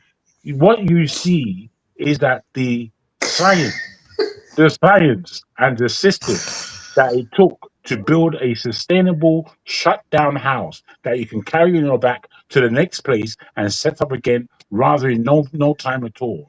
And it's protecting you and your family and your surroundings. Once you see these kind of transversions, the Europeans have taken it on board and looking at more sustainable ways of housing.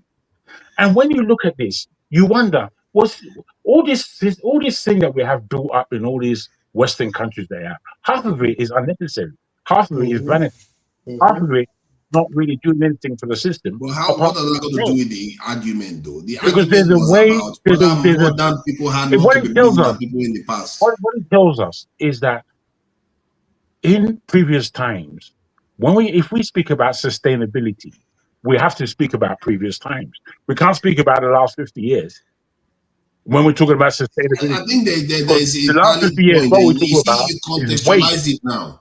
You contextualize the argument by saying sustainability. If you're following me, it wasn't because the original conversation wasn't contextualized that way. It was talking about capability. No. But what it is, I was just presenting the fact that I disagree with you based on what is modern and if modern is the best. So I was giving you an understanding based on it's a fair point. Yes. So like in furthering the conversation, right? Don't you guys think like the reason why Nigeria isn't progressing, right? Most African countries, because we moved away from our own systems, right? Our own architecture, our own technology, and all the aspects of our culture, right?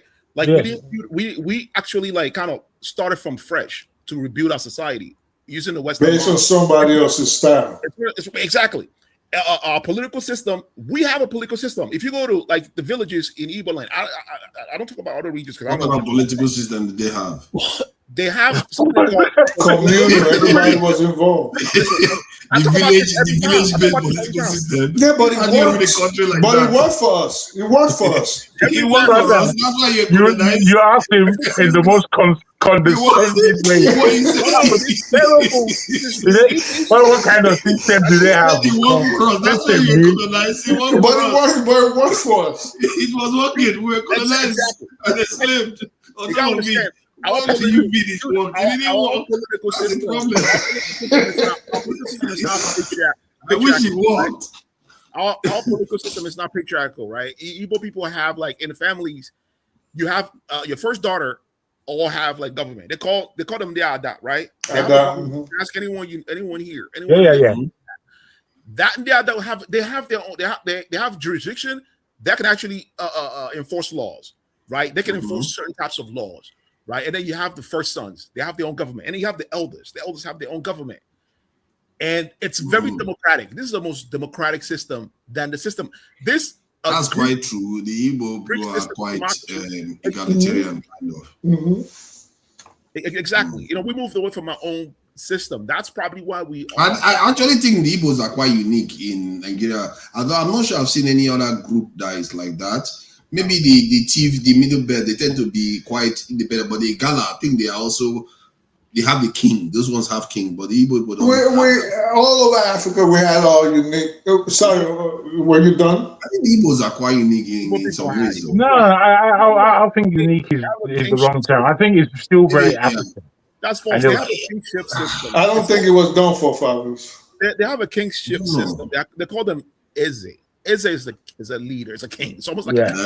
Then you have a law. It's a fair point, but if you say, but say they use it, I mean, the Igbo don't have Eze or something like that. No, there was a time. And where you have to give it reasoning is that within the Yoruba system of kingship and chieftaincy, it was still done in an egalitarian way. There was nobody that was starving in the system. You can't be in the system and be starving. Yeah, exactly. If you are banished from your society, which what would happen at the worst, I mean, to be banished from your society is worse than going to prison, to be frank. You would have to go and find solace amongst others or build your own. And that's was and the society, well, one second, essentially, the society in the Yoruba system could because people think it was just a monarchy and the Oba had all the powers. No, they could actually ask the Oba to kill himself and give him a parrot egg in the calabash, present it to himself. How many times did they do that? They did it a few times. They did it, bro. They did it.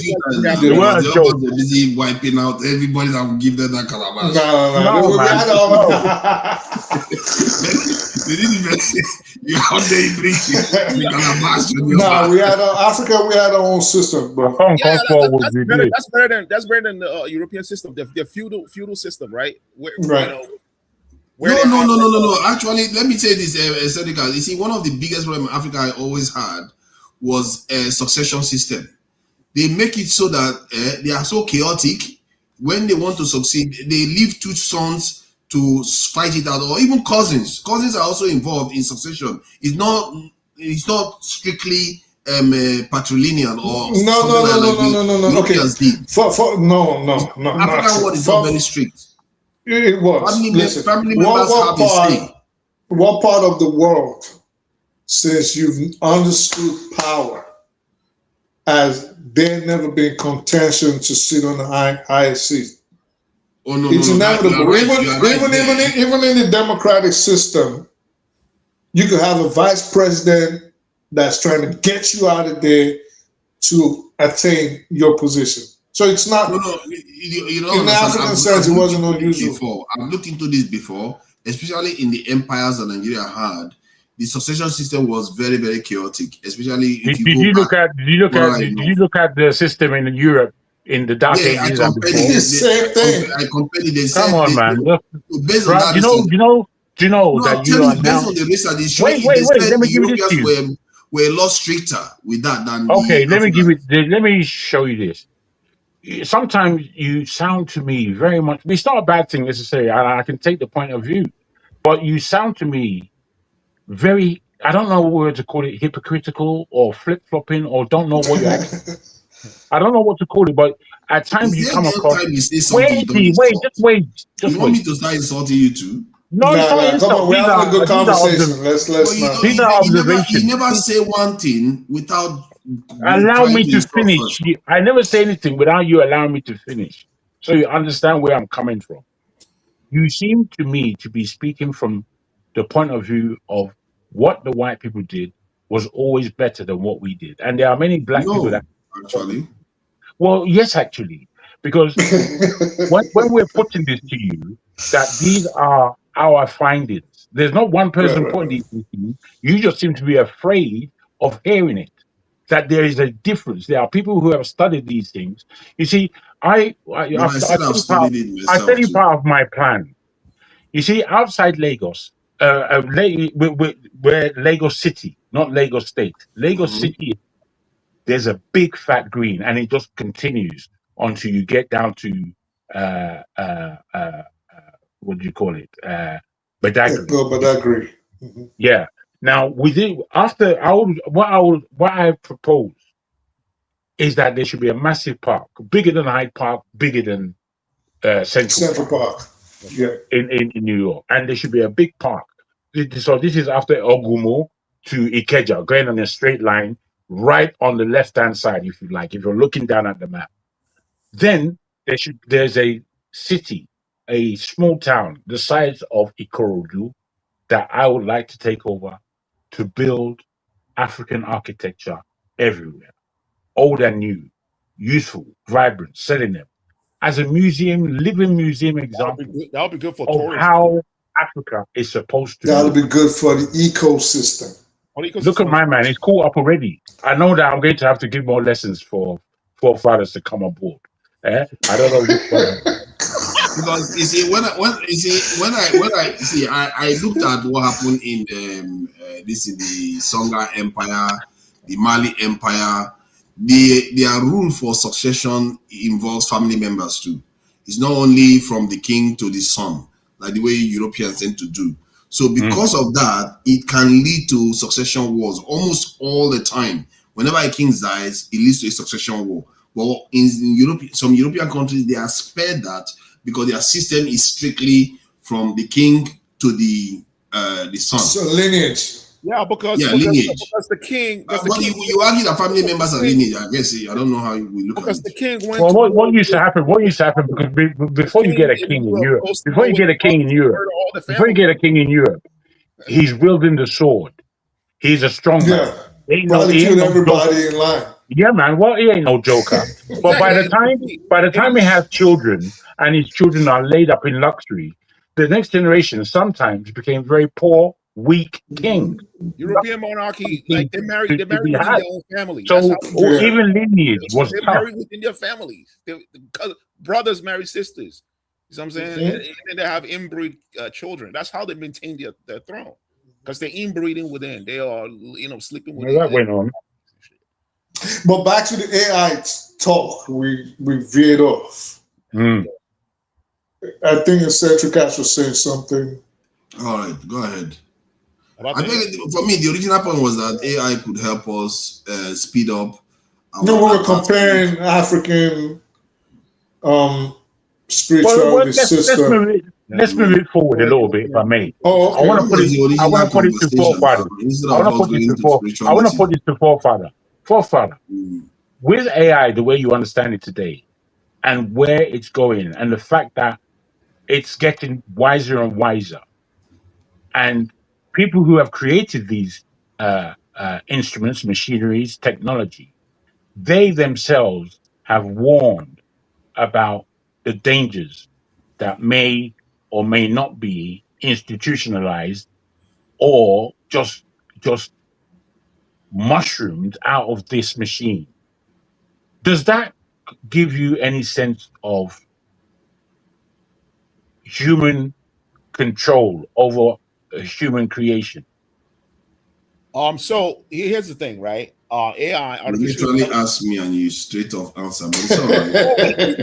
Hold on.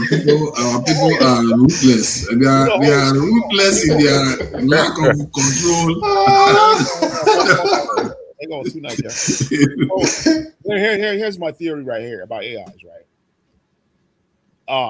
AIs, right? If you look at the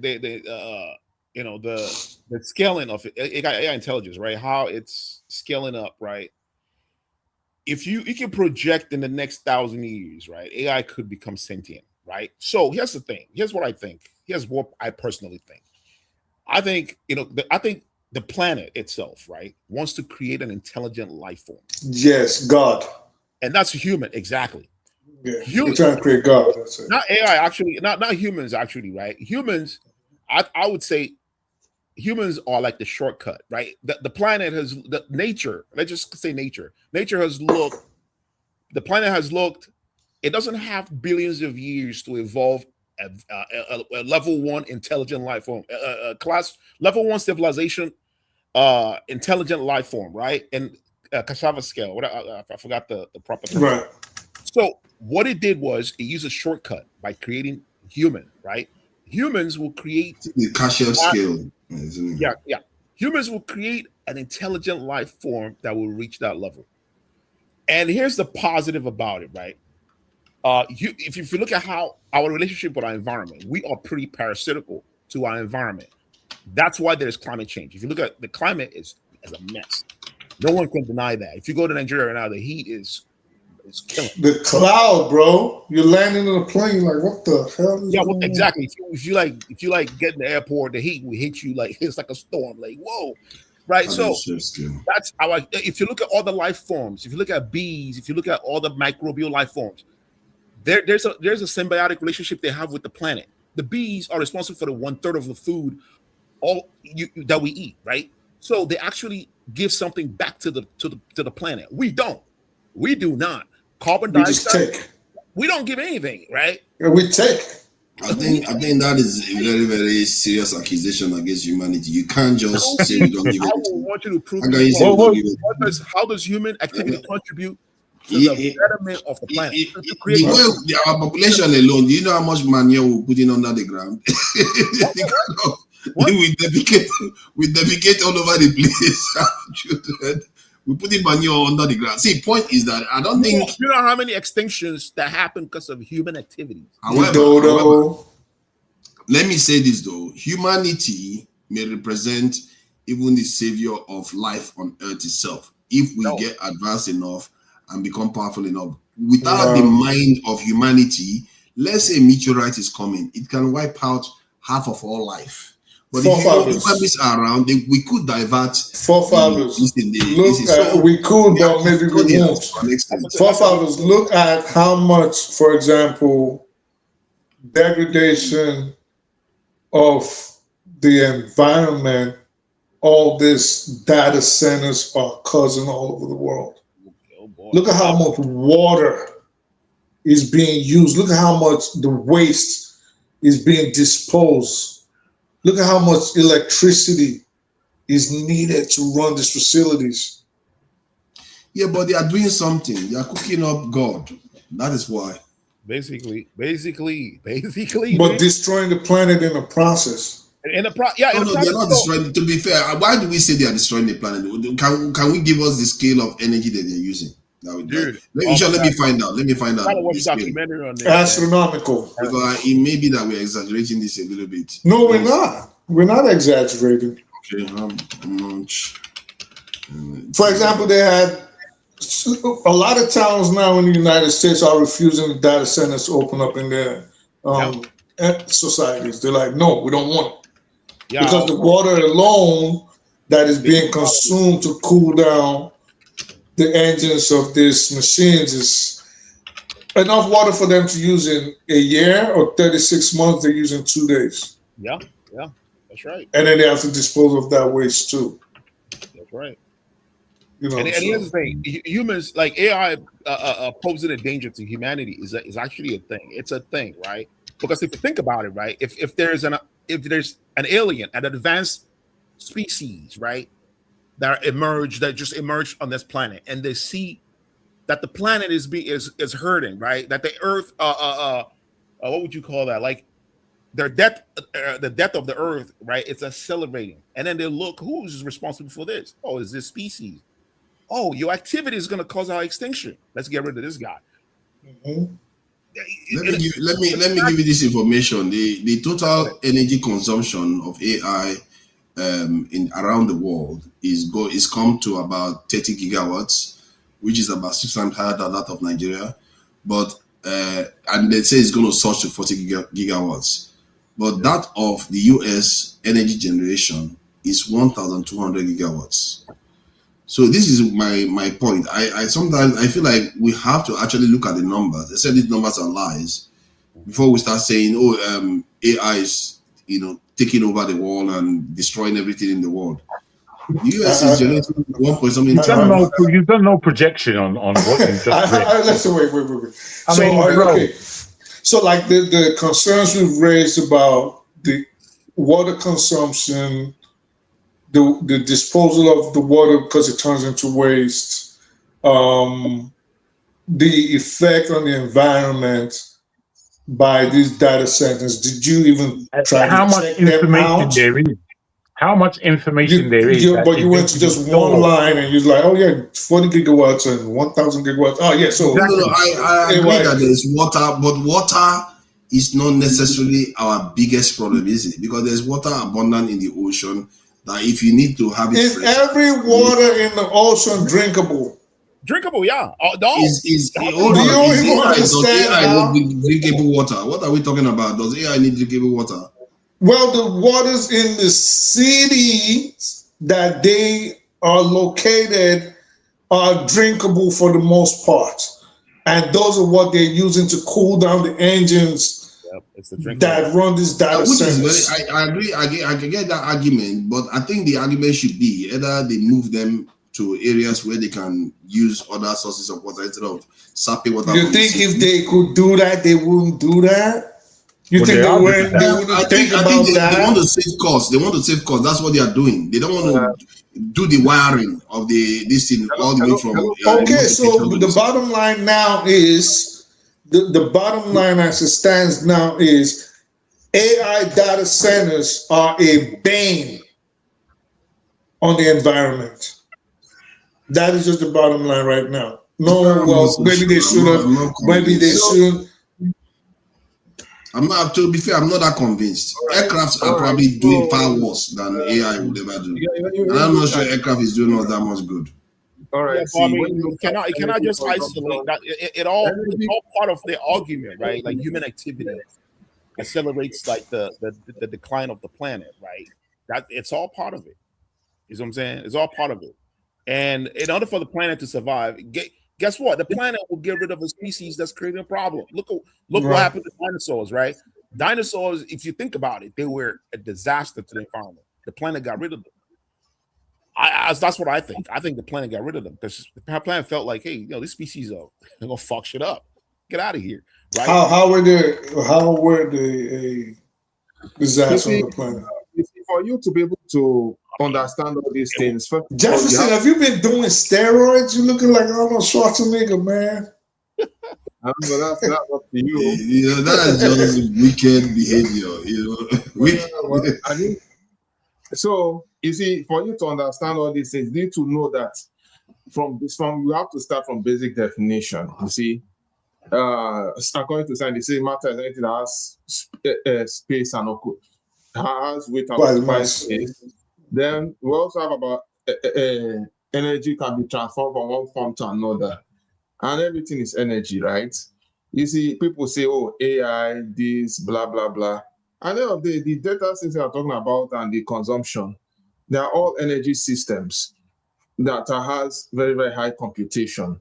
So don't also forget too that there have been so many energy systems that have been on ground in inception, but due to so many advancements and influences and interest, some energy systems were purposely destroyed and some were let to the limelight. So when you now look at the data I was going to ask that, but I didn't want to interrupt. What form of energy system? Can you explain, please? When you look at the data centers, those data centers are powered by energy systems. No, Jefferson, which ones were discarded and data centers that will still do the same job? And don't forget, people that are creating these high data centers too. Initially, just like you had computers that were very big, you can have the smaller ones, smaller miniature versions of them. So, I mean, there's a lot of innovation that is constantly ongoing. You know, that can be able to accommodate our technological needs. And again, I know people are afraid about, oh, AI, this, AI, that. Yes, AI is a thing of concern now, because if you look at now, you find that, let me not even go too far. In the next 5 to 10 years now, it might be very, very scary to say that people might not really need to go to school to learn. Why? Because knowledge is readily available, and it's something to actually think of. Because even within workflows, do you know, is that bad now? Even if you look very carefully, you say people that are into software, engineering and all of that, they are saying that most of their jobs will be extinct because we have bots that can be able to do those jobs. Blue collar work. If that can happen, then how much more other tasks in terms of driving, machining, or anything that involves robotics? Yo, Jefferson, in the school aspect, right? What's going to happen is the curriculum is going to be changed, because right now the curriculum is designed to create workers, right? But if you don't have any job for humans to do, you have to restructure the curriculum totally, right?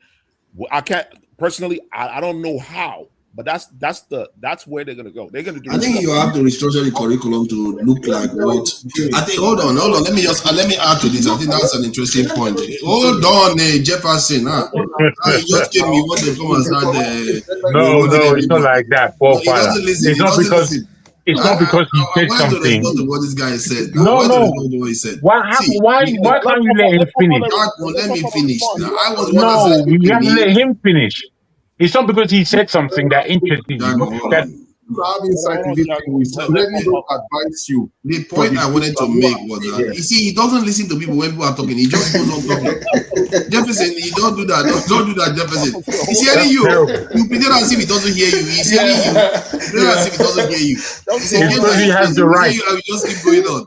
You're bullying him. Like a Chinese man in London. He only understands English when he wants to. He will just ignore you and just keep going on. He pretend as if he didn't hear you.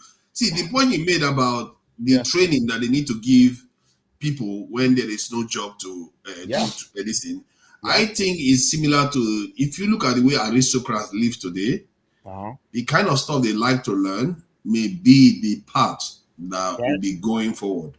And one thing that those elites tend to learn, they also tend to learn what they call it. They used to call it a different term, but it's in a way it's critical thinking too. But there's something they used to call it. I've forgotten the name. So they do that, and they do literature, they do culture, and all the things. Yeah, like you call liberal, kind of like liberal. What's that thing again? I forgot what they call it. Like liberal studies, right? At this time is different. I understand your point. It's not like the medieval or industrial.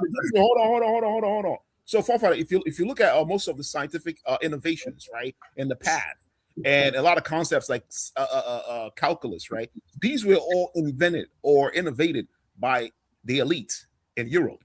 These guys, Isaac Newton, all these guys were elites, right? They didn't go to work. They were all in their lab working on math formulas, right? Yeah. So, you know what I'm saying? So that was reserved for just the elites.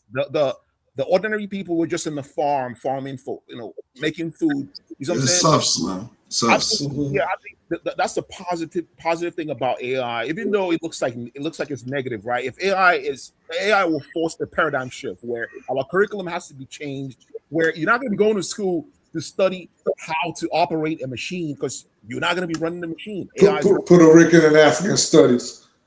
Exactly. But I feel like there will be 1,000 ways that jobs will be created. Like, what you guys create a job. Why do hold on. Let me explain what I'm saying here. Like the concept that you brought up about IFA. And when I read about it here, what is surmised was that the IFA tradition seems to imply, that's what they kind of learned from it, was that if you have an AI system, it has to be based on humans being able to read the interpretation of it. But if you let the AI decide, necessarily, that's how they applied it in their own way, where they come like community to decide what the divination means or something like that. So maybe in the future, human beings AI will be there, and there will be so many things that they will be doing that human beings will be trained to a kind of operate the AI somehow, or monitor. They will train them to understand what is going on and but forefathers, in the meantime, they're training them for this. Let me just end this, Jefferson, one quick. So in the meantime, what did you say, Jefferson? Go ahead. It will be more dangerous at the time, and if we're not careful, if we allow the AI to, which is obviously happening, if they allow the AI to fully think for us, it will also in a way affect our spirituality in the future. Because they're creating God. Let me just add, this is what I wanted to ask. Go. In the meantime, forefathers, while we're talking about education, like Jagun and the Central Cats talk about, and you forefathers are talking about employment, and Jefferson has talked about spirituality. I think I want to go towards the employment aspect, right? So in the meantime, while AI is doing all these things, what happens to society when all these people have lost a means of living? Right. And they cannot provide for themselves. Right. So what happens to society at that point? What's going to happen to society? Well, here's the thing.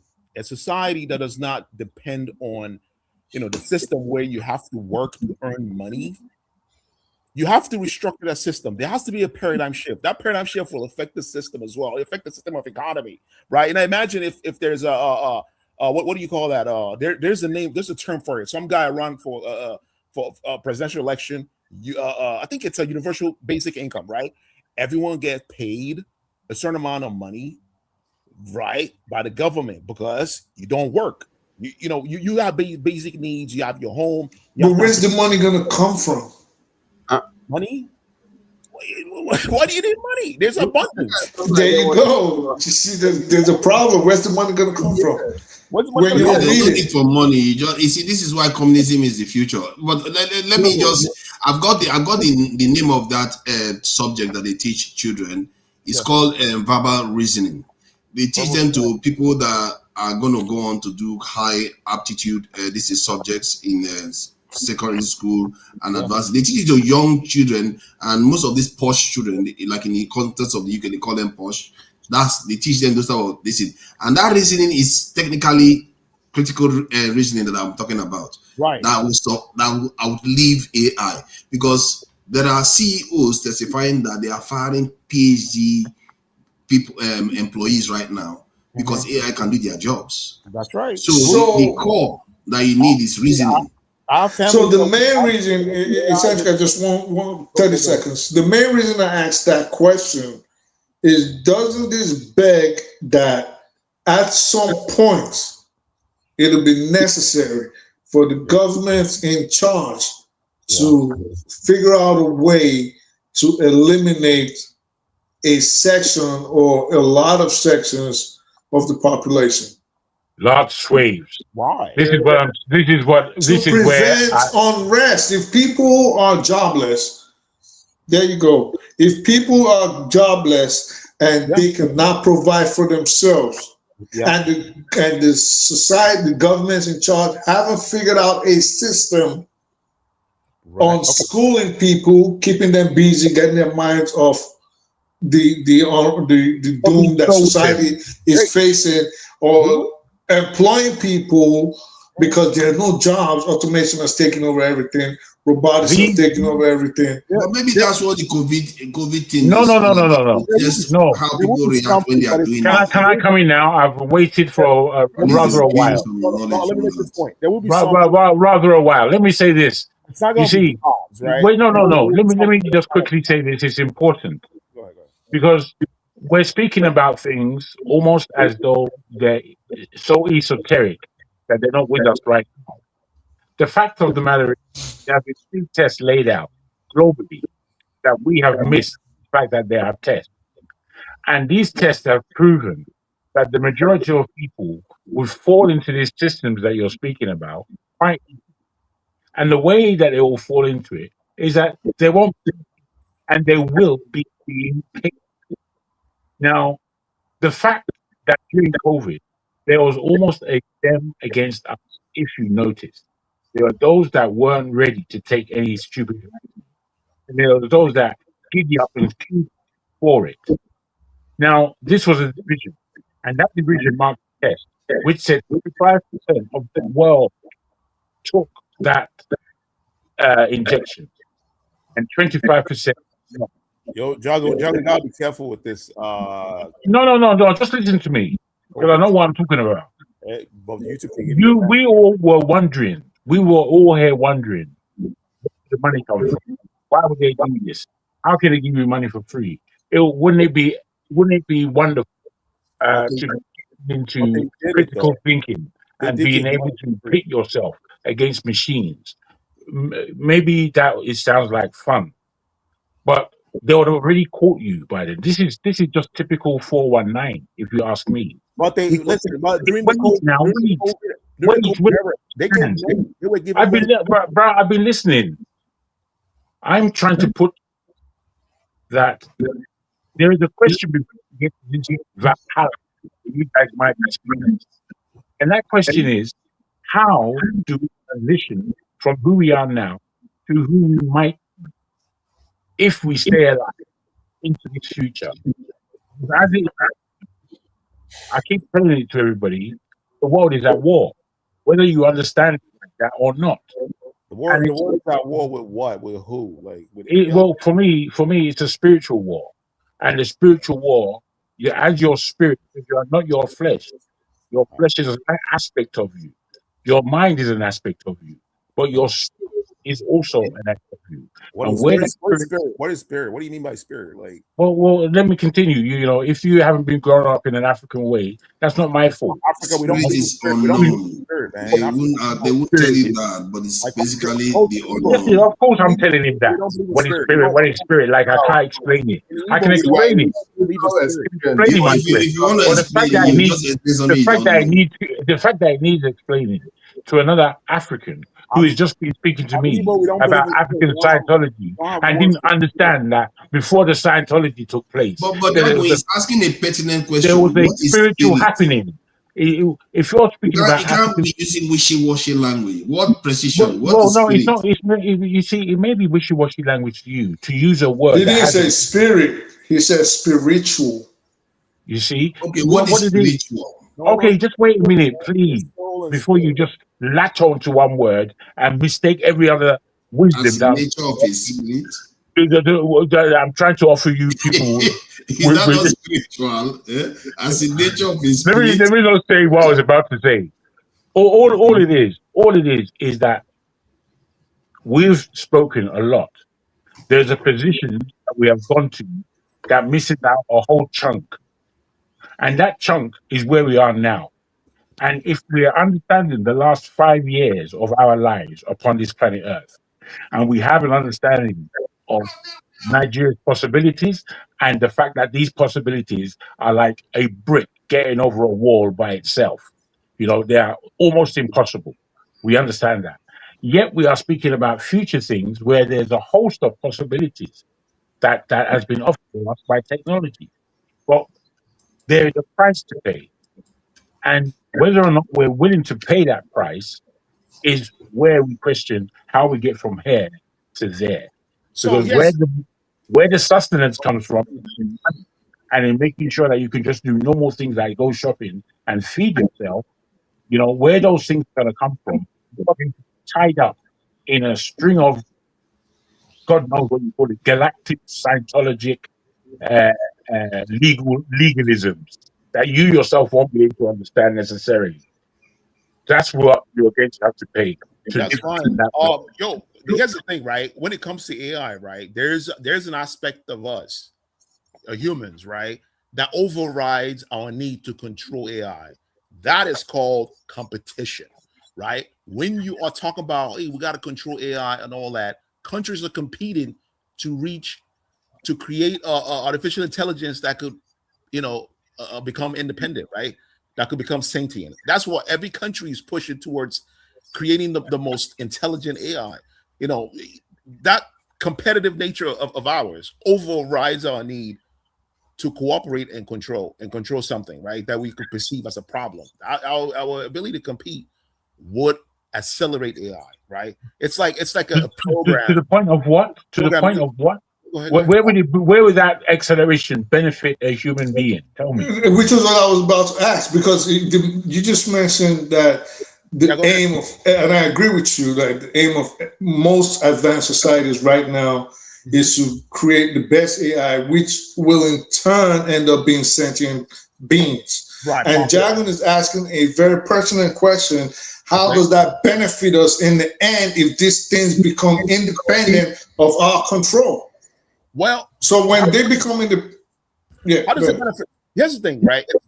The of course there will be benefit, right? There are, some of the benefits are kind of selfish, right? Like the billionaires are trying to create AIs to sell them. Like Google wants you to people subscriptions, right? They're looking at it from the commercial point of view, but we got to look at it from a holistic point of view, right? AI, artificial intelligence, if it gets to a point where I think it would get to, what it will do is it will create a paradigm shift that will move us to the next level. You got to understand. Which points do you think it'll get to? Okay. If you guys have watched Terminator, if you guys have watched the movie Terminator, it will give you. If you look at wait, Jefferson, hold up, let him finish. Hold on. What we are going to enter in the future. So for instance, right now, if you look at in theoretical physics, we haven't really come up with any new theory in theoretical physics. We haven't come up with any new theory. Like theoretical physics almost it's stagnated.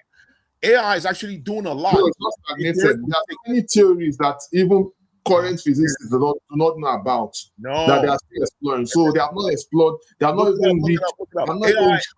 So don't worry.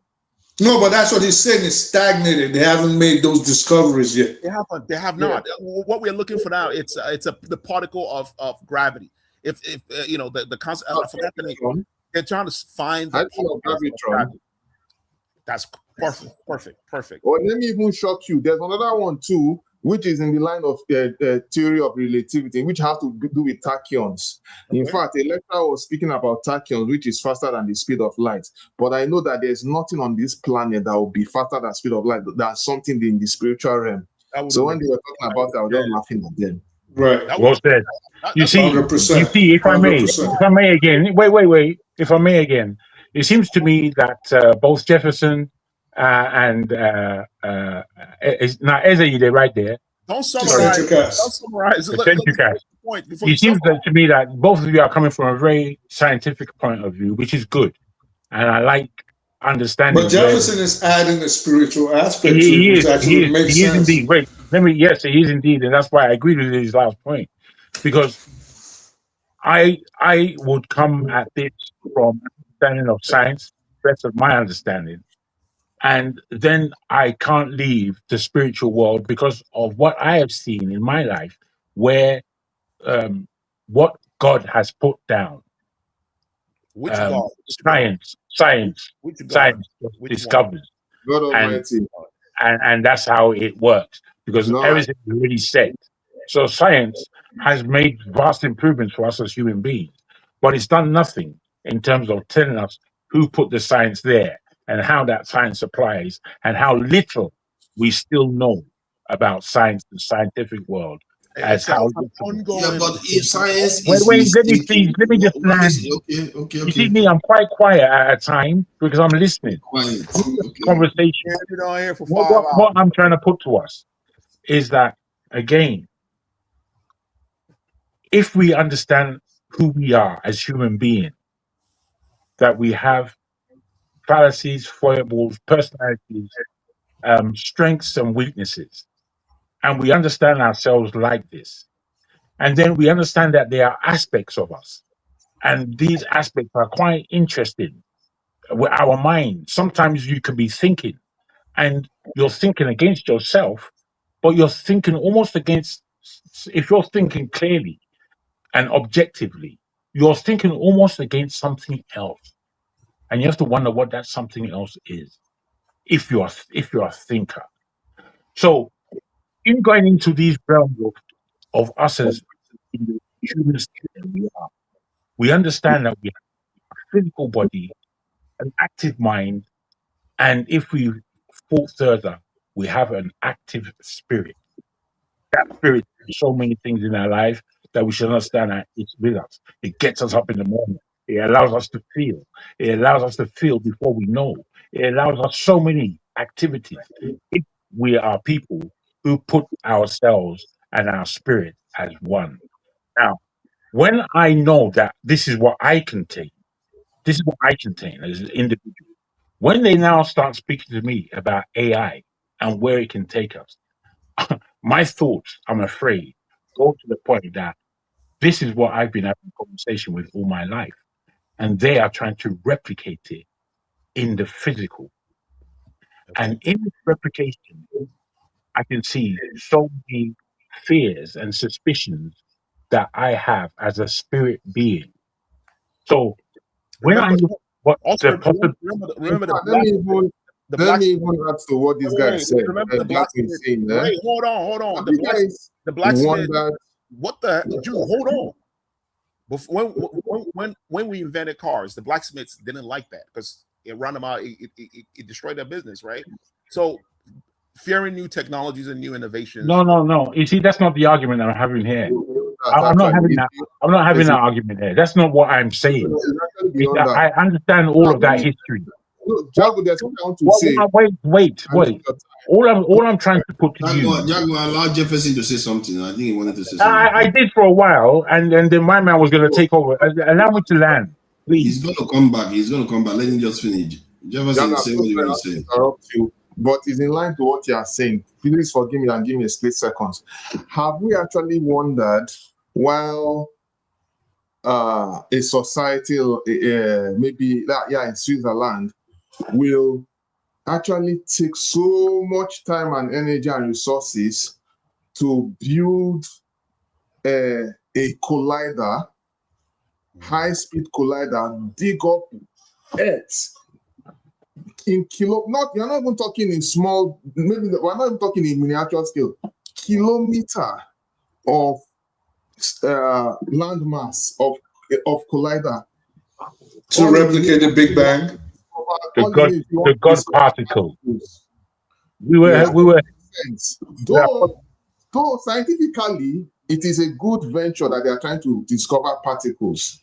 But if you had foresight, you know that it's beyond that. There is no way people will sit down and say they want to build a machine that will be used to accelerate light to a very high speed. Say you want to discover the atomic structure of a particle without some kind of benefits. Because what I'm saying is that there's something, just like you said, there's something very mystical about CERN, actually. Because they didn't just build it just because they want to discover particles. They actually built it because there was an agenda to discover other realms and time portals. Oh my God. Dude, no. Even if there were time portals, they are still doing it from the point of view of scientific research. In other words, it will be something that they can measure, they can get evidence for, and possibly be able to actually utilize it for a purpose. They already have they can't necessarily do that. Why CERN is quite a good example. I would wonder during that whole era where they were speaking 2 years before they spoke about it, 2 years after it actually happened. Now, when you look at that time period, did you see the amount of ceremonies that they did along with all the so-called scientific measures that they were taking? I'm asking you, I'm putting it out there. I heard about that they were doing some kind of rituals on the premises there of the sun, but that could be something, a fraternity that is involved, like, there are individuals involved there. Why are there so-called religious or spiritual rituals being laid out in a scientific proceedings, which is what you're carrying off. You're telling us that it's all scientific. Why do we bury chicken next to a new building or whatever, or slaughter a chicken? People do things that they believe is going to give them spiritual kind of protection or. I don't think that shows a lot of understanding. The reason why I asked that is because this is a high value. I mean, billions were spent upon this system. This is a world thing that Jefferson reminds us, and it speaks about. But there's no evidence to the contrary. What are you insinuating? Wait now. We haven't heard what he's asking you for, fathers, is, in essence, is can you imagine if it was Africans that built these colliders, and then on the eve of them trying to test it, they had a bunch of people running around with fires. What would you say? That's what he's asking you. Well, they do that. They do that in African culture too. Right, we know that, but he's saying, like Jefferson is saying, that doesn't that strike your mind that there might be something more than they're letting on? And just leaving it to science. I don't know why 1 and 2 doesn't add up for 2. 1 and 1 doesn't add up to 2 for my man. That's why I blaming his primary school now. Okay, you started again now. You guys are doing. Let me allow Jefferson to say. That was give us the ability to reason, right? We as human beings, especially on this platform, we shouldn't just take every information hook, line, and sinker. Yes, we have our biases, but we just be thinking for ourselves to know what's going on. The Hadron Collider, the particle that they're looking for has already been theorized. It's already been theorized. It's already well known in physics. They're trying to that not be Higgs this particle. We know, but it's far more than that. It is actually far more than that, bro.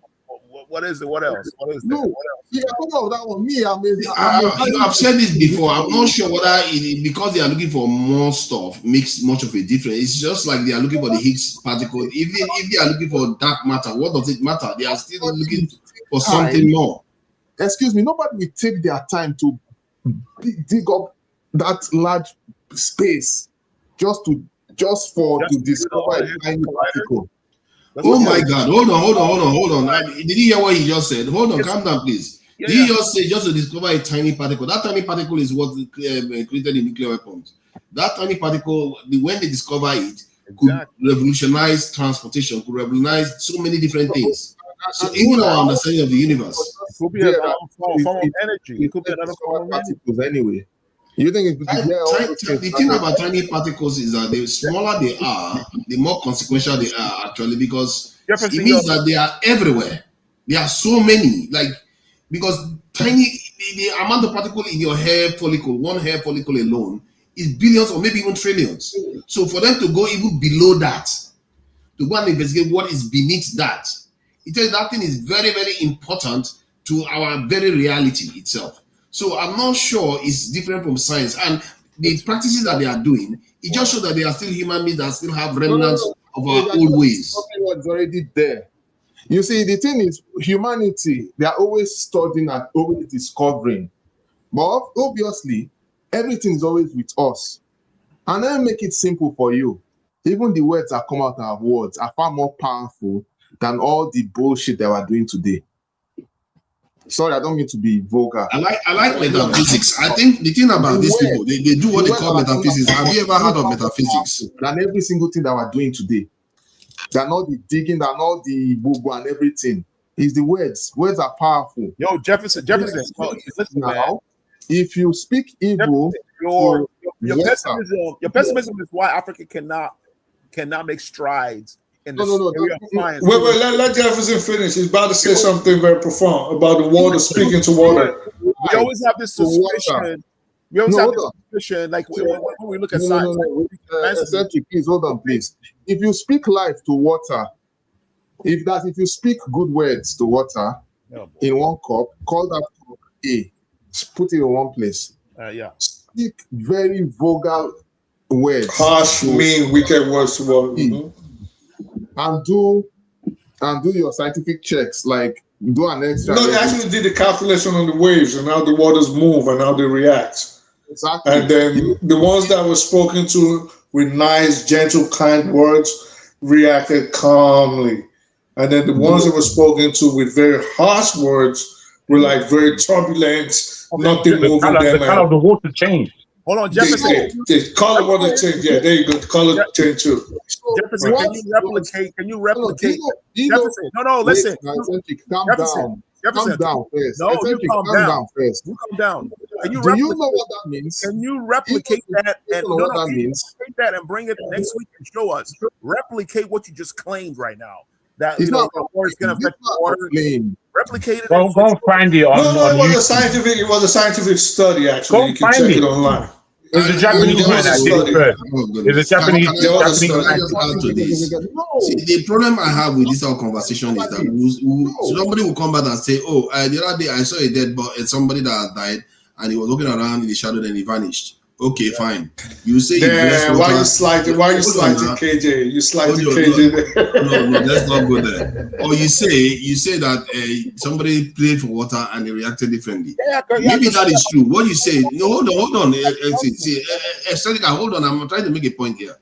Maybe what you are saying is true. That I think I've seen a report on a TV documentary where they said if you pray for water, it has slightly different characteristics. The crystalline level characteristic changes. Maybe it is true, but the question you don't know is why it is reacting. And that is the thing. When you have an unknown, stop pretending as if you know what you're talking about. No, there is a known there. The known. Wait. Please just wait. Please wait. Don't be like that. That's how you began, and I don't know why nobody recognized it. What was said is that words have power, and an example given, actually speaking to water is an experiment that has been taken. I've seen that experiment, and there was a lot in it.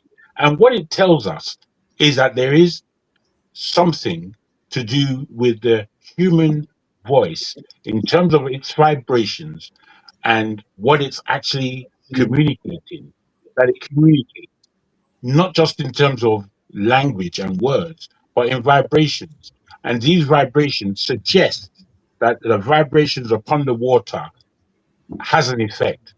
And the types of words you speak to this water differentiates to the point of one water is actually good for you and the other water is undrinkable.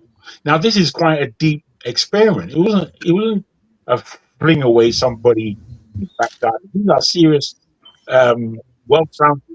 That should be the experiment, man. So you know why forefathers and eccentric cats are rejecting it? Because they're relating it to God and religion. It may not have anything to do with the sound. It may have something to do with the thought. Because the human beings. Sorry. Let me just add it again. I'll keep interrupting you. Sorry. In quantum physics, they believe that human beings can affect things on the subatomic level. Yeah. Like that. In other words, that's the double slit experiment that they talked about. So it could be that there is a phenomenon whereby if you say good words or pray for water or something like that, that it will affect it on a subatomic level, thereby changing its crystalline state. It is possible. I'm not going to dispute that, but don't pretend as if you know why it is happening, because you don't have any link between here and there. You just know that you said the word. I tell you the way I think what is doing. Okay, I've heard you a second time. You kind of repeat yourself. I tell you why I understand that, and maybe Jefferson, maybe Uruguay as well. I don't know. But the reason why I take to it is because I have a strong founding within my own spirit, and my own spirit dictates to me that as strong as I am, as weak as I am, that power, that energy is not coming through me directly. There's an involvement with another entity. I know how I'm looking at myself. It's up to you guys if you know how you're looking at yourself. In that, when I read that there is power in words, when I read that God supposedly spoke this whole existence into existence from his word, when I read that words matter. When I understand what communication has done in my life and to expound my understanding. What When I about other species that don't I can't give up. What about other species that don't use words? Weighty now. You can't be saying that without being challenged. Like you Wait, you can challenge me, but not whilst I'm speaking in the middle of it. No, I'm asking you, what about species that don't have language? This is a grown up. Yeah, this is where the grown ups are. This is where the grown ups are. You can't be acting like a child. What I'm trying to put to us is that the relationship between me and myself, you and yourself, is the greatest relationship that you are ever gonna have. And if you break that relationship, you see, you can break your relationship with your brother, your mother. But breaking the relationship with yourself is what you are going to answer to within the next 5 minutes of this lifespan that we are holding. Let me put that to you. If you're talking to an entity that's alien entity, that could be a sign of schizophrenia, bro. Yeah, you can carry on with that if you wish. But I'm not afraid of those words. They mean nothing to me. Would you forget about these things? Look, would you say look, there's nothing that is more supreme than the word that has the ultimate, the supreme power. Nothing past it. There's nothing that is bigger than that. Cats, do they? What about the word? What has supreme power? What has supreme power? But cats don't have our level of intelligence. They don't? Yeah, they do. Our level of intelligence, would you say a cat is as smart as you are? Well, let me tell you, even down to talk about the power of words. I'm like, other species, what about microbial life forms that don't use words? What about your cells? Yeah, but they don't have our intelligence, so they don't have our needs, so they don't have our power. Power in quotes. But let me ask you, since you mentioned that, okay, if you think you're hearing things, then it might be a sign of schizophrenia. All right, so would you agree that there's a possibility? I wouldn't say there is. I know there is because from experience, right? But I wouldn't impose that on you because I don't know your lived experience. So would you say there's a possibility that there are people that could have a foretelling of things that will happen in the future, not in the distant future, maybe some, but I'm saying like in the immediate future, a couple of days, 3 days, but they will see it in like a dream or in a vision. It's called, if you watch the news today, if you look on your phone on the weather app, it will tell you what the weather would be tomorrow. No. I'm saying like you went to sleep, for example. You know, because I'm just trying to go based on your assertion that if you hear voices like when Javin was talking, it's a sign of schizophrenia, and I'm saying that could be true. But do you also agree that there are people that could have a foretelling of the future? Have you ever heard of like seen documentaries to that effect or personal stories to that effect? I mean, okay, here's the thing, right? I've seen people with savant syndrome, right? Right. If you tell them it's particular dates, they'll tell you the events that happen in that date, any type of date, right? I'm not talking about not happened, will happen. They'll predict the future. Well, here's the thing, right? Okay, it's based on a school of thought, right? Where the reality has already been written in stone. If you believe in there's a name for it in physics, right? Everything has already been planned and it's going to happen the way it is. Which we call destiny. Fatalism. The concept of probability, right? The future cannot be like, for instance, if you go out in the street right now and walk out on the freeway, you could get hit by a car. That's a possibility. That possibility is right. If you walk inside your kitchen and eat food, you would have food in your stomach. That's a possibility, and you're not doing it. Those possibilities are there. Those realities are there, right? So, which particular one are you going to predict? I'm saying something as astounding. Like, I'm not going to work in 2 days because I had a dream that it's September 8th, Yep. 2001. But I'm not going to work tomorrow, and I'm not going to work in 2 days because I had a dream that the Twin Towers fell down.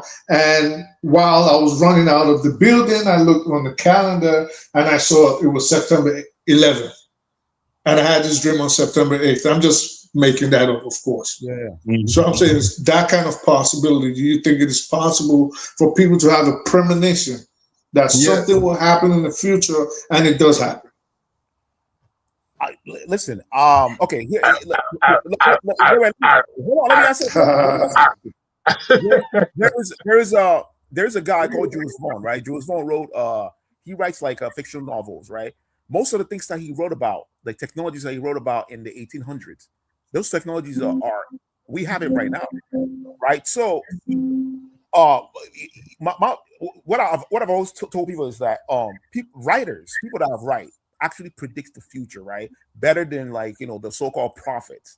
If you look at Star Trek, most of the technology in Star Trek, we have them now, right? We can speak on the phone. I'm talking to you guys. You guys are elsewhere in the world somewhere, right?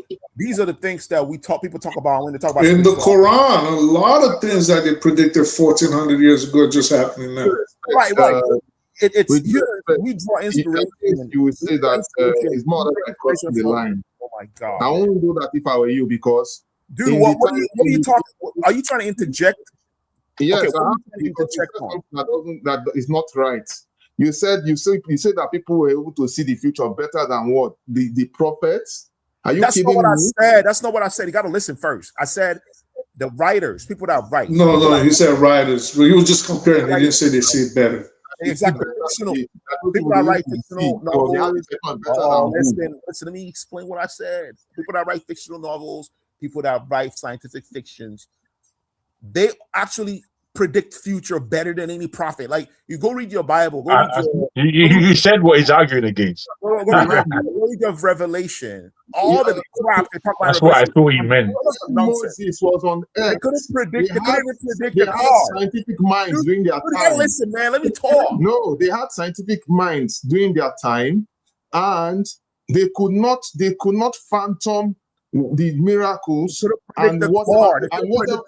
They could not phantom the so-called sorcery that God was using Moses to perform at the time. Sorcery. It could not happen. They couldn't phantom it. It's a fictional story. Okay, let's even go to that of Daniel. Yeah, but if they cannot phantom it, is that not hold on. Is that not the difference between that and science? Their wise men could not interpret. Jefferson, is that not the problem? If you see something that you cannot understand and only happened once, how is that your knowledge? No. That's not knowledge for humanity. Things better than the prophets. No. Please. No. Here's what I said. No, dude, don't tell me what I said. I'm here. You don't tell me what I said. Yeah. I said you clearly. Fictional writers. What fiction now? Where are they getting their inspiration from? Dude, shut up for a second. People write sci-fi this in all the time. Wait, we're having a good time. Jefferson, let him speak. People write sci-fi books all the time. People that write science, sci-fi, predict the future better than any prophet. That's what I said, and I can put money on it, and I can give you examples of it. I already told you. No. I don't think. What has been said has been understood by me. Go read for the third time. Jefferson came up and said, that's what you said. I thought you were going to come with something different. You didn't, and thank God you didn't. Because that's wait. So I understand that it's not perplexing to me. There are people that think scientifically, and there are people that understand science, and they go that way, and they crowd their mind with it, and to the point that, to me, they don't really give any space for much else, and that to me is a shame. It's the same level of shame for any religious bigot that is out there. However, I'm not in these areas. As I've said, who I am. I've said who I am. I know I have a spirit. I know I have a mind. I know I have a physical body. And within these three, I negotiate. And negotiation sees me through this world. And in my travel, I don't know about you, but in my travel, I use every aspect of it. If you are not using every aspect of it, or if you're oppressing an aspect of it, then that's fair enough. I'm speaking from the point of view of humanity, and that as a human being, I recognize there is something in this world that is the architect, and given that I live with this. Humans, we have what you call psychic ability. Can I finish? If you smell, if I'm cooking, Can I just finish? Hey, hold on. If I'm cooking, no, you hold on. No, it's actually gonna let him finish. So you go after. What's the matter with you, man? You hold on. Good. Your microphone is not good. At these people's level. No, Jack, we couldn't hear you because your microphone is breaking up. Good. I beg your pardon, all of you. Having said what I'm trying to say, I live in a beautiful world, and I see the damage that's within it. And the damage that's within it is largely done by human beings and the progresses that we have made. And a lot of the progresses that we have made, I've seen to be unnecessary. I love the luxury of it. I love living in luxury. It's better than living in poverty. But either one, either level, you have to understand that today is different than yesterday, our histories.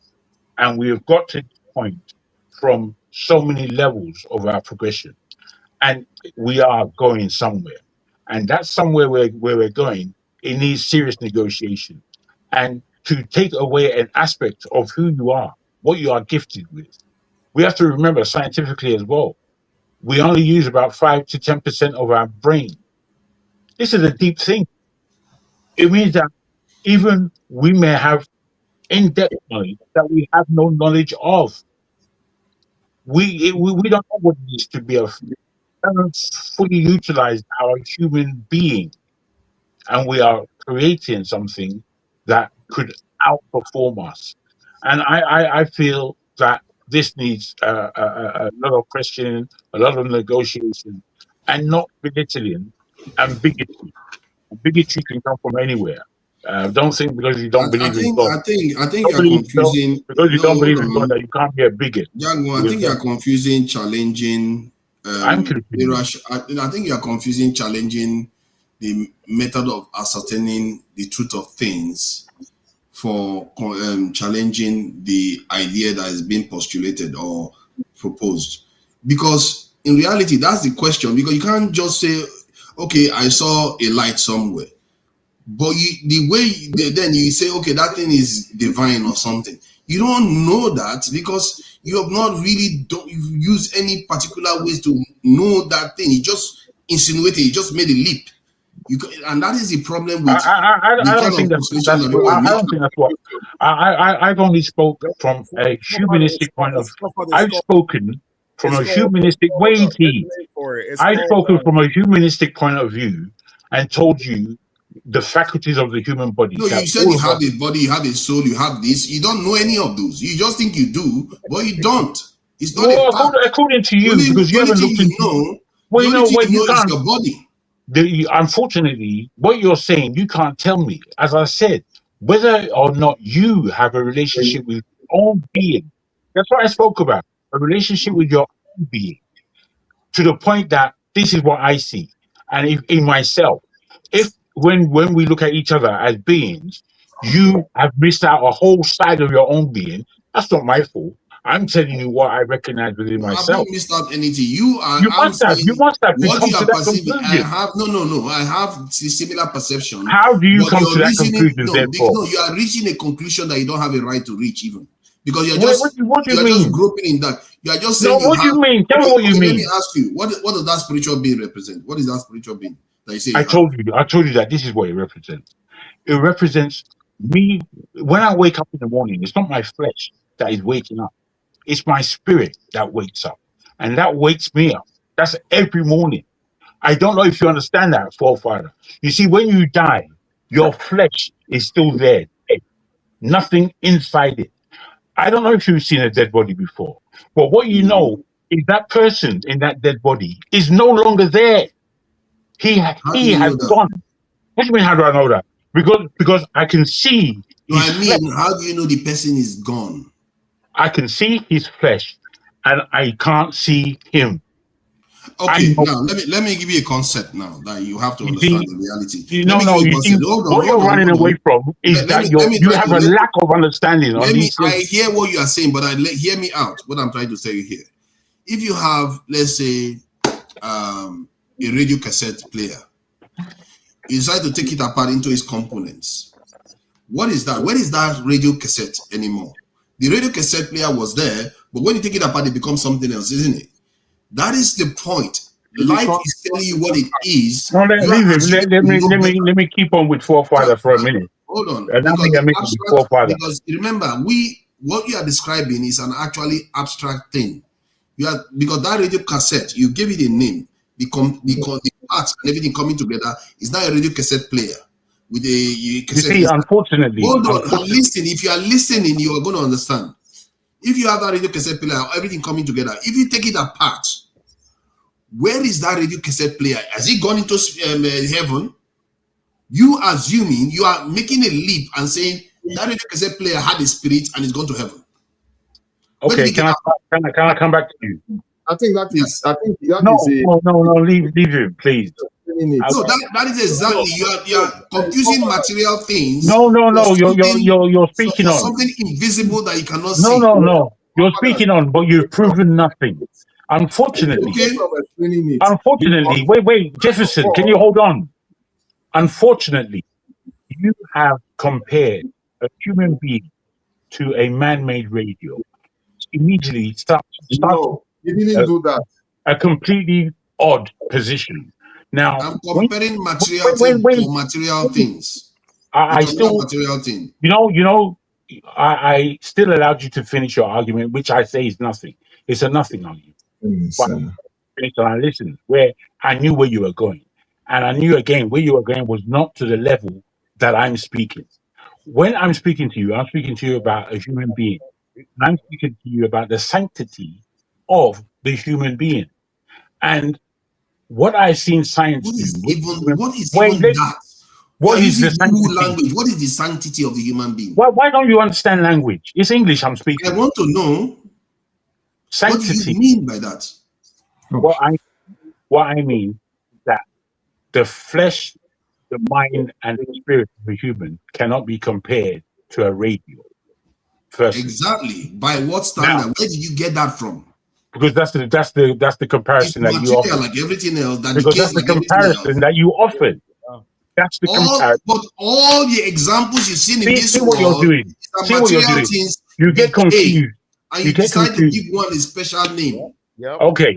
You get confused with a single word I'm taking, and now you spoke the whole communication. I know exactly where you're coming from, and I'm saying that I and human beings all around the world, maybe except you, value what it is to be a human being, and they don't compare themselves with material things like are man-made.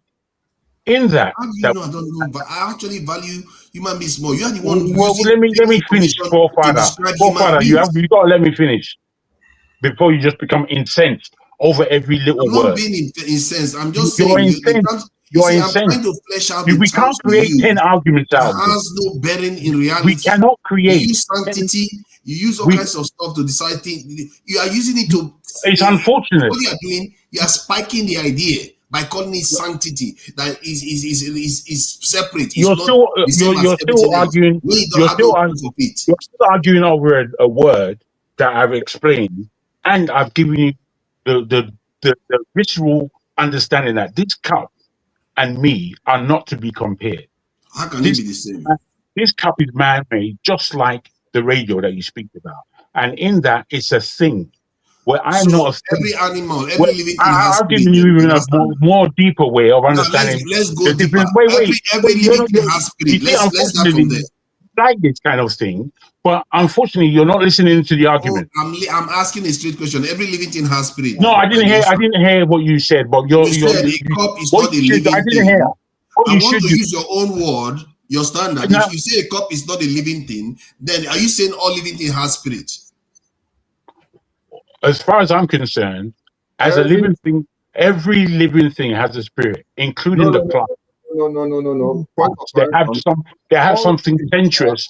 I'm going to use another word that you might have to look up. Mosquitoes, earthworms, and everything, all of them have spirit. At least that's consistent if you want to hold on to that position.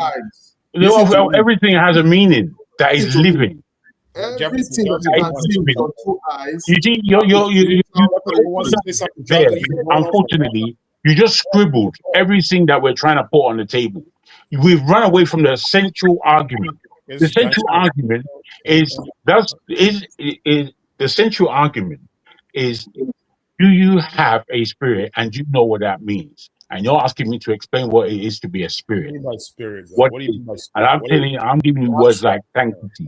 I'm showing you the difference between me and a cup. I'm giving you all these reasons. You're fighting with words. I'm trying to put you in a whole succinct argument where you're scribbling around. Fighting with the words that you used to even brainwash yourself to. You must bring your succinct point to the table. You see, you don't seem to have a response. You know what I said earlier on about when you have reality of this world, that you see the creation of the Most High Himself, and you decide that you want to put your own interpretation that is not there on it. That is almost an evil. Because what you are doing, you are confining. Hold on, let me finish what I'm saying. Like that. You have your own say. Hold on, let me finish. You've had your own say. What say did I have that you didn't crash? What do you mean I've had my own say? What kind of rubbish are you talking? No, don't be like that. Because I'm trying to have one argument. I'm trying to have one argument. And you're bringing about 16 different arguments. No, you don't. You see, you don't want to learn. You're not here to learn.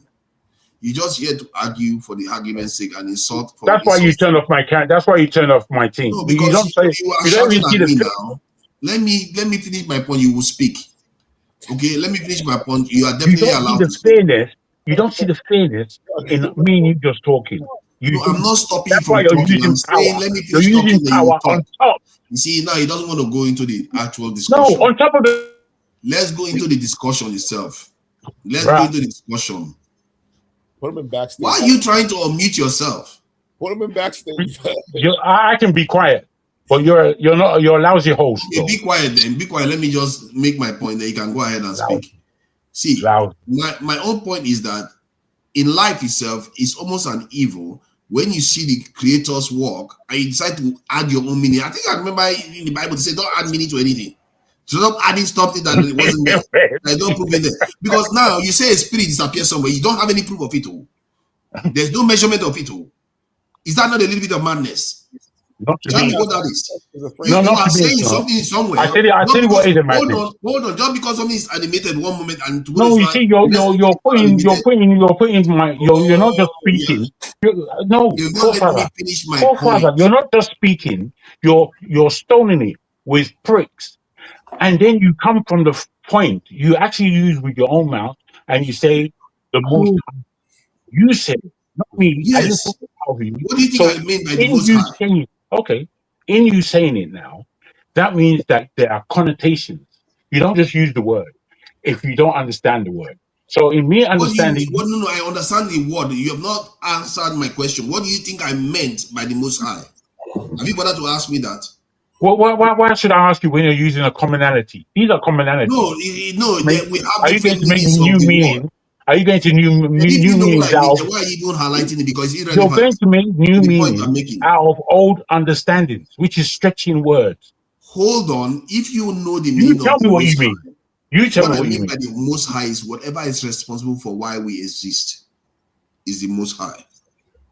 The fact that we exist, whatever made it happen, is the Most High. So when the Most High creates something and you decide to add meaning and take meaning from it, that is not there.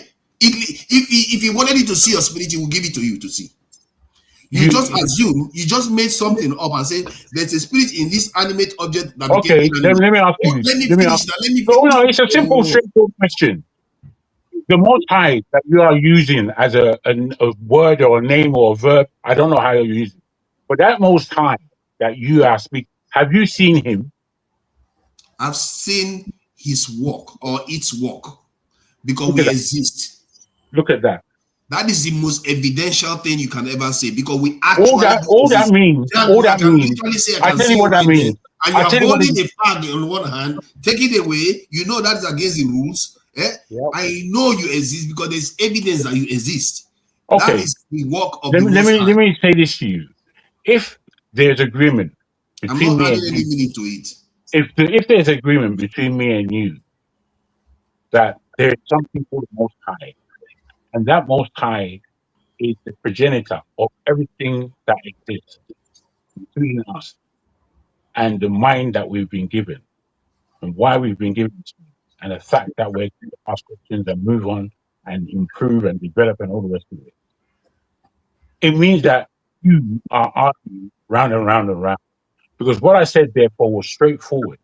Because if you have understanding of what the Most High is, if that Most High that created us as human beings, that there's no communication or connection between us and the Most High in your terminology, that's where we break ranks. Because with me, there's no connection. I mean, therefore, without you coming back and argue with my whole we interact with there's no connection. What I'm saying is that don't argue with me. Let me finish. That is where you are mistaken. You can't keep saying something that you can't see, you have no proof of. You start attributing there's a spirit somewhere. Oh, you did. You said it. You are the one that said there's a spirit in a body that is you is the one that brought up the Most High and said that you can't see him. We are created by. I can see the work of the Most High. No. Say, because the Most High is everywhere. No. He's his You creation. can't speak rubbish here.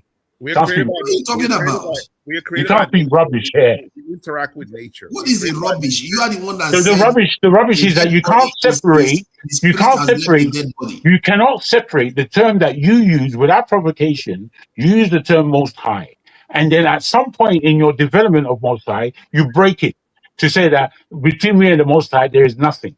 That's nonsense. Who told you that? Did I say there is nothing? I said to you, the connection between me and the Most High is through my spirit. That's how we are connected. Oh, so you are using okay.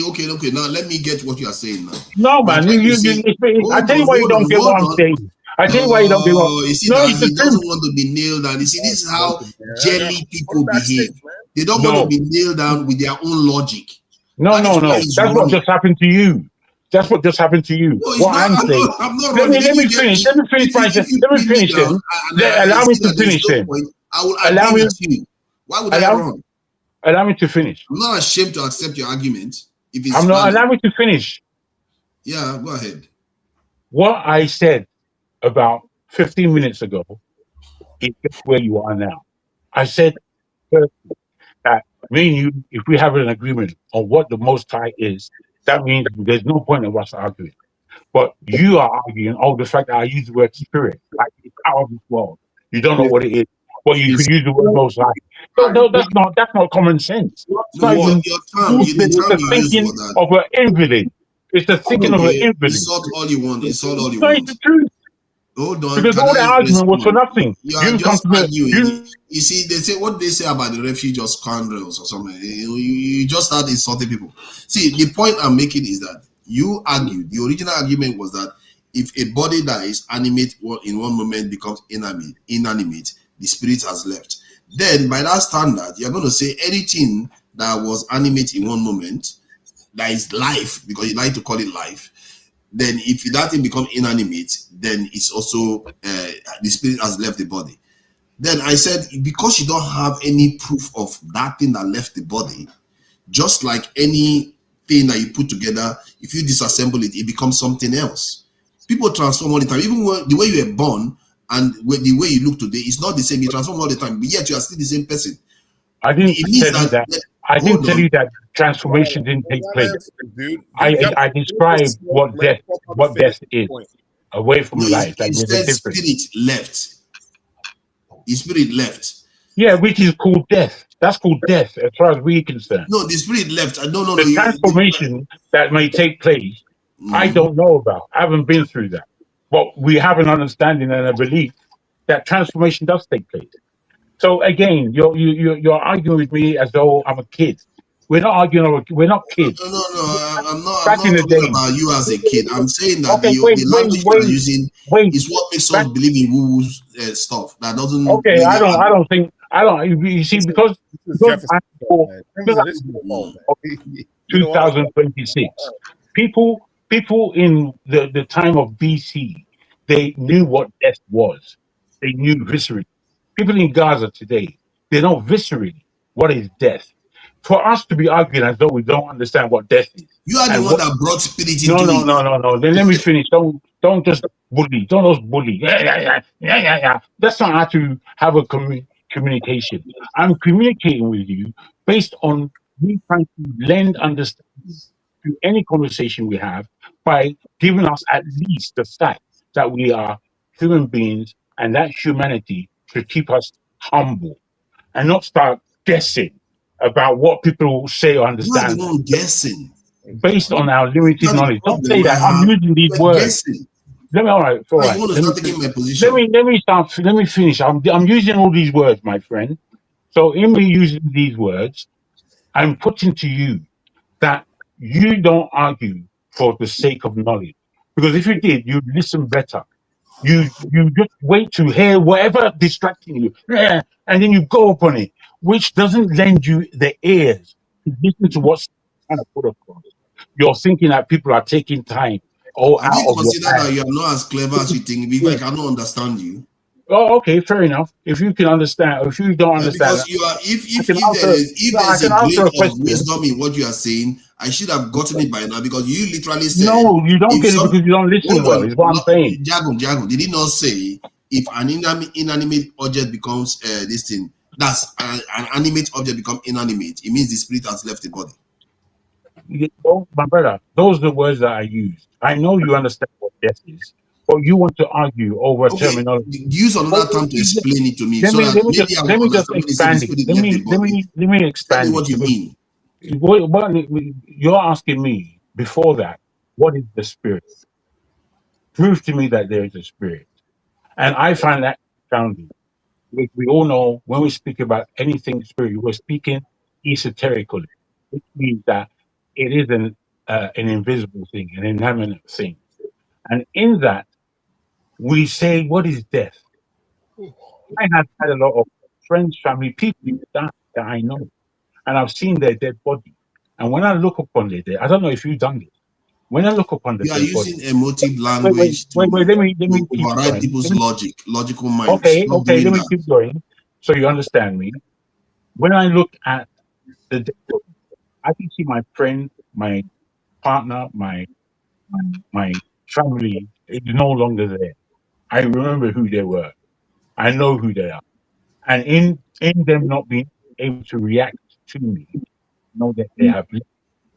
When I touch that body, it's freezing cold. I know the body is there. So I tell you that your spirit is in use every single day. It wakes you up like a clock. It does that. Your flesh is not doing that.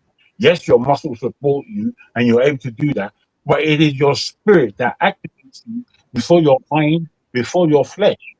So if you understand how your spirit operates in your body, this is why I'll put it to everybody. If you have a spirit like I do, you recognize what I'm saying. If you don't work and use it, like if you didn't use your brain, you become a dullard. No. If you don't use your physique, you would become weak rather than being strong. If you don't understand these things, I don't know what to do. How can I educate you? Now, that is a very interesting point you made. You see, now, what he has just done is to walk into the physiological argument that I've been making. He literally said, if you don't use your body, it will fail. I've said this Hold before. on, calm down. I'm not calming down. It will fail. If you had a spirit that was inanimate, that doesn't need the body to function, the body will not have any effect on the spirit. That spirit controls your words and everything, isn't it? It's what makes you animate and do things. If that spirit actually exist, why should the physical body affect its ability to function? That spirit is you. That spirit is the one that makes you talk. That maybe from your point of view, does it bear your memories? I'm not even sure anymore whether it bears the memory, your memories. If it does, it means the physical body affects the spirit. Am I mistaken? Does it or does it not? everything and anything can affect one's spirit, depending. You begin to see Wait, let me land now. Everything and anything can affect one's spirit, depending on the owner of that spirit and the amount of knowledge that he has about himself or her. Simple. If the physical body can affect the spirit, maybe you are confusing manifestations on. Sorry. Let me deal with this. And then you can go ahead, Jefferson. For long, I know it's your show, but you guys have been speaking long. But you guys have been over an hour right now. Let me just respond to him now. Look very, very carefully. Someone was saying that, how do you know that you have a spirit? First of all, can you see the words that are coming out of my mouth? All you see, what they are relying on, you are basically relying on your speakers and your microphone to interpret what I'm saying. And I'm also doing the same thing to interpret what you are saying. You understand? And the words are coming out, is propagating through a medium. The medium is air, ether, and so many other things. So I don't really want to go into the aspect of medium. What I mean is that as we are speaking, you are hearing me, I'm hearing you. Yeah. So the words are moving. So there is movement, exchange of energy from me to you, from you to me. What about AI? When the AI talk, what's that? What's behind that? When AI talk, that's number one. Then number two, me and you, as we speak, we have air, we are breathing. You know, we are breathing through our nostrils, we are breathing through our body. And all those are physical. Yes, and so does AI breathe? Does AI have a nostril? Literally, and we cannot see the air that we breathe. You understand? You can't see the air that we breathe. You can't see the voice, the sound, but you know that something is happening. Just like you cannot see electricity. You can't see electricity. Have you thought of that? Yeah, we can't. So our heart that is beating, bam, bam, bam, bam, bam. We only believe that the heart is beating, and that is pulsating the blood, moving all of that, all activities happening, oxygenated blood entering the brain, blah, blah, blah. It's a very, very multi-complex process. In fact, all of nature is being copycatted by the so-called AI that we are doing today. The same AI, all the AI we are seeing, blah, blah, blah. The airplane, whatever you can think of, computer, everything's. In fact, AI is copying nature. Full stop. Everything that nature is doing is being so. It has a what do you call it? It has an alter ego in machine. You understand? So coming to that, what we are saying here is that every activity that we do is highly spiritual. Then when you talk of medium, when you talk of inanimate object, like for instance my phone. I will answer him when he's saying because they. No, listen, they are objects. What you're answering, he just made a leap to spirit. He doesn't even leave it. Let him finish. I will answer him. Let him finish because we've been talking. You see, from time immemorial, from creation, even though everybody wants to escape that. Creation made available all the things I have today. Man was given dominion. There was pre-Adamic flood. And of course, there was Tower of Babel, blah, blah, blah, up to this present time. Unfortunately, everybody has what they stand for, which is, well, everybody's entitled to their opinion. That's fine. But whether everybody likes it or not, there is God Almighty up there. Everybody goes. Everybody's going to answer query. Up where? You know, let me respond to the point you just raised. You castigate me, whether you say I'm a caricature or a fanatic or anything you want to call me, it's fine. Up where? There is the Lord God Almighty who created all things. That even the devil that is even most of us today is even subject to. Seneca, leave him. I will answer his question. So I want us to get somewhere with this. Seneca, just hold on. I will get somewhere. I will ask him. Don't worry. I'm not here to preach to you, but I'm going to tell you what is in accordance to God's precepts. I'm not going to say, oh, you must do this. I'm not going to do that, but I will tell you. Okay, That everything that we are let doing me on respond to this the planet points you is made. a Let me respond to some of the points you made. Everything we are doing on this planet is a spiritual experience, whether we like it or not. Jefferson, let me just respond to the points you made. See, you made a lot of points. You talked about how we don't see it and how we breathe and all the rest of it. You talked about all those things, and you went on to use the term spiritual. You see, the reason why I said spiritual should just be replaced for the term unknown is because that hold on, let me finish, please. Can I finish, please?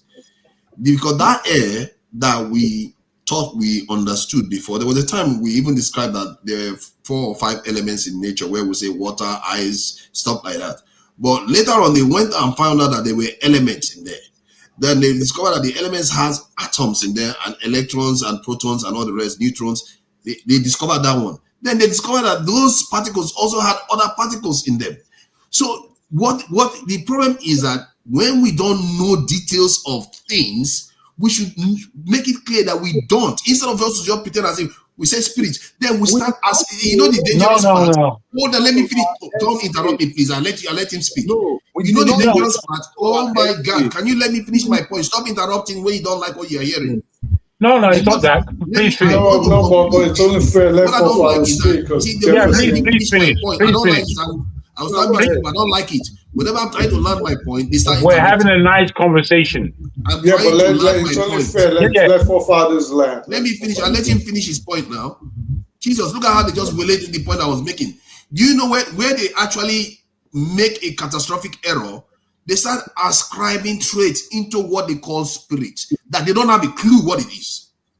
Just like when human beings used to think air is this, air is that. Then they discover that air contains these particles that is different from other particles and everything. They start discovering. That's how they discover the atomic bomb and all the rest. But what I will tell you is that some of the things you are describing about what you call spirit, there's an element of truth in it, but don't pretend as if you know what it is.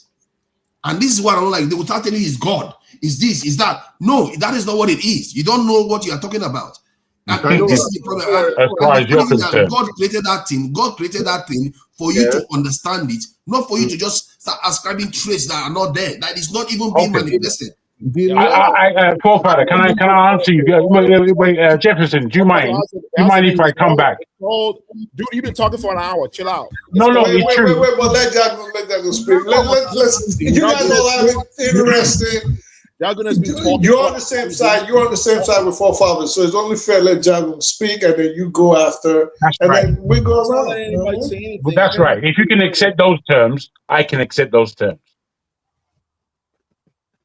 Yes, that's it. Okay. Now, Forefather, thank you for great moderation, my friend, and Jefferson. Make we break these people down. But I would advise you, Jefferson, don't use too much graphic religiosity. Use language and systems that they can understand. What we are speaking about is the spirit and whether or not we know ourselves. So let me start like that and say this to Forefather and my brother from the States, from another brother. Now, when you are ill as an individual, the knowledge of NHS, the doctor, the whole service of medical health in this country, whatever you go to the doctor, whatever is going on inside of your body, you know it better than the doctor. You may not understand what I'm saying from that, but that is the truth. The thing that takes us away is the education that we do not have about our own bodies.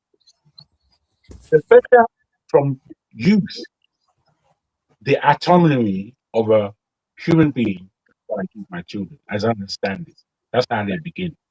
Understanding that they have a body and it's going to be exercised.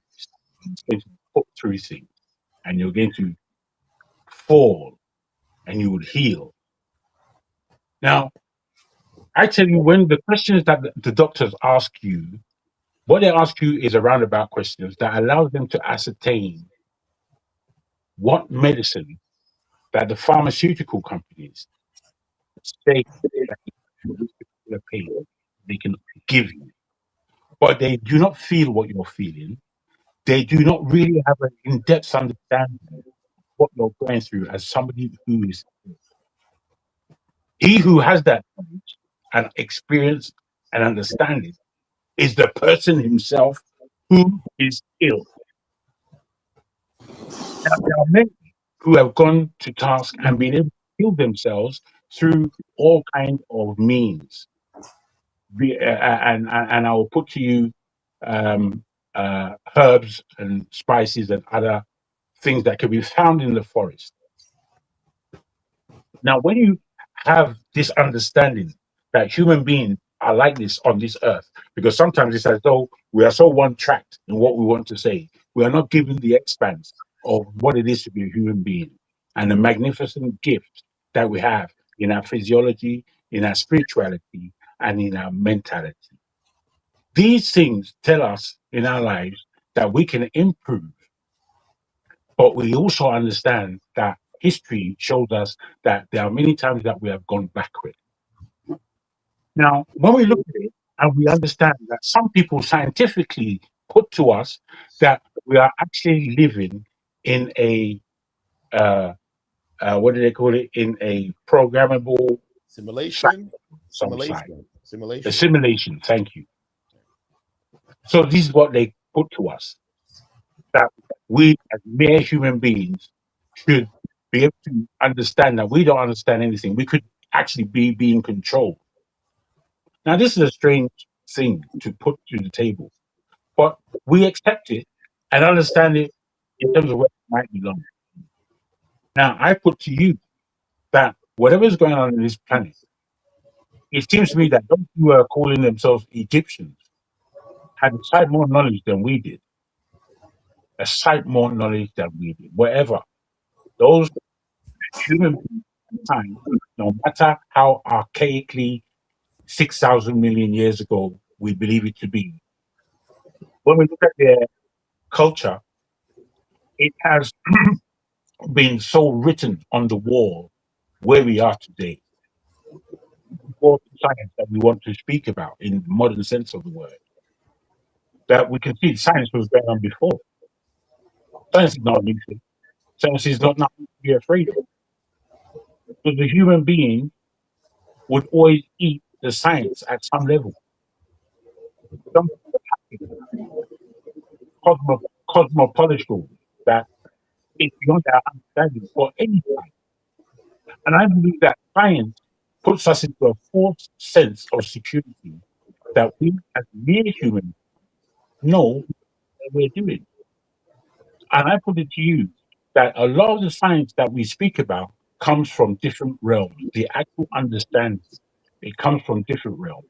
And we don't put any of this suggestion to the fact that this world is working in a strange way. We don't understand. But for those who would still propagate that there is truth in this world, not my truth and your truth, truth.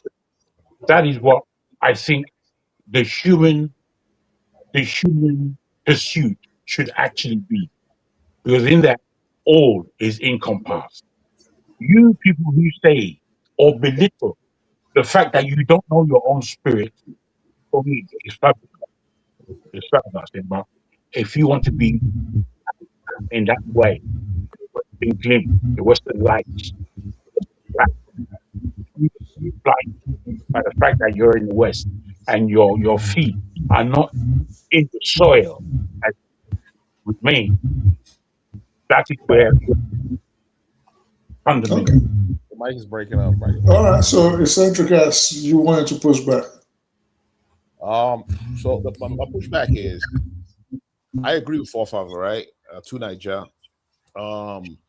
You know, like we always insert either God or spirit in the middle of something that we don't understand. You know, it's like they call it God in the middle, right? And the thing is, like I've said before, you know, African spirituality, our spirituality, I don't know, I can't talk about all African continent, the whole continent, right? Our spirituality is based on nature, things that you can observe. It's not this woo crap, the Westerners, brought, this whole magical thinking that they had. We didn't have that magical thinking. Our form of spirituality was based on something you could call scientific, right? Like, for instance, there's a deity in Igbo land called Ani. Ani is basically the planet as a female entity, right? They revere the planet as a female entity. That's why when you pour libation, you pour drink, they call it omenana. Omenane is like the way of Ani, right? So, and for instance, most of the so-called deities in Igbo land or in most African culture are based on natural things, things in nature. And if you look at African cosmology, our cosmology actually, some of the cosmologies are pretty fascinating because they talk about something that looks like the let me ask a quick question. Sorry to cut you off. Especially since you're using African spirituality as an example, and you're using Omenanian. Yeah. But doesn't that boil down to Jagun's and Jefferson's position as opposed to yours and forefathers, that there's a spirit? Because these traditions actually believe that we do have a spirit. So the concept of spirit, the way to talk about it is based on the Western philosophy, the ideology. It's based on Abrahamic religion, that there are aspects of ourselves that is immaterial, that's not of this world. The reason why I think it's nonsense is because anything that exists has a physics. There's a physics behind anything that exists. There's a mechanic behind that exists. If it exists in this world, in this reality, it has physics. There's mechanics behind it. What's the mechanics behind what we call spirit? And the thing is, Jefferson is Igbo. Ask him what is the word for spirit in Igbo. I want to know. Yeah, spirit is more. What is the word for spirit in Igbo? Like there's really, more is spirit. Like something you can't see. Yeah, something like that. Yeah. What is it? You said more, right? Mm-hmm. Yeah, I'm going to. You know that you're not more. I'm trying to get the real word. I'm going to. No, it's more. Don't look online. It's nonsense. Yeah, it's spirit. It's more. It's more. More is not spirit. More is basically a character. They'll say something like "mama," good. Someone has mama. You want a mama. That means you have good so-called spirit, right? These so-called things we assert spirit to using our religious sense actually is the characteristics of a person. A person can possess, right? If you do something, if you give someone money or a gift, they will say, "Oh yeah, when the person has more, right?" But more is something that you call spirit, but it's describing something that's tangible. It's not describing an entity that exists within us that's immaterial, that doesn't have any kind of physical attribute, or that lives in a different realm. This is Abrahamic religious thinking, man. First of all, before you were born, what are ancestors? Sorry to interrupt. No, don't add anything. Listen. That is well put. I will add to what Jagun is saying too. Go ahead. Before you were born, where were you? That's Jeff. That's for Jagun, because he's saying that when you die, your spirit goes somewhere else. Where were you before you were born? Where was this? Where were you? And what do you remember? He was so part of the continuing. Well, no, forefathers. Let me respond to what Jagun said. When he said something about anybody that is ill with something or something is happening to them, they know more about it than anybody else, even the doctor. See, the problem is, it's not that you know about it, it's the interpretation you make of it. And it still goes back to my original point. The doctor is capable of diagnosing what is wrong with you and able to recommend something that will solve the problem. You will know the pain, but your interpretation may be wrong because you don't have the expertise for it. The person that has learned the science, studied the consequences, seen so many examples of the same thing, has a better knowledge and handle on that issue that is occurring to you. Even if you feel the pain, doesn't mean you have a right to the right interpretation. And this is the mistake we make, that proximity to an issue gives you the ability to make right judgments about that same issue. That's not true. It's evident in all aspects of our lives. We see it even when doctors themselves are not allowed to operate on their own family members because they are too close to those family members. You see that in conflict of interest, this in cases whereby because you are close to an issue, it blinds you, it affects your judgment. This is just because you are close to something doesn't mean you are closer to the truth. And it comes down to the core of the argument we have been making here, that you have to know how to ascertain the truth of things. And this is what Europeans invented. Okay, I wouldn't say they invented, but they really codified it in the scientific method to be able to ascertain truth. That's why they've advanced so fast in such a short period of time. And if we don't learn how to do that, we could be in trouble. Like I said, even AI is going to even take the step further. The way they are able to ascertain what is true. And I really think that is where this conversation is going to rest. Because I like what Cedric said just now. He really put it in a very, very clear way that I can't even start. Because he put it in a way that the Europeans brought the woo aspect into it. They kind of pulled away the physical aspect of what we described from our own culture and made it spiritual, something ethereal. Yeah, but let me ask, sorry. And I wanted to cut Jagan off when he made such a similar claim that you're making now, that the truth, in this instance, wouldn't truth be subjective based on you guys' beliefs and experience? Because just because you've never experienced what Jefferson and Jagan have does not mean their claims and their assertions, quoting you, are not true, that they're lies. No, it doesn't mean they are not true, but it also means that when you want to kind of say what is actually true, you have to go for the objective truth. Is there any clear evidence that this is true? Just because everybody believes it doesn't make it true. Some things can be true, like if you say there is air, but you can't see it, when it blows on you, feel it. It's true. For example, do you believe astral projection? Astral projection, exactly. Astral projection, because it's occurring, doesn't mean you understand the phenomenon that is actually occurring. Right, but that doesn't mean that it is not true. That means no, it is true. You know, that event is true. That's what I mean by interpretation. Right. And this is why I said that we shouldn't have experience in life and just start ascribing traits to it that cannot be repeatable, that cannot be tested by others. Honestly, that's a problem. Because anybody can say anything then. Have an experience, that is true. Everybody should accept it. No, but there's some people that actually recurrently do it. Yes, you have to be able to demonstrate it in a controlled environment, be able to repeat it continuously, and if possible, but for fathers, I would disagree with that. Why? Let me tell you why I would disagree with that. Why? The only reason I would disagree with that is because now you're ascribing Western methods of deducing what you think could be true or not based on the West's way of ascertaining the truth. Did I not say that earlier? It's not a Western way. Oh, you did say, it's not a Western way. It's like let me more rigorous way. No, but I think it's a Western way because it's like saying a Babalawo, for example, and he says, I can do this thing.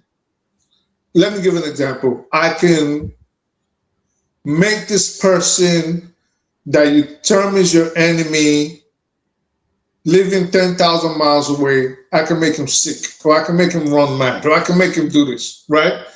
But he says, I just need X, Y, Z, X, Y, Z, X, Y, Z, and he does it. And they call you one day and your enemy in Sweden is roaming the streets of, has walked into Copenhagen in Denmark, whatever, and you start really mad. But then you're saying, well, it could be coincidence, which it could very well be. But you say, if the Babalawo really did it, I want to see empirical evidence that this is how we did it, this is how we did it, this is how now you're trying to judge him through Western standards when he will never be able to prove it to you through the computer, for example, and say, well, I put in this code and I put in this code, and you get what I'm saying? No, my Well, the thing is, before you even come back, I just want to say this very quickly. I think I thought Jefferson was going to go before you, so we have 1-1, but we can have 2-2 is good. And what Bombo Ray is saying right now, I think that needs underlining. I was going to say my own, but I would like Jefferson to come back with him, and for me to come back because I need to answer a lot of questions that forefather. So if there's a Babalawo, right, that could do something that you claim, right? How come they haven't done it to, like, let's say the president? If the president, it's Jefferson's turn to speak, man. What are you talking about, dude? We are having conversation here, not like you having like 20 minutes conversation with yourself. All right, so I've heard everyone's submission. I think essentially was talking about African spirituality. If you remember, I said after the pre-Adamic flood, the Noah flood, we had the Tower of Babel, and we have different languages. There's no such thing. Something. That's what I tell you something. Humanity actually had one singular language before. It's a myth. It's a mythology. It's a mythology. Don't say like it's a fact. Yeah, that is whatever you're trying to say. My own is that you was going to think of it. Every human being came from everyone has the origin on this planet. You're a smart person, man. Why are you talking like that? You didn't speak one language ever. No, well, that's for you. That's for you. Like you said, everyone's entitled. Like I said, everybody's entitled to their own ideology. What was the language, though? What was the language that we spoke? Well, it was the language of one of the Homo erectus because the first human being must have originated with one of them now, isn't it? So that being said, we say, things that we cannot explain, that when we call when we call God into it and everything, it's not all the things that we say it's God. Sometimes it's just mere research, trying to understand some phenomena and everything. Like, so what I don't know where this is going, because last I checked, the so-called intellect that all of us is displaying today, we don't own it. Yeah, we got it from somewhere, right? Most high.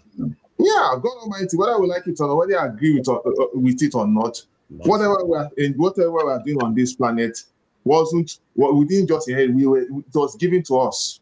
Yeah, that's nonsense. It's called God in the middle. If you grew up, if you were born in China, you'll be speaking Chinese.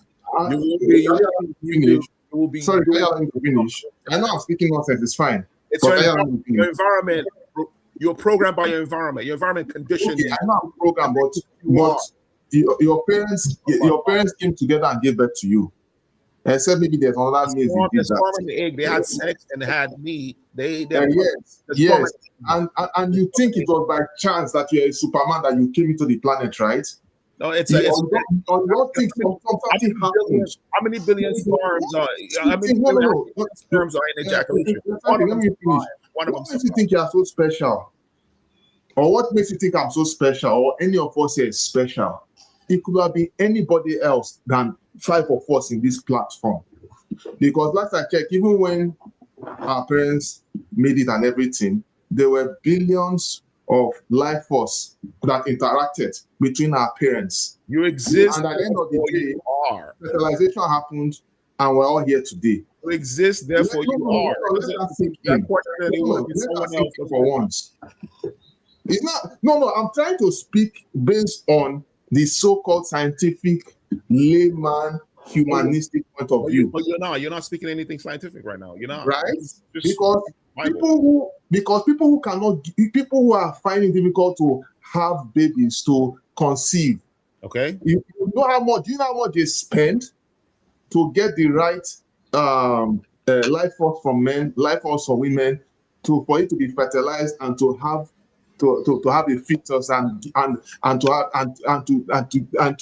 it transformed into a child. How does that relate to ascertaining the truth of things? It actually relates. There's somewhere I'm going. Because we make it look like Oh, our parents just, everything just natural. Our parents met together and then they were pregnant and they just came out like that. That's right. My friend, it's not like that too. It's not like that. Jefferson, in life, I begin to think that, Jefferson, let me just add this quickly. Okay, go ahead. A lot went down for you, for me, and everybody else to be in existence in this planet. If you want to go physical, let's go physical. Yeah, your parents had sex and had you. That's it. Yes. And even in that activity, they were millions of sperm, there are millions of this thing for eggs. Yep. And so what does that tell you though? What does that tell you? That potentially 1 and 2 came. In some cases they had twins. In some cases they had triplets. In some cases they have quadruplets. In some cases they have 5 or even 6. Okay. These things do not just happen because it just happened by they came together and everything. You know what you just said just now. Jefferson. Let me finish. When are you going to finish? You guys your submission goes long. No, hold on. Let me finish. Even medics, even experienced and highly professional medical doctors, medics, medical doctors, armies and everything. There are things that they cannot explain to you. All they will do is, all they will say, oh, okay, when they conceive, they say, oh, the wife is pregnant, everything. Because it's beyond them. All they can do is to observe, give advice, everything, and make sure that the baby is out safely. You can observe the evolution. You can observe the evolution of sperm and egg. You can observe the evolution from the inception. You can observe the evolution from conception to see how they grow. Which intelligence are you to observe it? No, you want to go intellectual. Let's go intellectual. What intelligence are you to observe those things? Yeah, let's go that intellect. You see, the intellect that they are using to observe it. The intellect that they are using to observe it is the consciousness that has been granted to them by the nature itself. Because by the creator now, hold on, let me deal with this because I think this point that he's making is hacking back. Let me just deal with this one quickly. See, the thing about what he just said just now that seems to be even landing into the very fabric of the entire universe itself, that some scientists believe that a negative and positive force can come together and create the universe that you have now. As long as the total force in the universe is 0, it can emerge. So in other words, what you are seeing, basically what you are seeing about conception and how things seem to be moving at random, yet you are the only one that is here. Out of those billions of random this thing, you are the only one that is here. Because that seems to be the very nature of the fabric of reality. Which reality? The reality you exist in itself. The reality. What made you come in? Which reality? How did it come about? Okay, that's what I'm trying to explain to you. Maybe the reality is trying to tell you that by everything it does, because some people believe that the world is actually a fractal, whereby it repeats itself. You know how they say as above, so below? Yes. Maybe it's trying to tell you this is how it is. It's maybe a billion type of universe has been created, or trillion type of universe has been created, but it's only ours that manifests itself like this. Hence, we are here. If it didn't manifest itself, you are not going to be here. Exactly. What does that mean? What for good or for evil? God it's possible that you are here. Philosophical discussion right here. What does that even mean that you're not going to be here? If you are here, you are. You are. Yeah, you are here because if you are not here, you will not know you are not here. That's the point. If you are not here, you're not going to know you are not here. Exactly. That's the point. Here that are not here. What does that even mean? You're not here. What that means is that your presence here is only made manifest because of a potential for creation. Whatever is responsible for that created you to be here, but it has probably created trillions upon trillions kinds of different permutation. But at this moment, you are the one here now. And remember, to that creator, there's no time. The idea of time doesn't exist. And I think that's part of the problem. When we are trying to imagine the creator, we think about it like time. It creates time too. Yeah.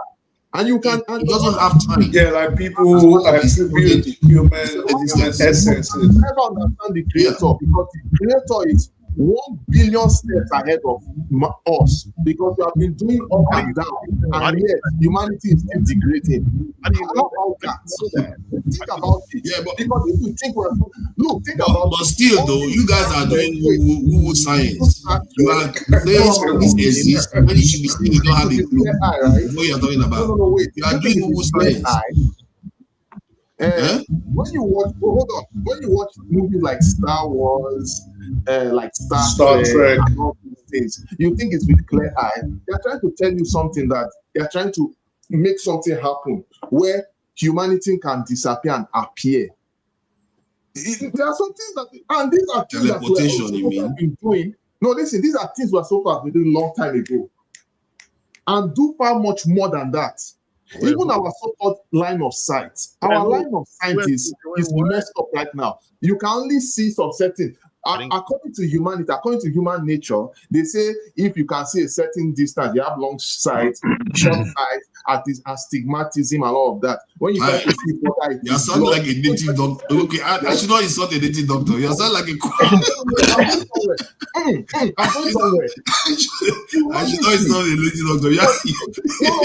No. Jefferson, your logic is degenerating as it stands right now. What do you No, I get what you're saying. You're funny, but what is he saying about it? If you look somewhere. No, what he's basically saying is just our line of sight. There's more that we're not seeing, but they're in front of us, but we're not seeing it. Listen, humanity is very much limited. We are supposed to even be able to see things beyond microscopic view with this our eyes, and extremely far. How do you know we are supposed to see those things? This kind of stuff you just start saying. Why do we need to see things at the microscopic level? No. Our forefathers didn't need to see the bacterial level. Why do they need to see that? Because you are talking of me being conditioned. Water gives them a clue. They don't need to see the bacterial itself. Calm down. Someone here was saying I'm speaking based on speaking abstractive. That let us be scientific and everything. I am telling you that our so-called scientific view of things is highly limited. Let me interrupt you real quick, Jefferson. Jefferson, let me interrupt real quick. And I'm coming on your side in a different angle, though. Forefathers, do you believe that it's possible this also goes to eccentric, that there are people, you're not on a Zoom call, you're not on no type of devices where they can see you, and they in a separate continent, and they can literally tell you what you're doing, how your house is, what you're wearing, what color you're wearing, who's there with you. They'll tell you things that only you at that point could possibly know. Do you believe that? I've had some people testify to that possibility. As a matter of fact, even in the FC file, sorry, hold on, calm down now, please. Let me just explain. This thing is not inconsistent to my position. Calm down, it's not inconsistent to my position. I've also had, like, even in the FC file, they were talking about some human beings that have some kind of extraordinary ability. The point there is that just because that is happening doesn't mean it's a spirit that is leaving their body to go and do it. There is an aspect of physics that says space doesn't even exist as we know it. We like to think we understand things, but we just don't understand how it works. And this is a problem. When I said there's no need giving attribute to something you don't truly understand, it's not right. Because you can't even replicate the things. You can't even prove anything. No, it's not about proof. No, the only reason I brought that up is because to a little extent, I understand how that actually works. You drop that line of thought, you're not going to go any further. Hold on, Jefferson. So, let him tell me how it works, because I would like to learn. I'll understand things differently. All right. So even in the so-called religious world and even in the so-called world, most people don't even understand themselves. This thing is even. Jefferson, you are ruthless. He will hear you and ignore you. That's my guy, though. That's my boy. That's my boy. That's crazy, son. He will hear you and ignore you.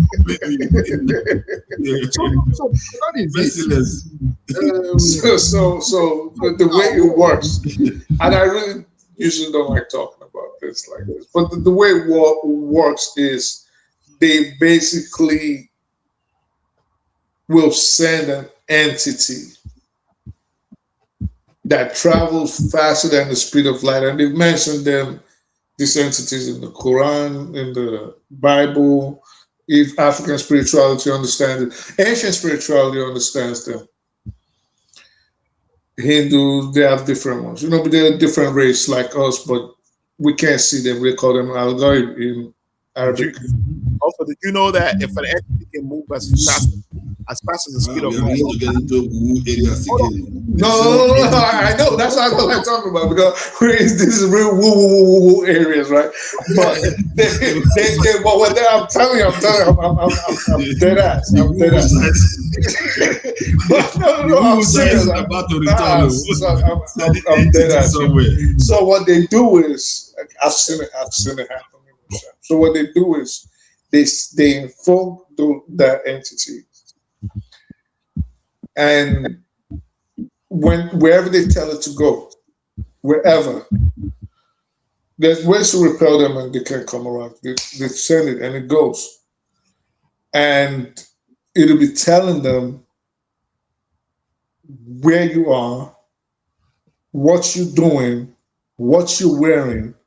They'll be describing it to you, like this is what, and they'll be accurate, 100%. These are called monitoring. There you go. Well, I can call them that, but really what they are, there's no evidence of this. I just want to reintroduce myself. No, forefathers, listen, forefathers, I'm dead ass. They call them, listen, do you believe, wait, Jefferson, 1 second. Jefferson, forefathers, let me tell you something. I've been listening to you guys all day. Do you think, let me ask you, do you think we're the only beings living on this planet right now? No. In terms of, if we talk about higher beings, I don't have any. No, beings, period. You think we're the only beings? We are not the only beings. Monkeys exist. No, I don't mean like that. I mean like beings. We're the only ones. Do you believe? Okay, so let me ask it like this: do you believe that there are beings around us right now, as we're all speaking, that we cannot see? Certain people can sense them, but we cannot see them. What did they involve? We don't have any proof of that, so I can't believe on something that we don't have any proof of. No, but see, that's the thing. You don't have any proof of it. What did they evolve from? Did they evolve from? Wait. Did they evolve from? We would have had proof of it. Hold on. Centric was asking a question. Where did those beings evolve? They didn't evolve from anything. Okay, so I'll tell you. Where did they evolve from? They were created. They were created just like us. We just can't see them. No, I mean sometimes you can feel them. Sometimes you can feel their presence. We if you're with the bonobo and freaking the chimp. So I didn't hear you. I said we share ancestry with bonobo and the chimpanzee. That's what we share. I don't know. I don't believe that. Where did they evolve with? Hold on, Jefferson. Jefferson just talking to himself. No, I'm not talking to myself. I'm just stating facts. Wait, Jefferson. He's asking a question. Where did those entities evolve from? Like, what was they didn't evolve from? Okay, so they. I'll tell you from my own understanding. Something I know. I don't like talking about things like this. I wish someone like AY was on here. Remember, I told you me and AY we have conversations with certain people. So I'll tell you from something that, and take it from me. I'm not speaking about this lightly. All right.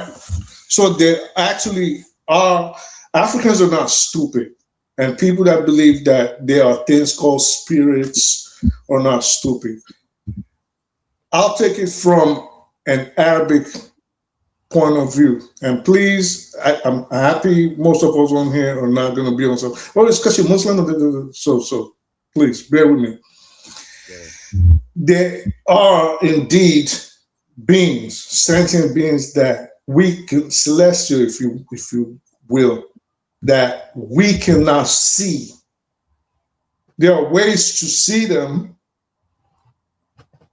but for example, like in Islam, you are barred because they usually will lead you astray. And you probably even don't want to get involved because it might be too much for your mental to see them in their real state. But it is really... That's the kind of schizophrenia, dude. If you see no, it's not. No, it's not. See, my problem with that, my problem with that, what you are describing is not something that can be peer reviewed.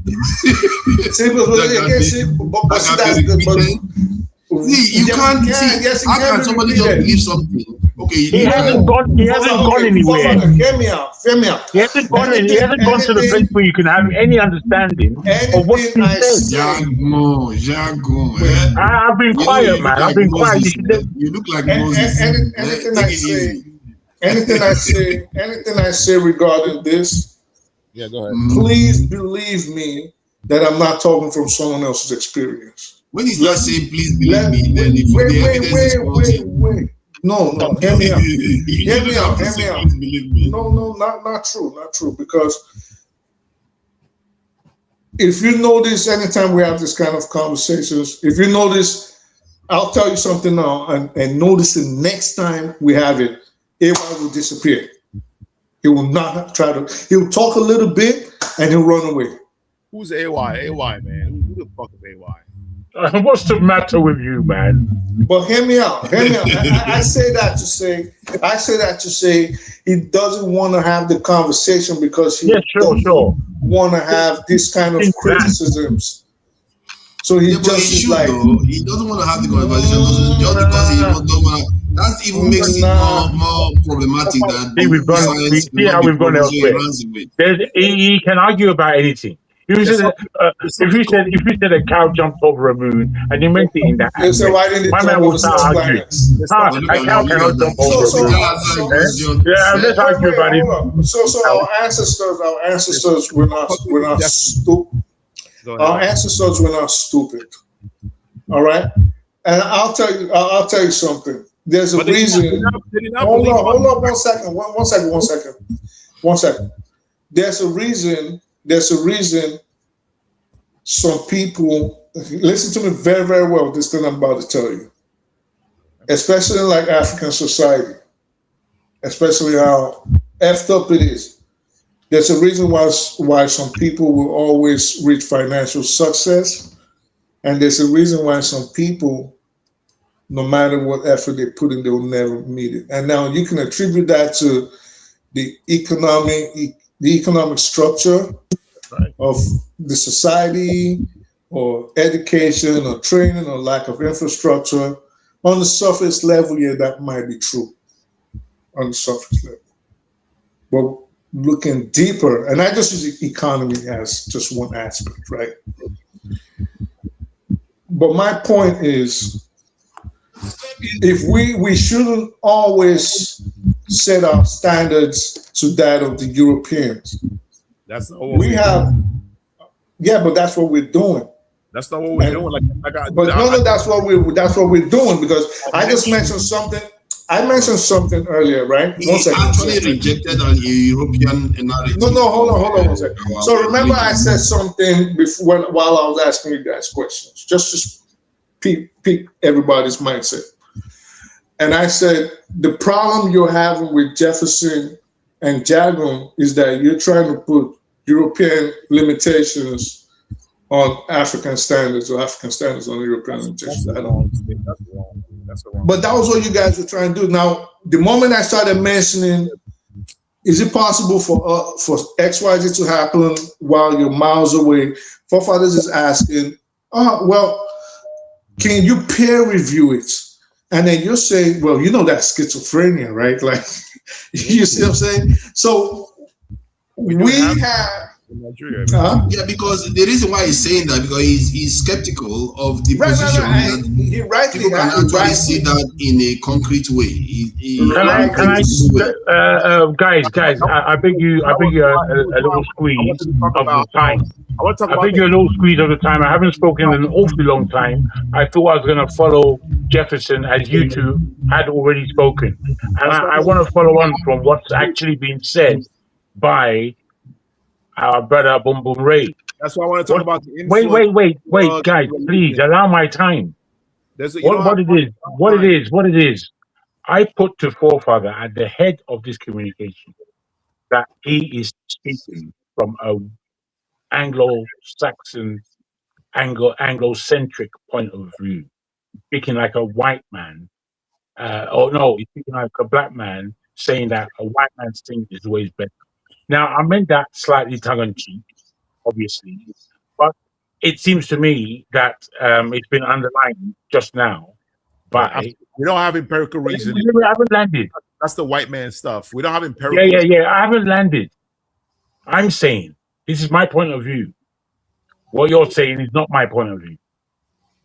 So, in this, I pick up on everything that Forefather said, and I pick up from the point that I hadn't spoken when I gave the analogy of a doctor, an individual. And it was just an analogy for us to understand that there are things about ourselves as individuals that no one else can know. No one else can know. Whether it's progressing or getting worse.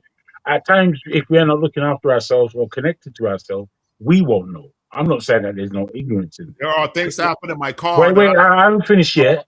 There are some mechanical problems. Oh my goodness. That I don't even know. My goodness, can you just be quiet a moment? I didn't say a word. No, you're just saying the same thing you've been saying. No, I may be, but I'm still making my point. Hours ago. You've been saying the same thing. I don't know. Let him land or let him. I don't know if he has no landing gear. So, like you as said, far as you're concerned, but you're not the generator of what it is that I'm saying.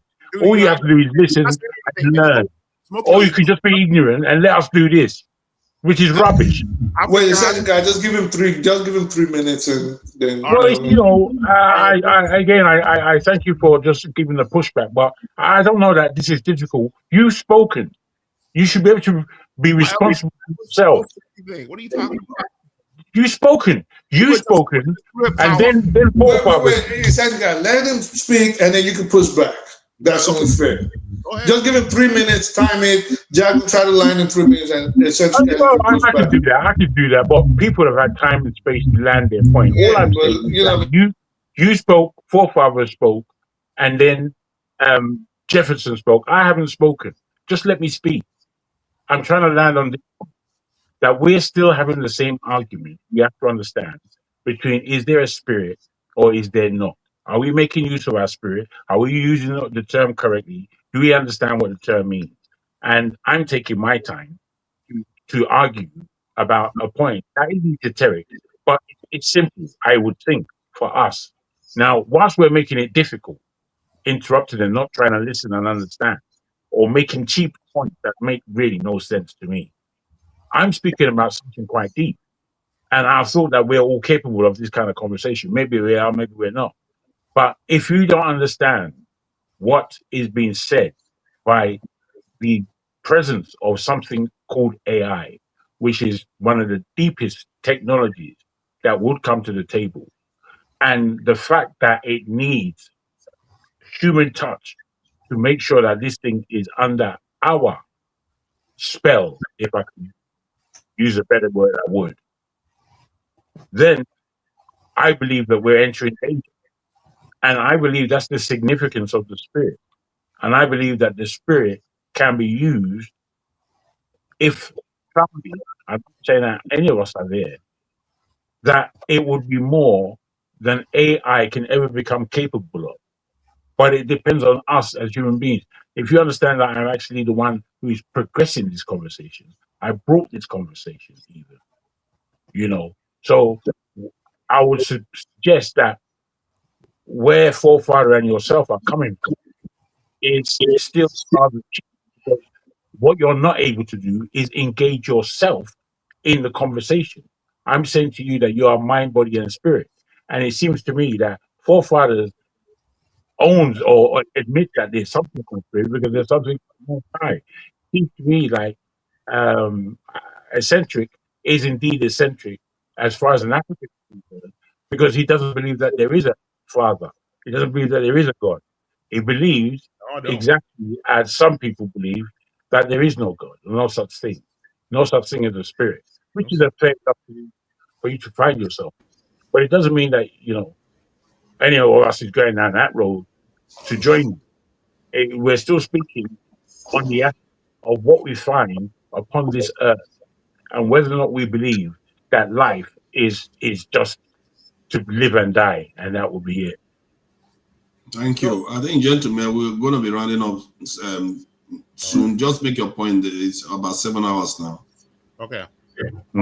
So here's the thing, right? African tradition. Let me stop using the word spirituality because that's what's creating confusion. Our tradition, not African tradition. I can't speak for Africa. I can speak Igbo, not the whole Igbo. I can speak like a particular region, right? Most of this concept, right? Speak for yourself. If I speak myself, most of these concepts, like spirit, God, all that, these were all concepts that were brought in by Europeans, and then we try to insert them into our own archetypes. We say something like Ekwensu is Satan, when Ekwensu has nothing to do with the concept of Satan. It's just if you translate the word Ekwensu, it tells you what it is in the word itself.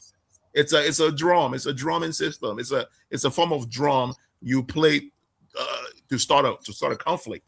It has nothing to do with any entity, any imaginary entity that was created by the Jews in the Middle East, right? So we what we do is that we take like the white man's concepts and then we try to insert them into our own concepts. We say, oh, like for instance, I saw, like if you go to Google and say what is good morning in Igbo, it will say Ototo Oma. Ototo Oma is not. No one says that. It's you're taking English language and then you're retranslating it into Igbo and saying that's what we say, but we don't say that. That's what we do. We do that with we do that with our archetypes, with our concepts. We try to find out how Europeans, how European mentality or their ideology fits into our own concepts. Like I said here before, our ancestors called church Oloka. And I can tell you this: if you go to Nigeria, go ask any Igbo person that you know what is Oloka. They will tell you it's church, but that's not what church means. Oloka simply means a house where people saw. And that's their way of describing what they saw. A house for the what? A house where people discuss. But eccentric, let me ask you a question. Repeating himself just because Africans try to equate certain European characters to the best of their understanding. For example, Ekwensu, right, which you said means a drum for conflict. In Yoruba, actually, there's an entity today that they call the devil, which 99% of Yorubas will believe is the devil. Exactly, but it actually doesn't mean that. They know. There's no point in bringing that example. Right. The example doesn't make sense to Yoruba though. Right, but see, like Eshu does not mean the devil in Yoruba. No, in the way we see it. Exactly. So, but the point I'm trying to make, Eccentric Cast, is that does not mean those deities did not exist. Now, you might believe in them or in their existence or not, but the point is there was a belief system that held that this Orisha, for example, existed. Yeah, but listen, the European archetypes, their religious archetypes did not exist in our culture. We didn't have any Jesus archetype. We didn't have any God archetype. Even though there's a word there's a word called Chukwu, right? People say Chukwu is God. Well, if there's God, then it must be Chukwu. If there's this, it must be that. That's what, like we say something like Ehonaya. Ehonaya is how we translate love. But I keep telling people, love is really not Ehonaya. They're all total different stuff. What we do is like we take English concepts and then we try to find out what it fits with in our, it's like we grab, okay, it fits in here, boom, we put it there. But that's not what they are. But what it's doing is like, but that's the limitations of language, though, or translation. No. So listen, good thing you mentioned that.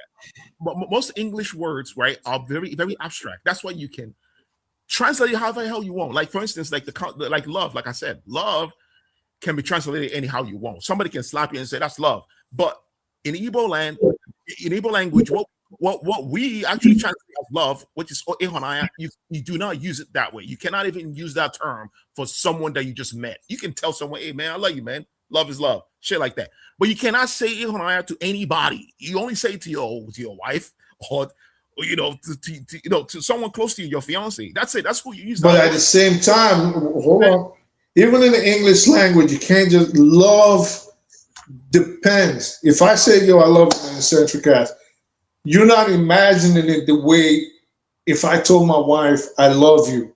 That's my point. My point is that the word itself is abstract. And one thing with abstract words, it's like, since it's not concrete, you can translate it however you want. You can use it, bastardize however you want. But if it's concrete, if an Igbo person says something that's very concrete, this is concrete. You know what I'm saying? So there's no ambiguity with the words. It's concrete. It is what it is, right? So we say something like the concept of Jesus, God is very abstract. Believe it or not, it's very abstract. Anything can be God.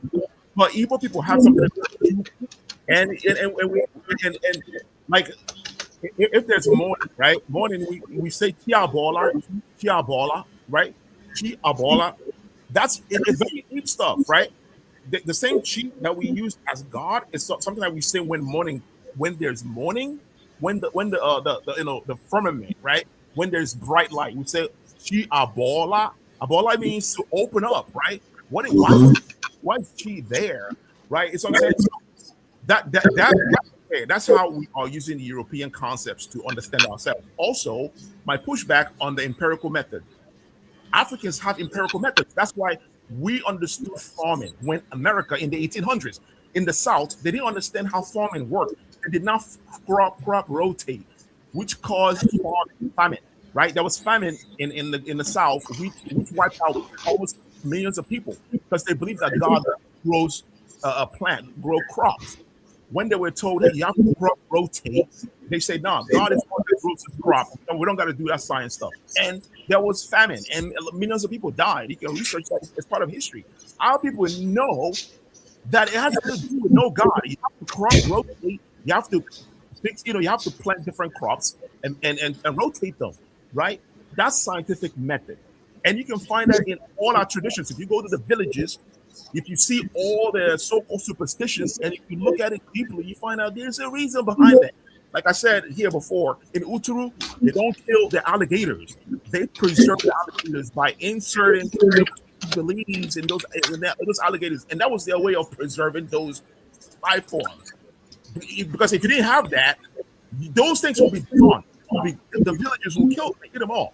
But they use all things to preserve their natural. Well, not only that, there were deeper meanings why they wouldn't kill them. That's what I'm saying.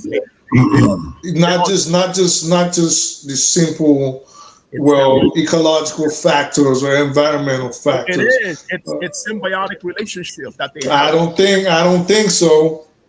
I don't think so. You go to some part of Imo State. They don't kill snakes. I forgot what part of Imo State. Very true.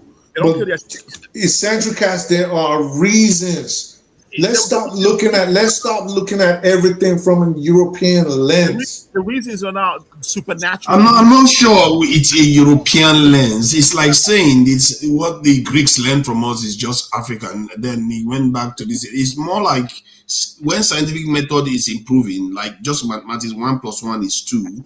It's a universal language. Basically, they are saying this is the best way to ascertain what is true. Otherwise, everybody will be claiming the stuff is true. if you think about it, it makes sense that that needed to evolve. Can you imagine 7 billion people in the world? As a matter of fact, we wouldn't even have that number because everybody will be claiming that what they are saying is true. How do you know what is true? Sooner or later, you have to have a process of ascertaining what is actually true based on results, what the person claims. If somebody says, if you mix these two things together, you're going to get blue color out, blue powder out. Okay. One, let this guy check this thing when they mix the same color, and when they get the same thing from somewhere else, not from that same person, from somewhere they mix it, they get the same blue color. They check somewhere, and now you know. It's okay. How do you make it? This is how you make it. Then you have a process whereby it's actually beneficial. It shows that you actually understand it. But if you, it's like a horse. If you ride a horse one day and it's a white horse, and tomorrow it goes away and it disappears, you can't control it anymore. They say, oh, yeah, I can ride a horse. No, you cannot ride a horse. You just rode a horse. You don't know how to ride a horse. you just rode a horse. You can't ride a horse. Because if you could, you'll be able to ride a horse every day. You don't have a clue what you're doing. So the point I'm making is that you can't just claim stuff when you can't repeat it. You have to say that you can, because sometimes you can accidentally do something without necessarily. No. My position is still the same. There are things that you wouldn't understand in terms of spirituality, and the white man, if put in front of them, wouldn't understand. But best believe a lot of these white people understand these things you guys are denigrating right now. The top echelon especially. If you read about Nikola Tesla, for example, go read about his life and how he came into discovering all these things. They call it the occult, but when you look at it, it has a lot of because he did steal a lot of Middle Eastern I think they have what they call metaphysical stuff. Metaphysics is one of those areas that they study. Most physicists are meant to also study those things, even if he didn't study it. He came across it. He came across it in Egypt. Yeah, but there's no concrete proof of this. No, wait a minute. No, yeah, there are proof. There's proof. No, there's proof. Of metaphysics. Well, in him coming across it, what he actually found is that power is in the ether, and that you can move objects without any connectivity, without that. And that's what he came back with. And that's what he scared the world with, basically. Imagine that all the wars about oil and this and that, yet in the ether itself, he was renowned. You don't know how to recreate. That's why I speak about these kinds of knowledge, which is esoteric. We don't seem to. Wait. Metaphysics means so that you guys can understand. We need to close out. Yes, we should close out. You're quite right. But it's been a good session, I believe. So let me end it like this. Forefathers, there are two countries right now ready to destroy themselves and the world. A lot of people don't understand that on the line of the Iran, Israel, United States, Muslim world, Jewish world, fracas, whole world, they are fighting to understand the secrets of Solomon. And the Jews are trying. You can check for it. I know that 100%. We know this. It's too much for this. And right now, hear me out. Just hear me out. Father, just hear me out. Let me just keep going so I don't get caught, lose my train of thought. And underneath all of this, the Muslim world, if you notice, are fighting the Israelis, those Europeans, from digging under the Al-Aqsa Mosque. And each time they find out they're digging, they start fighting, they start blowing each other up. In fact, during the Iran-Israel war, if you remember, Ben-Gvir and all these people were like, even they were setting up, Benjamin Netanyahu oh, Iran is trying to drop a missile in Al-Aqsa, which would enable them to go into the hidden tombs. And Iran was like, we did not throw a bomb towards Al-Aqsa.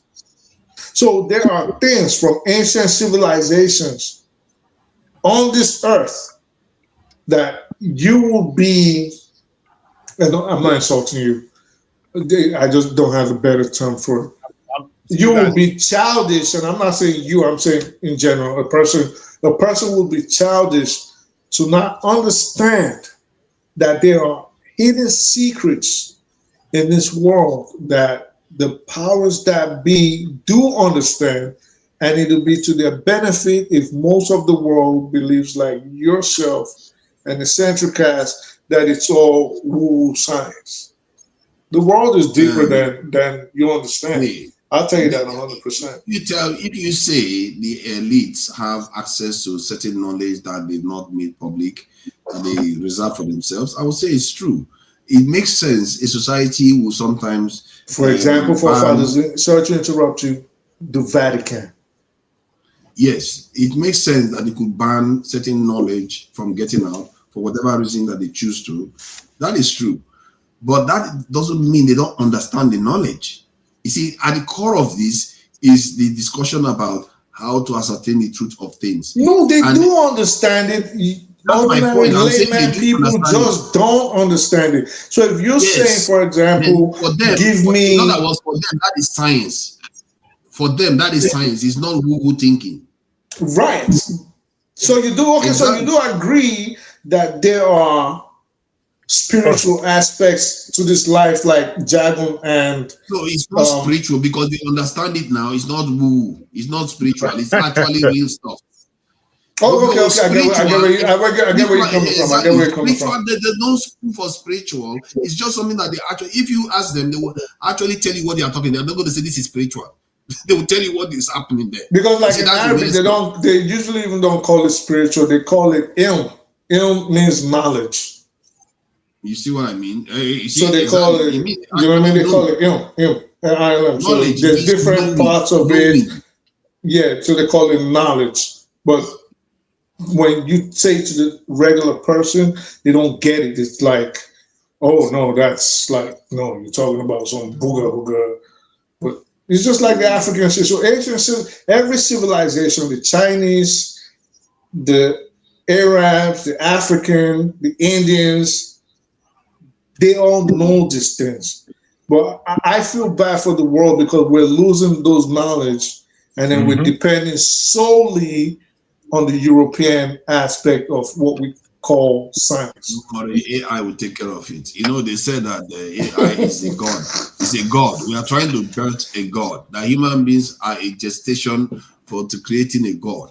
When we create a god, technically it could be, because if an AI knows everything, you might as well, you might decide that, you know what, I like these black dudes. You know, this is what they are too wicked. Let's do that. Let's do that. See, AI could go crazy, or could just decide to go away and just shut itself down and make sure that we don't have anything anymore. So, but we don't know what it's going to yield. But some people actually, like I think it's Kabbalah, they actually believe that AI is a form of God. That is how God, just like the Sufis. The Sufis also believe that it is the genes basically giving all this knowledge, and eventually they're gonna do humanity real dirty. See? All right, gentlemen, thank you all for coming in. I think the conversation went very well in terms of where we went. I think it went excellently. But I still wonder why you still have to cheat. Even when no, you know, you are staying true to time. You always have to have a go at me before you end anything. You have to have a go at me. See y'all later, man. Yeah, nice one. Jefferson, nice one. Jefferson, the rugged one that doesn't care about anybody talking. He just carries on. Thank you. About my viewpoints. What I would advise is that we shouldn't be too humanistic and physical about things. There is the spiritual aspect of our lives, whether we agree to it or not. And of course, we also need to understand too that our perception, our so-called five senses, we shouldn't limit our five senses to what we do on an everyday basis. That's what I would advise. You know, when I tried to say something, you guys didn't get what we wouldn't catch that. I just use line of sight as a typical example. Imagine what you can do much more. And hence, that is where all this issue of AI and all this stuff comes in. Because AI and all these other technology is going to do far more than what our human capability can do. And then we are like submitting our very essence to it to make it look like AI is so fantastic when we can do far much more than AI, which is another topic or another day. To those who want to be so, who claim to be so natural, to believe in the natural science and want evidence and want to be so distinct, let not forget too that whatever intelligentsia that we hold on to, it didn't come by accident. And we should be grateful for whatever we have, because it's not everyone that has sound mind. There are people that are literally doing everything to even speak, to really hear, to even think properly. It's a privilege, actually, and not a right. So we should be grateful to the one that gave us the ability to be able to do all. That's my own submission. Thank you. So before I leave, I would like to say thank you for the conversation. You guys have been very great here and patient with each other. And this is the spirit that we should be trying to have conversation in. And I've tried to learn from everyone. I like the way Eccentric has put his description of how he really does understand quite a lot of aspects of Igbo culture. I have to say, I have to give him credit for that. And Obi, I see you there in the chat. And let me see, Oscar Blackbone, I think who contributed. Adesina John, he said, get some water. Thank you for joining us here. I also see you, who else is there? I think AY was there too. All the people that were there.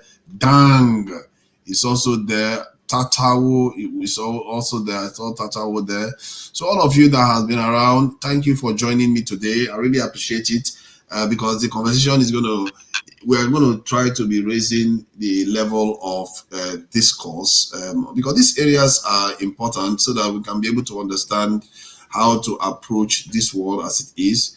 This is universal. This is not something only African. This is something for everyone to learn the truth of things. And it's quite important that we have better ways of ascertaining truths, because the more you understand the truth of your surrounding, you're basically understanding the Creator. And because He made everything that is surrounding you, including yourself, it's always good to understand the truth. The answer is there in front of us all. So I will play us out with some of the beautiful culture from Nigeria. And I hope this video comes out okay, because all bets are off. Thank you, gentlemen, for joining us. And ladies, everybody out there, thank you. Till next time. Yoga, yoga, yoga. Aye. Yoga, yoga, yoga. Yoga. Go, arrive to Gimabo, Obozano go, Ouso Gamilo, Mbela go coca, Alago to Palo, Atunabi no what in a wona to law, Igo Shibiga, Ika Shibiawa, Ikoka Kokaga, Ika Coca Cocawa, Ela Gole Wole, Ela Loye Polo, Ambatuka Mole, Ogo Moda Jalo, Kimaha, Momale, Awaiko Bibilo, Ole Haya Geku, Olodumaya Geku. Olomoteho, oye kokonu moya sema, omola hapa, oda oye moya chama, oblage geku, ipuga je moya gama, elago uso, otris. Yoga, yoga, yoga. Aye, yoga, yoga, yoga. Yoga.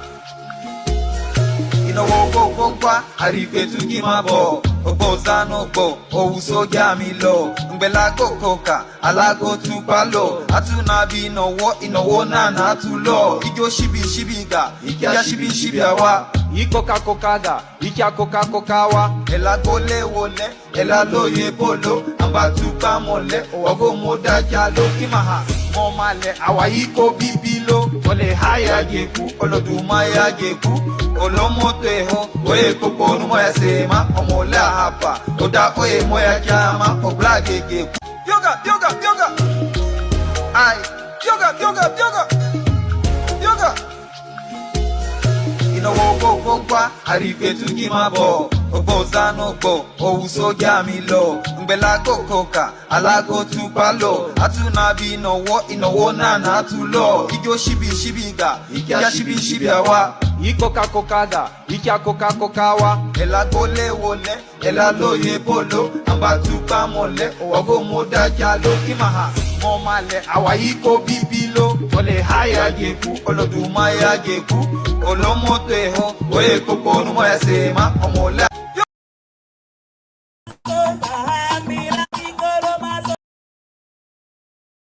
Ay, yoga. Inawo Gogwa, Arife to Gimabo, Obozano Bo, Ousoga Milo, Mbelago Coca, Alago to Palo, Atunabi no what in a wona natulo, Igo Shibiga, Ikia Shibiawa, Ikoka Kokaga, Ikia Coca Cocawa, Elagole Wole, Elaloye Polo, Ambatuka Mole, Ogo Moda Jalo Kimaha, Momale, Awaiko Bibilo, Ole Haya Geku, Olodumaya Geku, Olomoteho, Oe Coco Moya Sema, Omola. Yoga. Ay, yoga. Inawo Gogwa, Arife to Gimabo, Obozano Bo, Ousoga Milo, Mbelago Coca, Alago to Palo, Atunabi no what in a wona natulo, Igo Shibiga, Ikia Shibiawa, Ikoka Kokaga, Ikia Coca Cocawa, Elagole Wole, Elaloye Polo, Ambatuka Mole, Ogo Moda Jalo Kimaha, Momale, Awaiko Bibilo, Ole Haya Geku, Olodumaya Geku, Olomoteho, Oe Coco Moya.